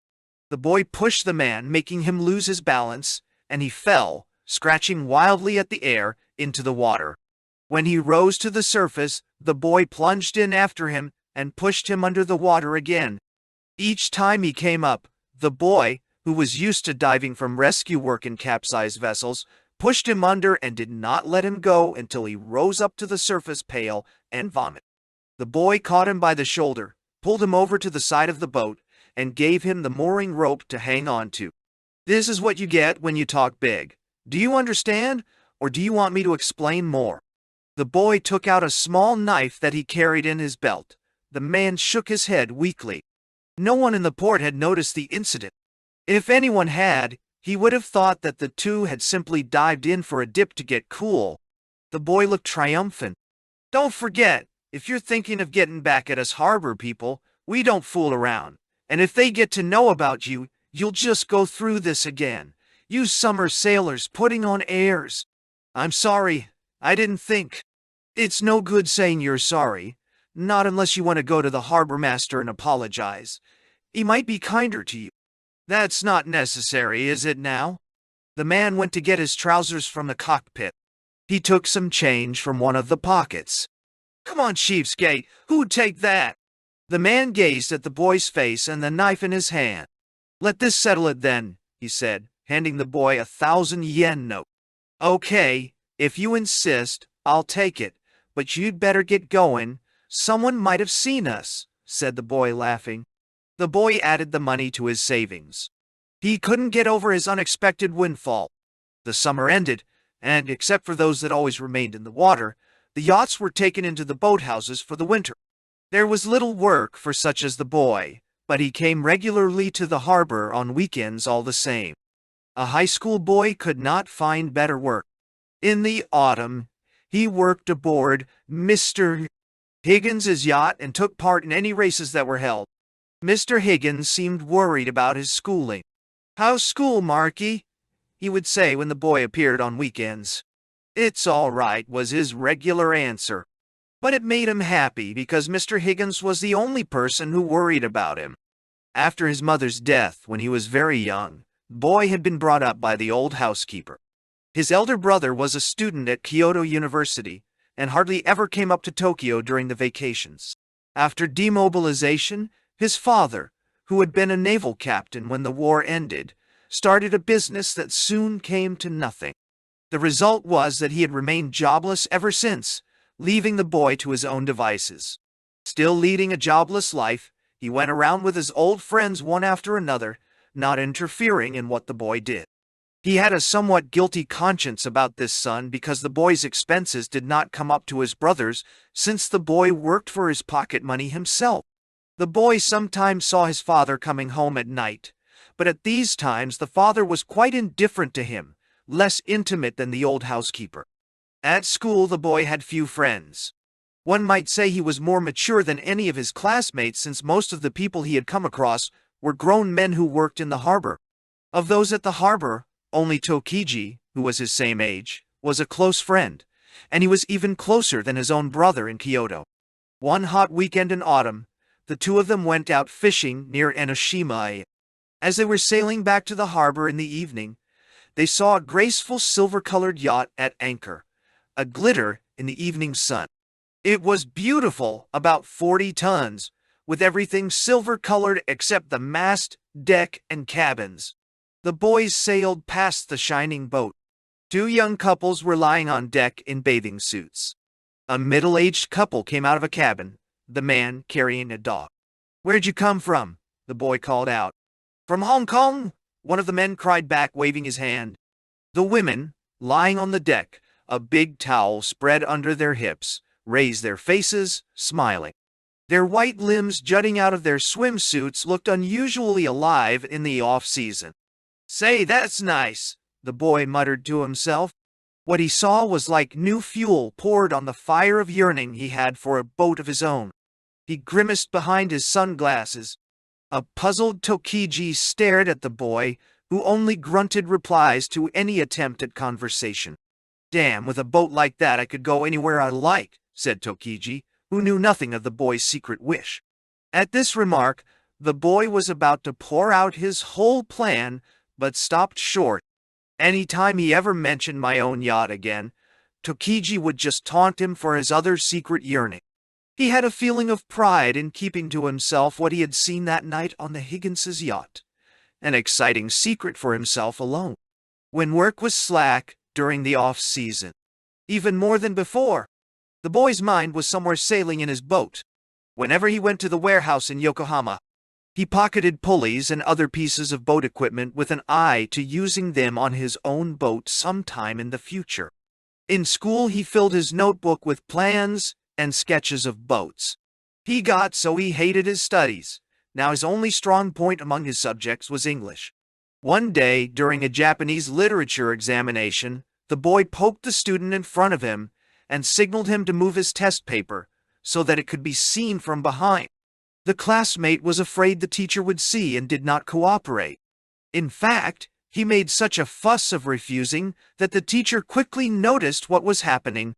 "If this were an official examination, you'd be expelled from the school," the teacher shouted angrily. "At any rate, you are to hand in a blank paper." After the class, the other boys were very upset at the incident and started to rail at their timid classmate. They called him a traitor for having refused to cooperate, but they in no way blamed the boy for his abortive attempt to cheat. Okay, lay off him," the boy said, stopping them, but to his timid classmate, "Wait for me after school. I want to talk to you." The classmate had already turned pale, for he knew the boy's reputation. Just then the boy recollected the incident at the harbor when he had squeezed money out of the man for urinating on the sill. He got rid of the other boys who followed out of curiosity and called the classmate into the shadows nearby. The timid student quickly knelt on the ground and bowed low to beg the boy's pardon. "You don't have to do that. It won't make things any better. I won't beat you. All I want to know is if you're ashamed for refusing to help out like that. It was such a little thing, wasn't it?" The boy eventually extorted his classmate's watch from him, but worked it so that the other offered it to him. When the victim did, the boy said, "I don't want anything that belongs to you. I'll go myself and change it into money and pass on the pawn ticket. Redeem the watch when you can, huh?" The two then took the watch to different pawn shops and left it at the shop that offered the highest price. A few days later, the story reached the ears of the school authorities. They had the boy expelled, but they were kind enough to get him transferred to another school. Rumors spread among the students that the boy would surely get even with the one who had given the information. Both the classmate and his friend who had informed were careful to go to and from school by various routes. The boy who had not thought of revenge heard the rumor and got an idea. One day he waited and confronted the informant. Drawing close to him, he said dramatically, "You got me in this fix. What are you going to do about it?" Once again, just as before, his extortion was successful. The new high school was virtually a district reformatory, since all those who entered in had, like the boy, records from their previous schools. The boy carried a sea knife to school every day. On the third day, he was approached by some of his new classmates and was told to meet them at the back of the gymnasium. To their surprise, he appeared brandishing the large knife. "It looks like you can take care of yourself, okay?" said the leader of the group, taken aback by the forbidding appearance of the boy with his well-polished knife. This rough-and-ready attitude enabled him to go through his new school initiation with flying colors. The boy knew the nature of the new school and immediately made a name for himself. He was always ready to pick a fight and would always see to it that he got something from his adversary. He always talked big and loud in front of older students. To someone who looked as if he might give in, he would say, "Hey, you got some cigarettes, don't you? Or do you think you can stare at me like that for nothing?" Actually, this was the very beginning of what was for him a business. He got so good at it that he was almost like some sort of peddler. The boy forced all-out battles on those who would challenge him. His work had given him great strength and nimbleness for his size. While the others had no such clear-cut objectives in fighting, the boy had a definite cause and purpose and was seldom defeated. Generally, in the midst of a fist fight, Each side would hope that his opponent would quit before the fight had gone too far. To give a few blows to the other would be enough to maintain face and self-respect. After such a rally, each one would be convinced of his own victory. It was the same as with duelists who stop their affair of honor as soon as it results in bloodshed, even if just from a scratch. Such exchanges of blows among students might be called just one more of their fantastic social customs. But the boys' method was more purposeful. The fighting had to be continued until one side gave in. To the boy, business would not pay if the other side did not collapse completely. Peace overtures were just a waste of labor. If his opponents had known why he was so reckless, they would have avoided fights. But they did not know, and so were easy picking. Good business. Soon, to those who could not guess his motives, he became notorious for going out of his way to pick a fight. The boy became an institution at the school. It's like the old saying, "Don't let a lunatic play with sharp objects," said a man who saw the boy showing off with his knife to the others. The business of brawling was profitable to the boy, even though opponents were limited. His body began to show cuts and bruises. But, encouraged by his first several successes, the boy began to attack village lads and boys from other schools on his way to and from home. He would first assume a superior air, behaving in a lordly manner so that he might attract the others' attention. Then he might suddenly change, becoming vulgar and coarse, all to keep the victim off balance. While his opponent was falling for the bait, the boy would suddenly attack him with a flurry of unexpected blows. But one day the boy was set upon by some friends of the boy whose watch he had pawned. While two of them twisted and held his arms firmly behind him, a third freely pommeled his face until it was beaten and swollen. In the boy's mind was the thought that he would cut down on his business.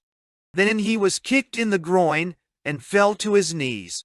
He had managed to dodge the blow slightly, but still the pain made his insides twist in agony. A premonition that he might be crippled or die flashed into his mind and stayed with him. As the three left, the boy half heard someone say, "You've got a lot of guts for a little shit, haven't you?" In the boy's mind was only a vision of a brilliant white yacht floating majestically on the water. The boy's desire for a yacht acted as a kind of challenge or revenge against the formerly unknown world that had opened up to him after he saw the two scenes on the sill.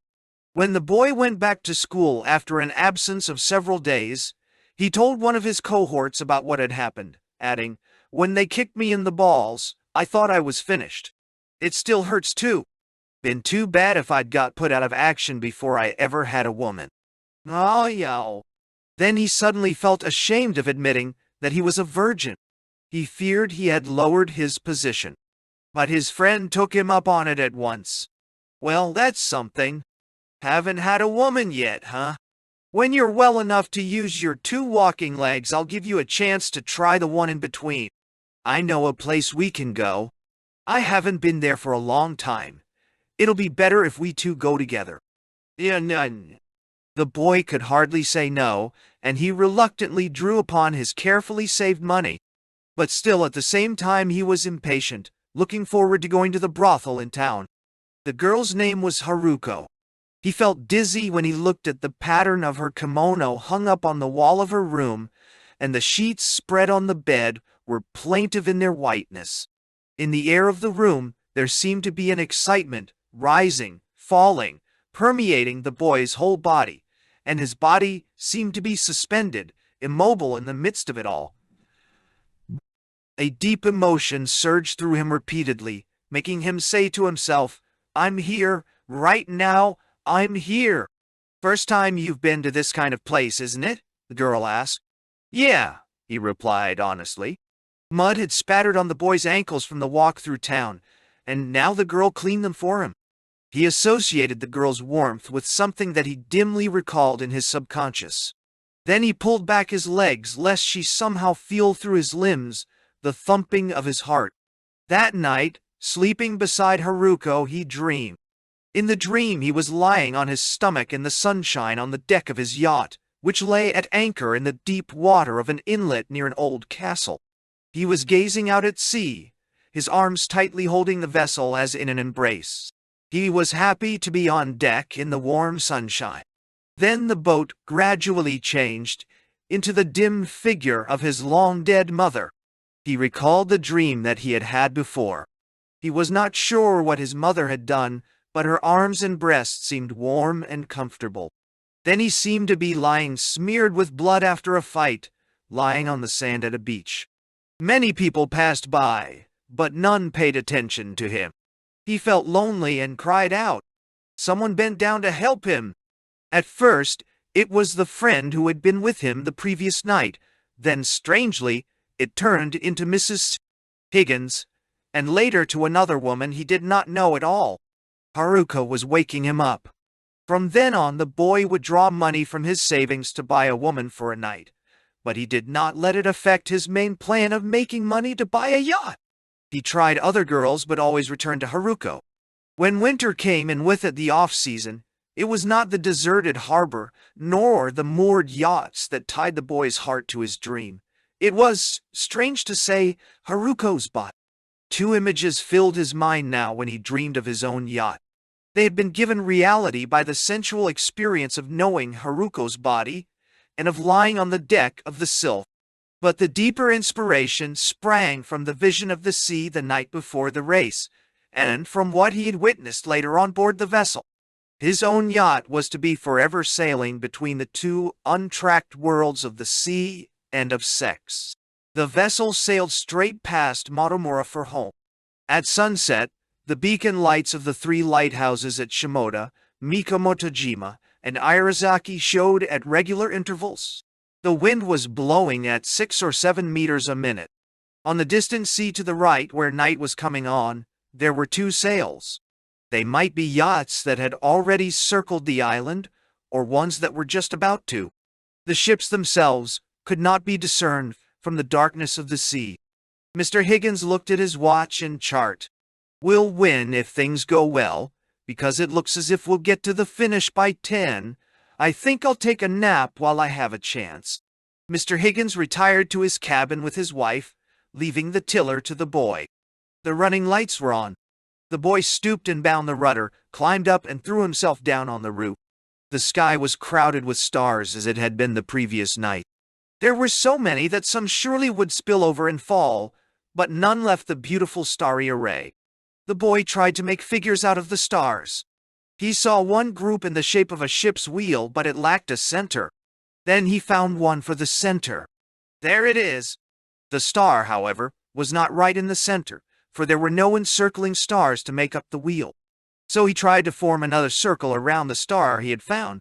While he was trying, the stars that had been forming a circle had already begun to scatter.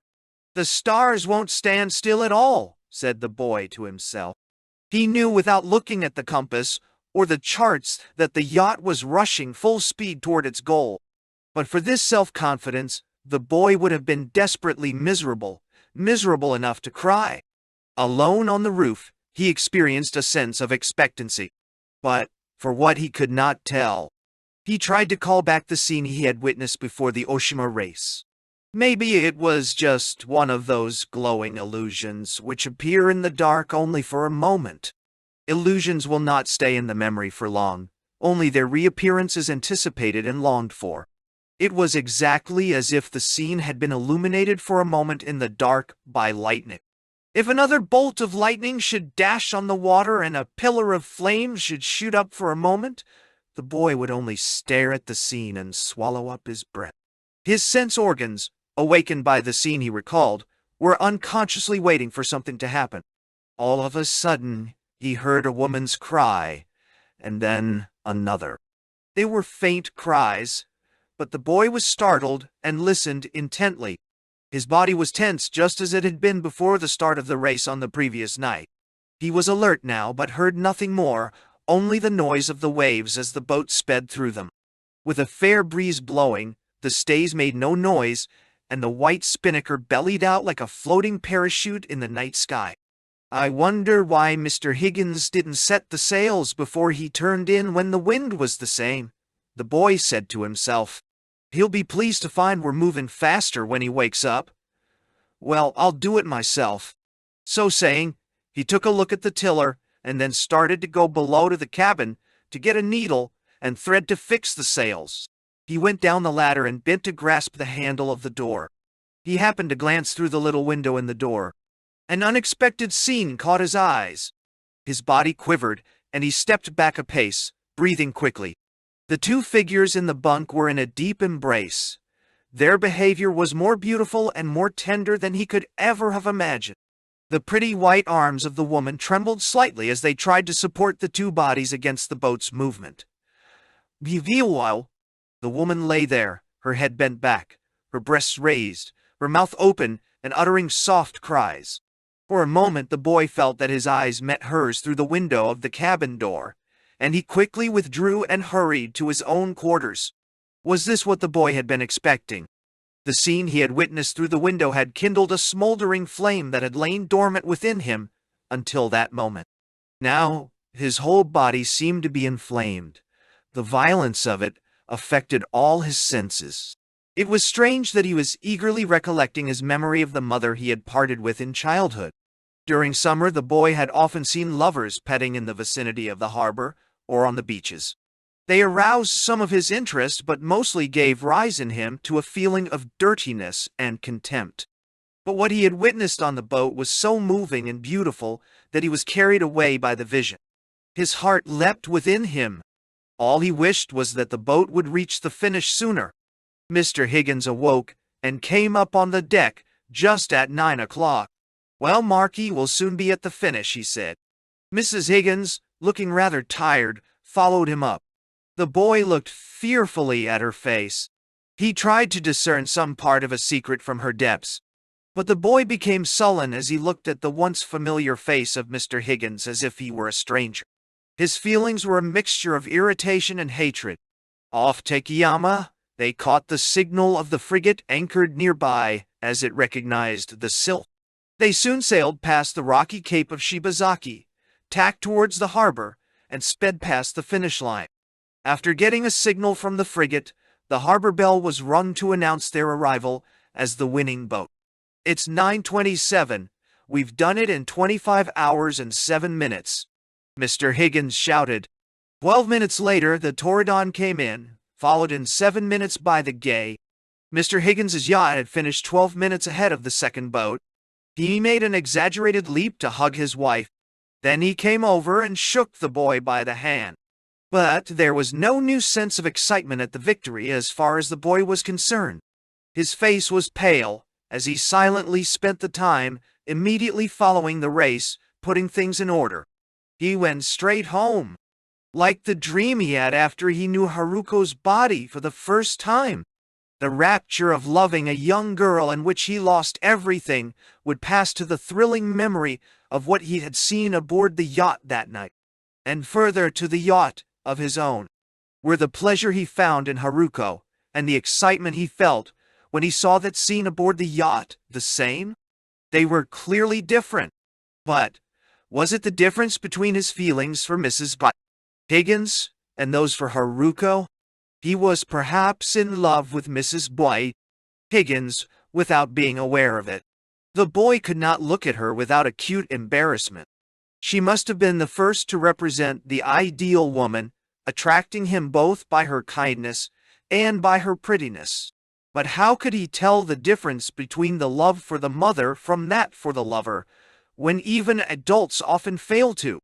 What the boy really wished was to do what he had seen aboard the yacht. "I'll have my own yacht and make love just like that." Now the boy's burning passions fused his two worlds into one. When spring came, the boys began to worry about their final examinations.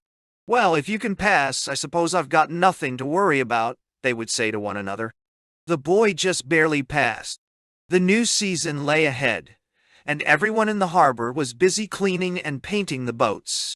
Seeing the refitted yachts floating again on the water, the boy was extremely happy, recollecting what had happened in the previous season.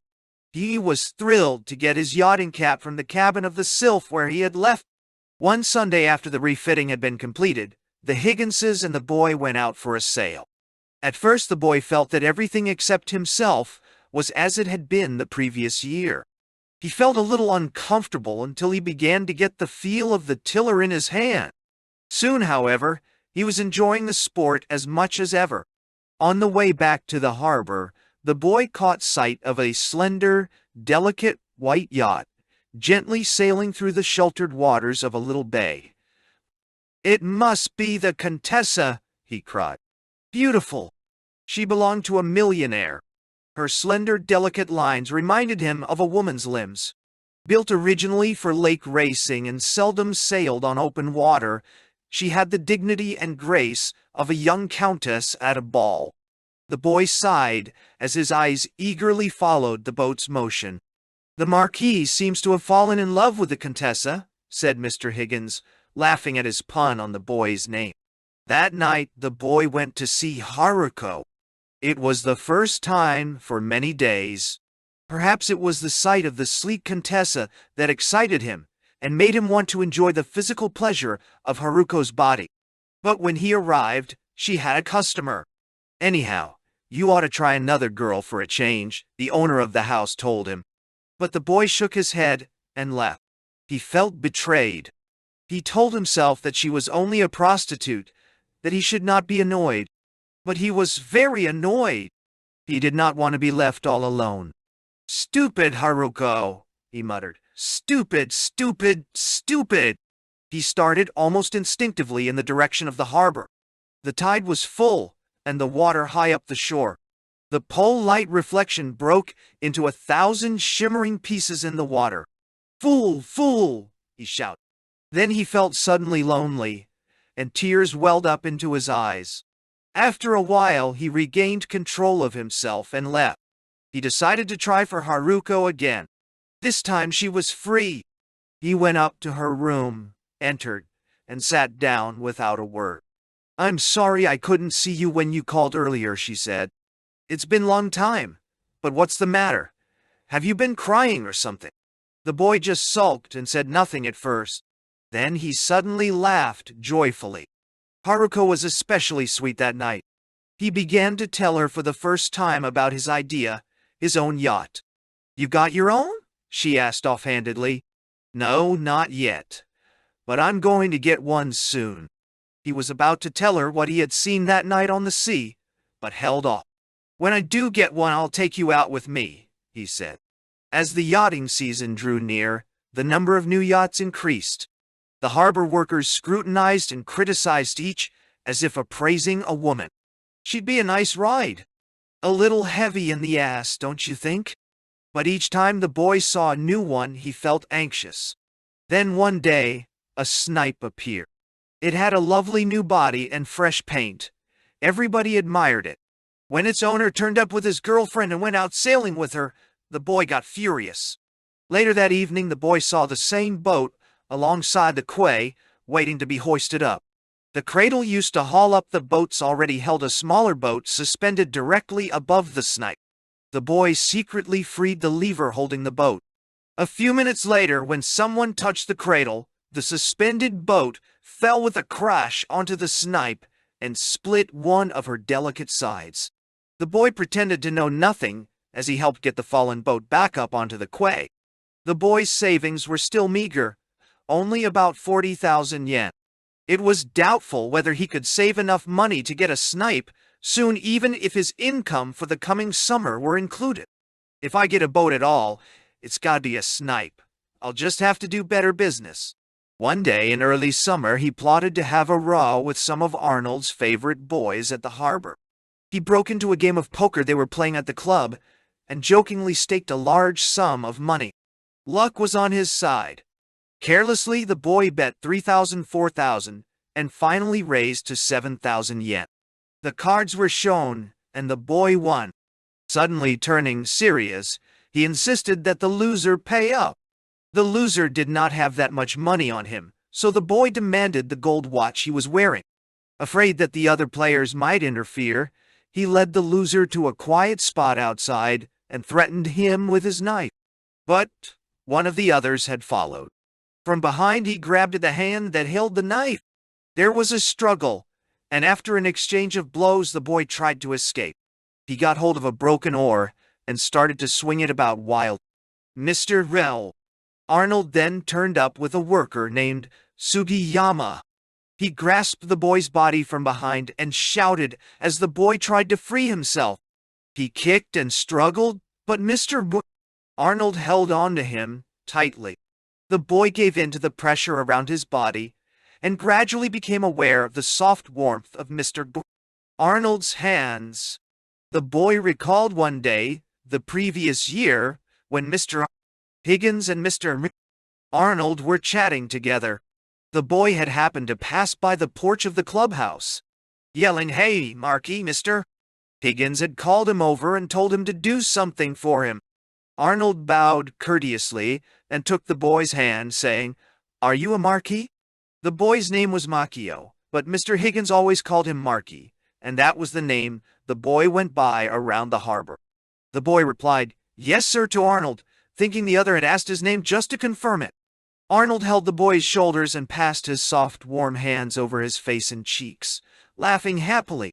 The boy had felt something strangely unpleasant about the man's palms, unexpectedly soft and delicate like a woman's. When Mr. Arnold's hands touched his face and shoulders, he quickly stepped aside. He stared at the man's eyes, trying to pierce the mystery behind the dark glasses, but by then, Mr. Arnold was just glaring at the boy from under knitted brows. The boy struggled now to get rid of the same disgust he had felt before. Wriggling his body, the boy finally pushed the other backward and then quickly bent forward. The force of the boy's thrust with his hips sent Mr. Arnold's huge body sprawling. With an incoherent groan, the gay Don Juan struggled to get up. Seizing the opportunity, the boy ran away at full speed. Sugiyama roared with laughter. Mr. Arnold, whose forehead and right side pained mightily, worked off his temper on his pets now gathered around him. Later, Mr. Higgins heard about the incident from the harbor master and spoke to the boy firmly. "Why did you play for such high stakes?" "Because I needed the money," the boy replied contritely. "What for?" "For a boat of my own. I've saved up some money, but not enough yet." The boy's voice was resolute, and his determined manner made Mr. Higgins smile. "I see," he said. "But you shouldn't get money that way. Anyhow, what kind of a boat do you want, and how much more money do you need?" The boy then told Mr. Higgins all about his plan.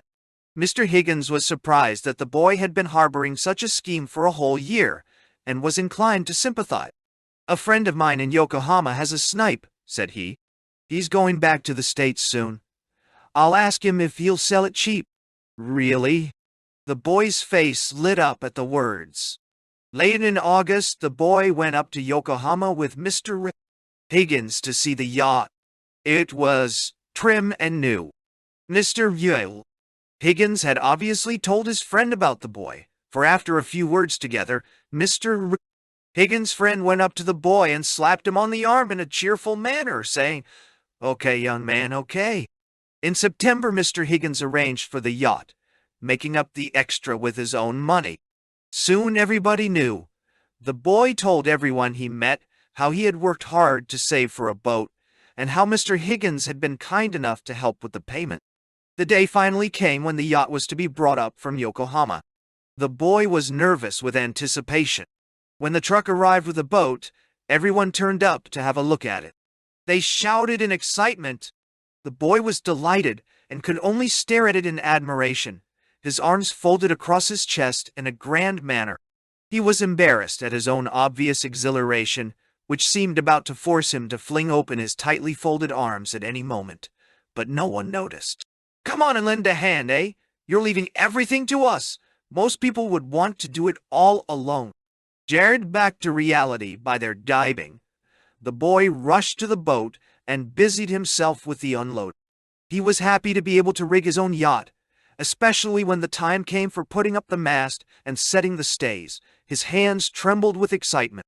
Then he put the boat in the cradle and lowered it down to the water. He hoisted the sails and cast off the moorings. The sails scooped up the wind, and the boat sped seaward with the boy and Tokiji. "Hey, it's fast!" he shouted. They sped forward, and the boy pulled the sails tight without speaking. He managed to keep his boat from heeling too much by leaning out. Tokiji helped by lying flat, hanging out over the water. The strong sun dazzled the boy's eyes, and the spray blew across his face as he glanced up at the sky. He looked towards the distant horizon. Tears almost welled up in his eyes, but he could not have said why. A feeling of calm spread over him as the sails swelled in the wind. The boat tacked and turned under the boy's skillful hand. He felt he had always been its master. The boy named it Marquis. A new pier was born in the harbor. A week or so later, when he was out sailing, the boy thought of Haruko and the promise he had made to her. On his return, he took what money he still had and made his way to her place. "Now I'm going to do what I promised," he said. "What's that?" "I'm going to take you out in my yacht." Although she disliked going out and being seen by other people, he persuaded her to meet him at a quiet spot along the coast, near some cliffs where he could easily take the boat. He left the place, still urging her to give in and meet him. At 3 o'clock on the afternoon of the appointed day, he sailed to the spot, but could see nobody on the rocks, except a few children fishing. He thought Haruko was not coming. He pushed the rudder away to tack his boat when he caught sight of a red parasol moving along the shore. "Haruko, Haruko! Over here!" he shouted at the top of his voice and steered to a place where she could step aboard. She took off her clogs and gathered her cheap blue dress above her knees, showing the white lace hem of her slip. The boy gave her a helping hand. "So this is your yacht. It's wonderful. It's so clean and bright," she said. "But I can't swim a stroke. I hope it's safe." He turned the boat and they headed out to sea. A number of sailboats belonging to a local school were having sailing practice. At the sound of a whistle, they would all come about, and when they got to the buoy, they would all come close together, and then scatter again at the turn like so many butterflies. The crew of each tiny boat consisted of 2 well-tanned boys, sitting side by side. Each time the boats tacked, the boys gave a shout in their high-pitched voices. Then they leaned forward purposefully as their boats gathered speed. As the Marquis sailed out, the boy kept looking back toward the harbor. He was afraid that people would laugh at him. Just after he had passed the headland, another yacht came in sight heading for home. The boy climbed up on the left side. He made out the figure of Tokiji, who was working as skipper on board. Tokiji began to wave, but the boy pretended not to notice. "Look, he's waving at us," said Haruko, and before he could stop her, she was waving her parasol in answer, crying "Ahoy!" The boy flushed. Every time they passed another boat with a couple aboard it, Haruko would wave and call out. The two looked at each other and laughed. "Let's do some fishing," the boy said after some time. He got out his fishing line, which he ran out astern and then tied it fast. The wooden float settled on the surface of the sea, ready to bob up and down when there was a bite. "What are you going to catch? Bonito or mackerel? Keep an eye on the float at the stern, will you?" The boy threw a float and a hook overboard. While they fished, the boy looked back towards the land. The 3 adjoining towns seemed the same distance away. He pointed out to Haruko the various things that attracted his attention, and she marveled at everything. "How wonderful," she said. "I'm so happy to be here with you." They gazed at each other with contentment. Then, all of a sudden, Haruko started. "Look," she shouted. "You've got a bite." The float was dancing on the water and was being dragged quietly away. The boy quickly tied the sheet to the tiller and began to pull in the fishing line. As it came in, he caught sight of a large, dark-colored fish flashing in the water. It was a huge bonito. He hauled it aboard, and it lay flipping on the deck. "Oh, will you look at that?" she squealed excitedly. For a moment, she wanted to touch it with her fingers, but she suddenly sprang back and clung to the boy. He threw the fish down in the cockpit, and they could hear it flopping about. The boy took another look at it and gazed at its beautiful silver-striped body. He stretched out his hand to touch it, but it jumped away from him. Then the boy decided to teach Haruko how to sail. She was slow to learn, but he went to great pains to tell her what to do. Several times she made a mistake in tacking. "No, not that way. You've got to move the handle of the tiller to the left when you want to go to the right," he said, scolding her. How many times do I have to tell you? Well, I never did this before. Haruko broke into a giggle and fell against him. The boy pulled her close. She stopped laughing and looked at him. The boy kissed her again. Now no part of their bodies touched except their lips. For a moment, Haruko forgot the way of her profession and drew back to smile shyly at him. Looking at her happy face, the boy broke into a grin. For some moments they exchanged kisses like a pair of innocent lovers, still unknowing of each other's body. Her bare foot touched the fish the boy had caught. The fish sprang up. Her lips still close to his, she screamed and clung tightly to him. The two of them were quite alone on the sea, and the waves were beginning to rise. The boy slipped his hand under her dress. No, no, she said. We can't do it here. There's no room. He tried to lie with her on the rolling boat, but the cockpit of the Snipe was too small. Despite her objections, the boy tried to make love to her. In order to give themselves more space, the boy removed the tiller and tried to maneuver their bodies into a suitable position. No, no, she said. We'll fall overboard if the boat moves about, and what would people say if they saw us? Sullenly the boy gave up. Look, that float's moving, Haruko said. Who cares? He answered. Haruko bent over him and looked into his eyes, drawing him closer. Don't be silly, she said. You can come tonight if you like, but I haven't any money, and I... Never mind, I'll pay for you, Haruko interrupted. She kept on looking at him. I like you, she said. And I like you too, the boy replied, now smiling. They headed for the craggy coast so Haruko could go ashore, but the tide was not favorable, and the rocks were all underwater. I can't put the boat ashore around here. Let's go up to the harbor and you can get off there. You don't have to feel embarrassed, said the boy. He anchored at the end of the harbor, and before they parted, agreed to meet her later that night. Some of the boys at the harbor yelled remarks at him and the girl. Unfortunately, Matsukawa, the harbor master, came back and saw them say goodbye. He stared at the two for a while, then went off laughing. After the boy had moored the boat, Tokiji and Hamaguchi came over to talk to him. Who was the woman you had on board? Tokiji asked. You wouldn't look at me when I called, but I guess you made out, huh? I tried to see what she was like through my glasses. She's no kid like you, is she?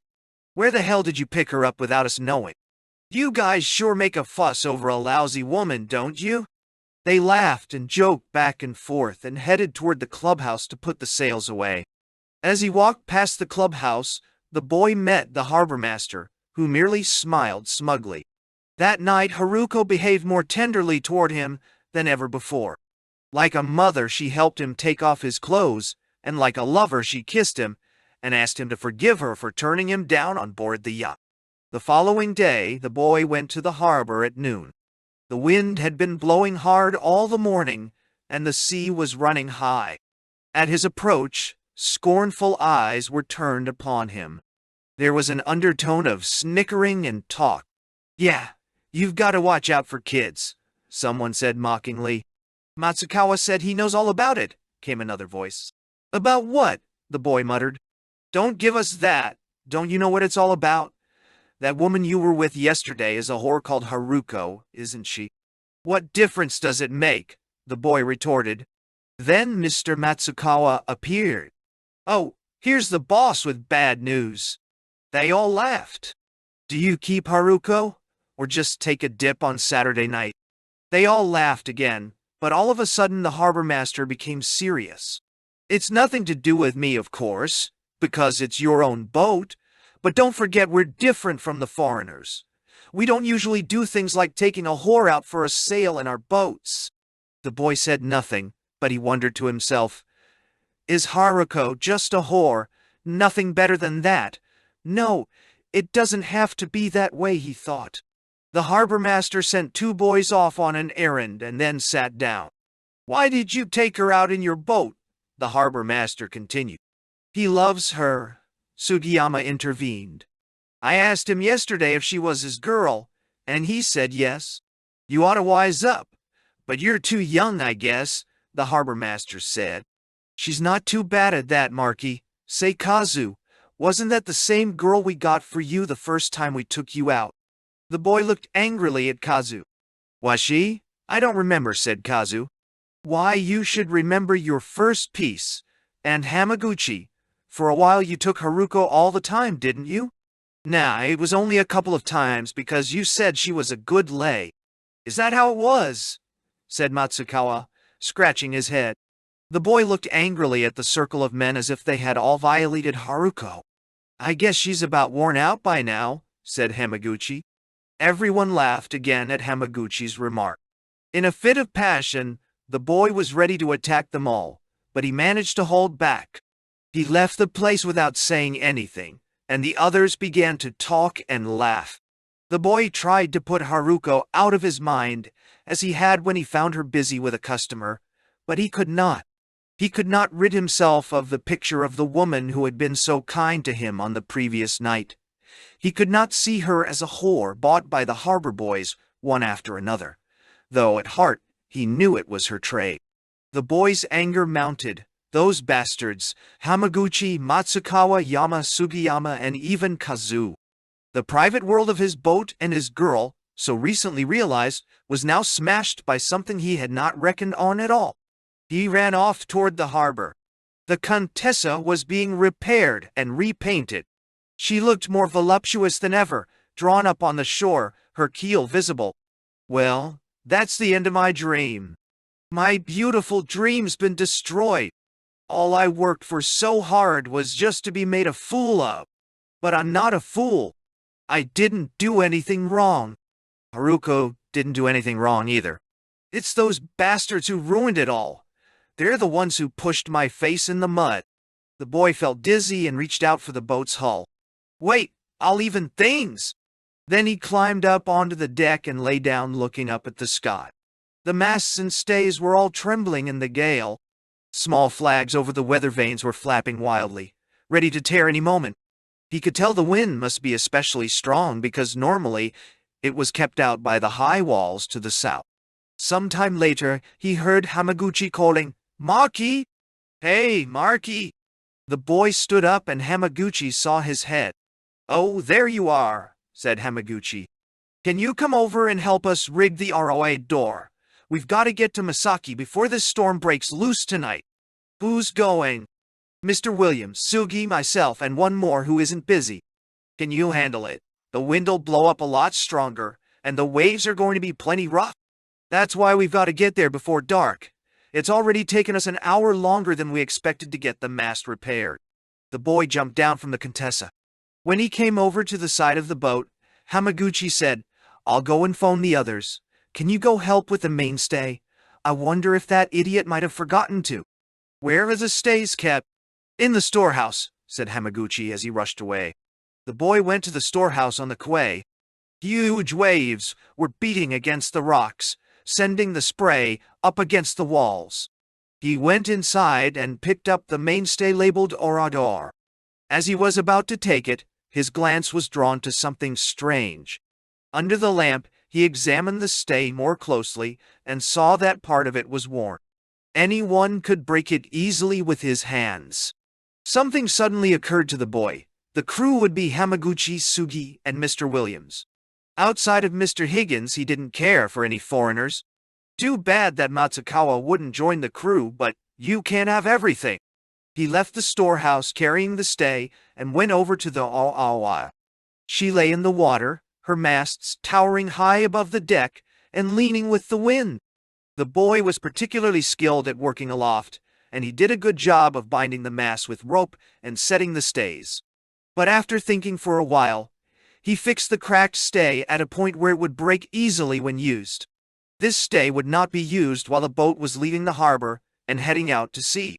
But when the ROI door tacked and was in full sail, the stay would be pulled to its tautest supporting the mast, and the mast would be bent with the heavy swollen sail. The damaged part would easily break, and the mast without the supporting stay would be quickly broken by the angry gale wind. This was the only way such a cruiser-type boat would capsize. The work over, the boy took a look out to sea and saw the high waves angrily foaming and tossing in the wind. All the clouds on the horizon between Oshima and Aizu had been blown away except for a solitary speck in the distance that looked like a little island. "Okay," the boy said to himself in a low voice, but with obvious relish. The yacht left the harbor at 4. The boy did not feel like watching with the others, so he made off into the hills beyond the harbor where he could be alone and survey the progress of the yacht. All the small yachts had returned because of the strong winds. Then, one by one, the other boats came in, while the setting sun spread a deep glow across the surging waters. The solitary departing yacht presented a picture of tragic beauty, heeling over in the wind as she sailed towards the fading light. "It serves you right," the boy said aloud. "Even if you turn back, the sail'll snap." He made his way home. As it grew dark, the wind blew stronger. People on the street were exchanging greetings, saying how early it was for a typhoon, and gathering their belongings to prevent them from being blown away. The boy turned on the radio during supper. The weather was the main topic of the news. Minor storm centers that had been far over the southern sea joined at about 2 o'clock this afternoon. Seems to have developed quickly at first, giving indications that it would move on to the eastern sea, skimming south of Hachijo Island. However, now it is rushing in a north-northeasterly direction, having made a sudden shift in its course. If it keeps on the present course, it is very likely to reach Sagami Peninsula, passing the island of Oshima late tonight or early tomorrow morning. A shift toward the western part of Boso Peninsula can also be expected. Miyake Island reports typhoon winds. Typhoon warnings have been issued for the Kanto district. A typhoon, huh?" the boy said in a low voice, putting down his chopsticks. Now he believed that the catastrophic violence of nature was lending its strength to his scheme of revenge. A smile crossed his face. After supper he went to the harbor. Black clouds were flying low across the sky. A 3/4 moon with a bluish ring around it made a momentary appearance from behind the fast-moving clouds. Raindrops pattered on the dry roofs and then stopped as a presage of the oncoming typhoon. The people of the harbor had pulled as many boats as they could up onto the beach, leaving the ones in the water tied firmly together at the bow and stern. They were now awaiting the storm. Everyone showed serious concern for the yacht that had left the harbor for Misaki earlier that evening, complaining that the weather forecast had been too late in coming. The aspect of the sea was completely altered now. The waves crashed with a roar over the breakwater, the spray falling on the barrier, continuously like a torrential downpour. Each time there was a gust of wind, all the masts hit together, making a great clatter. The waves that surged towards the inlet through the harbor mouth ran all the way up the beach, exploding ferociously, claiming everything they touched. When the boys finished their work on and around the boats, they gathered at the club office for further information about the storm and the ROI door. "Looking tense, mister." Matsukawa tried to call the ports of Misaki, Hiratsuka, and Takayama by phone. He got through to Misaki, then to Hiratsuka. Both answers were no arrival. "She couldn't be at Takayama. She'd have come back here. I wish she'd tell us where she is." Matsukawa had asked the authorities to see about rescue preparations. "This is awful. Nothing like this has ever happened before. With such a southerly wind full in the face, how could she get to Hiratsuka? She should have come back here or taken refuge somewhere near Takayama at least." The phone rang. "It may be Takayama," said Mr. Matsukawa. Everyone stopped talking and waited in silence. Matsukawa shook his head and hung up the phone. "No news," he said. "There's little hope in this storm. If there's anything wrong with the rigging, the mast'll snap and she'll capsize. It's all the Weather Bureau's fault. How could they wait so long? Who was on board? Maybe we'd better inform their families. Mr. Williams, Hamaguchi, Sugi, and who took Kimuhima's place? Who took your place, Kimuhima?" "Tokiji," was the reply. "What?" cried the boy. No wonder he wasn't there. "Tokiji! Are you sure it was Tokiji? Kimijima nodded. The boy was struck dumb at the unforeseen turn of fate. His scheme had failed. But the boy did not blame himself. Now he hated Hamaguchi and Sugiyama more than before for having probably tricked Tokiji into going. Bastards! Tokiji was aboard too. Take it easy. Fussing won't help. Poor Tokiji. Kimijima moaned and began to sob. I killed him. It's just like I murdered him. The boy was shocked at the thought. He stared at Kimijima crying over his friend. He had let Tokiji take his place in the crew when he was called home. The boy could do or say nothing for him. He just patted him on the shoulder. Killed, the boy thought. The boy had not thought beyond the fact that the stay would snap, the mast would break, and the yacht would capsize. That was all. Have I killed him? Is that the way this will end? The boy was about to shout the words, but managed to swallow them. With his teeth clenched, he ran out of the room. I don't care about the other guys. Don't let him die. Don't kill him. Tokiji! Tokiji! He called his friend's name, but his voice trembled. He rushed to the storehouse. Clearing some of the boats out of the way, the boy quickly got his own into the water. He lowered the rudder and hoisted the sails. He was not quite sure what he was doing. He just felt as if he absolutely had to start for someplace. The sails soon filled out in the wind, and he was away. At that moment, Mr. Matsukawa caught sight of the boy and came running out of the clubhouse. Hey, where are you going, you fool? Come back! Stop! Stop! He cried. The boy seemed to hear him, for he turned back a moment as his yacht passed through the entrance of the harbor. Beyond the harbor walls, the strong gale swept down upon the yacht, hurling it for a moment to the top of a wave, and then down into an abyss. The boy managed to steer aslant the high waves, though the heavy water drenched his body. Tears streamed down his cheeks for a while, but now battling with the huge walls of black water, he began to concentrate entirely on sailing the little craft. He was a good sailor, and once he was caught up in the challenge that faced him, he forgot Tokiji, Haruko, and everything. The only thing in his mind was the legendary White Knight. As the boat rushed towards the open sea, it had to pass close to a number of dangerously projecting rocks, around which the waves broke in angry swirls.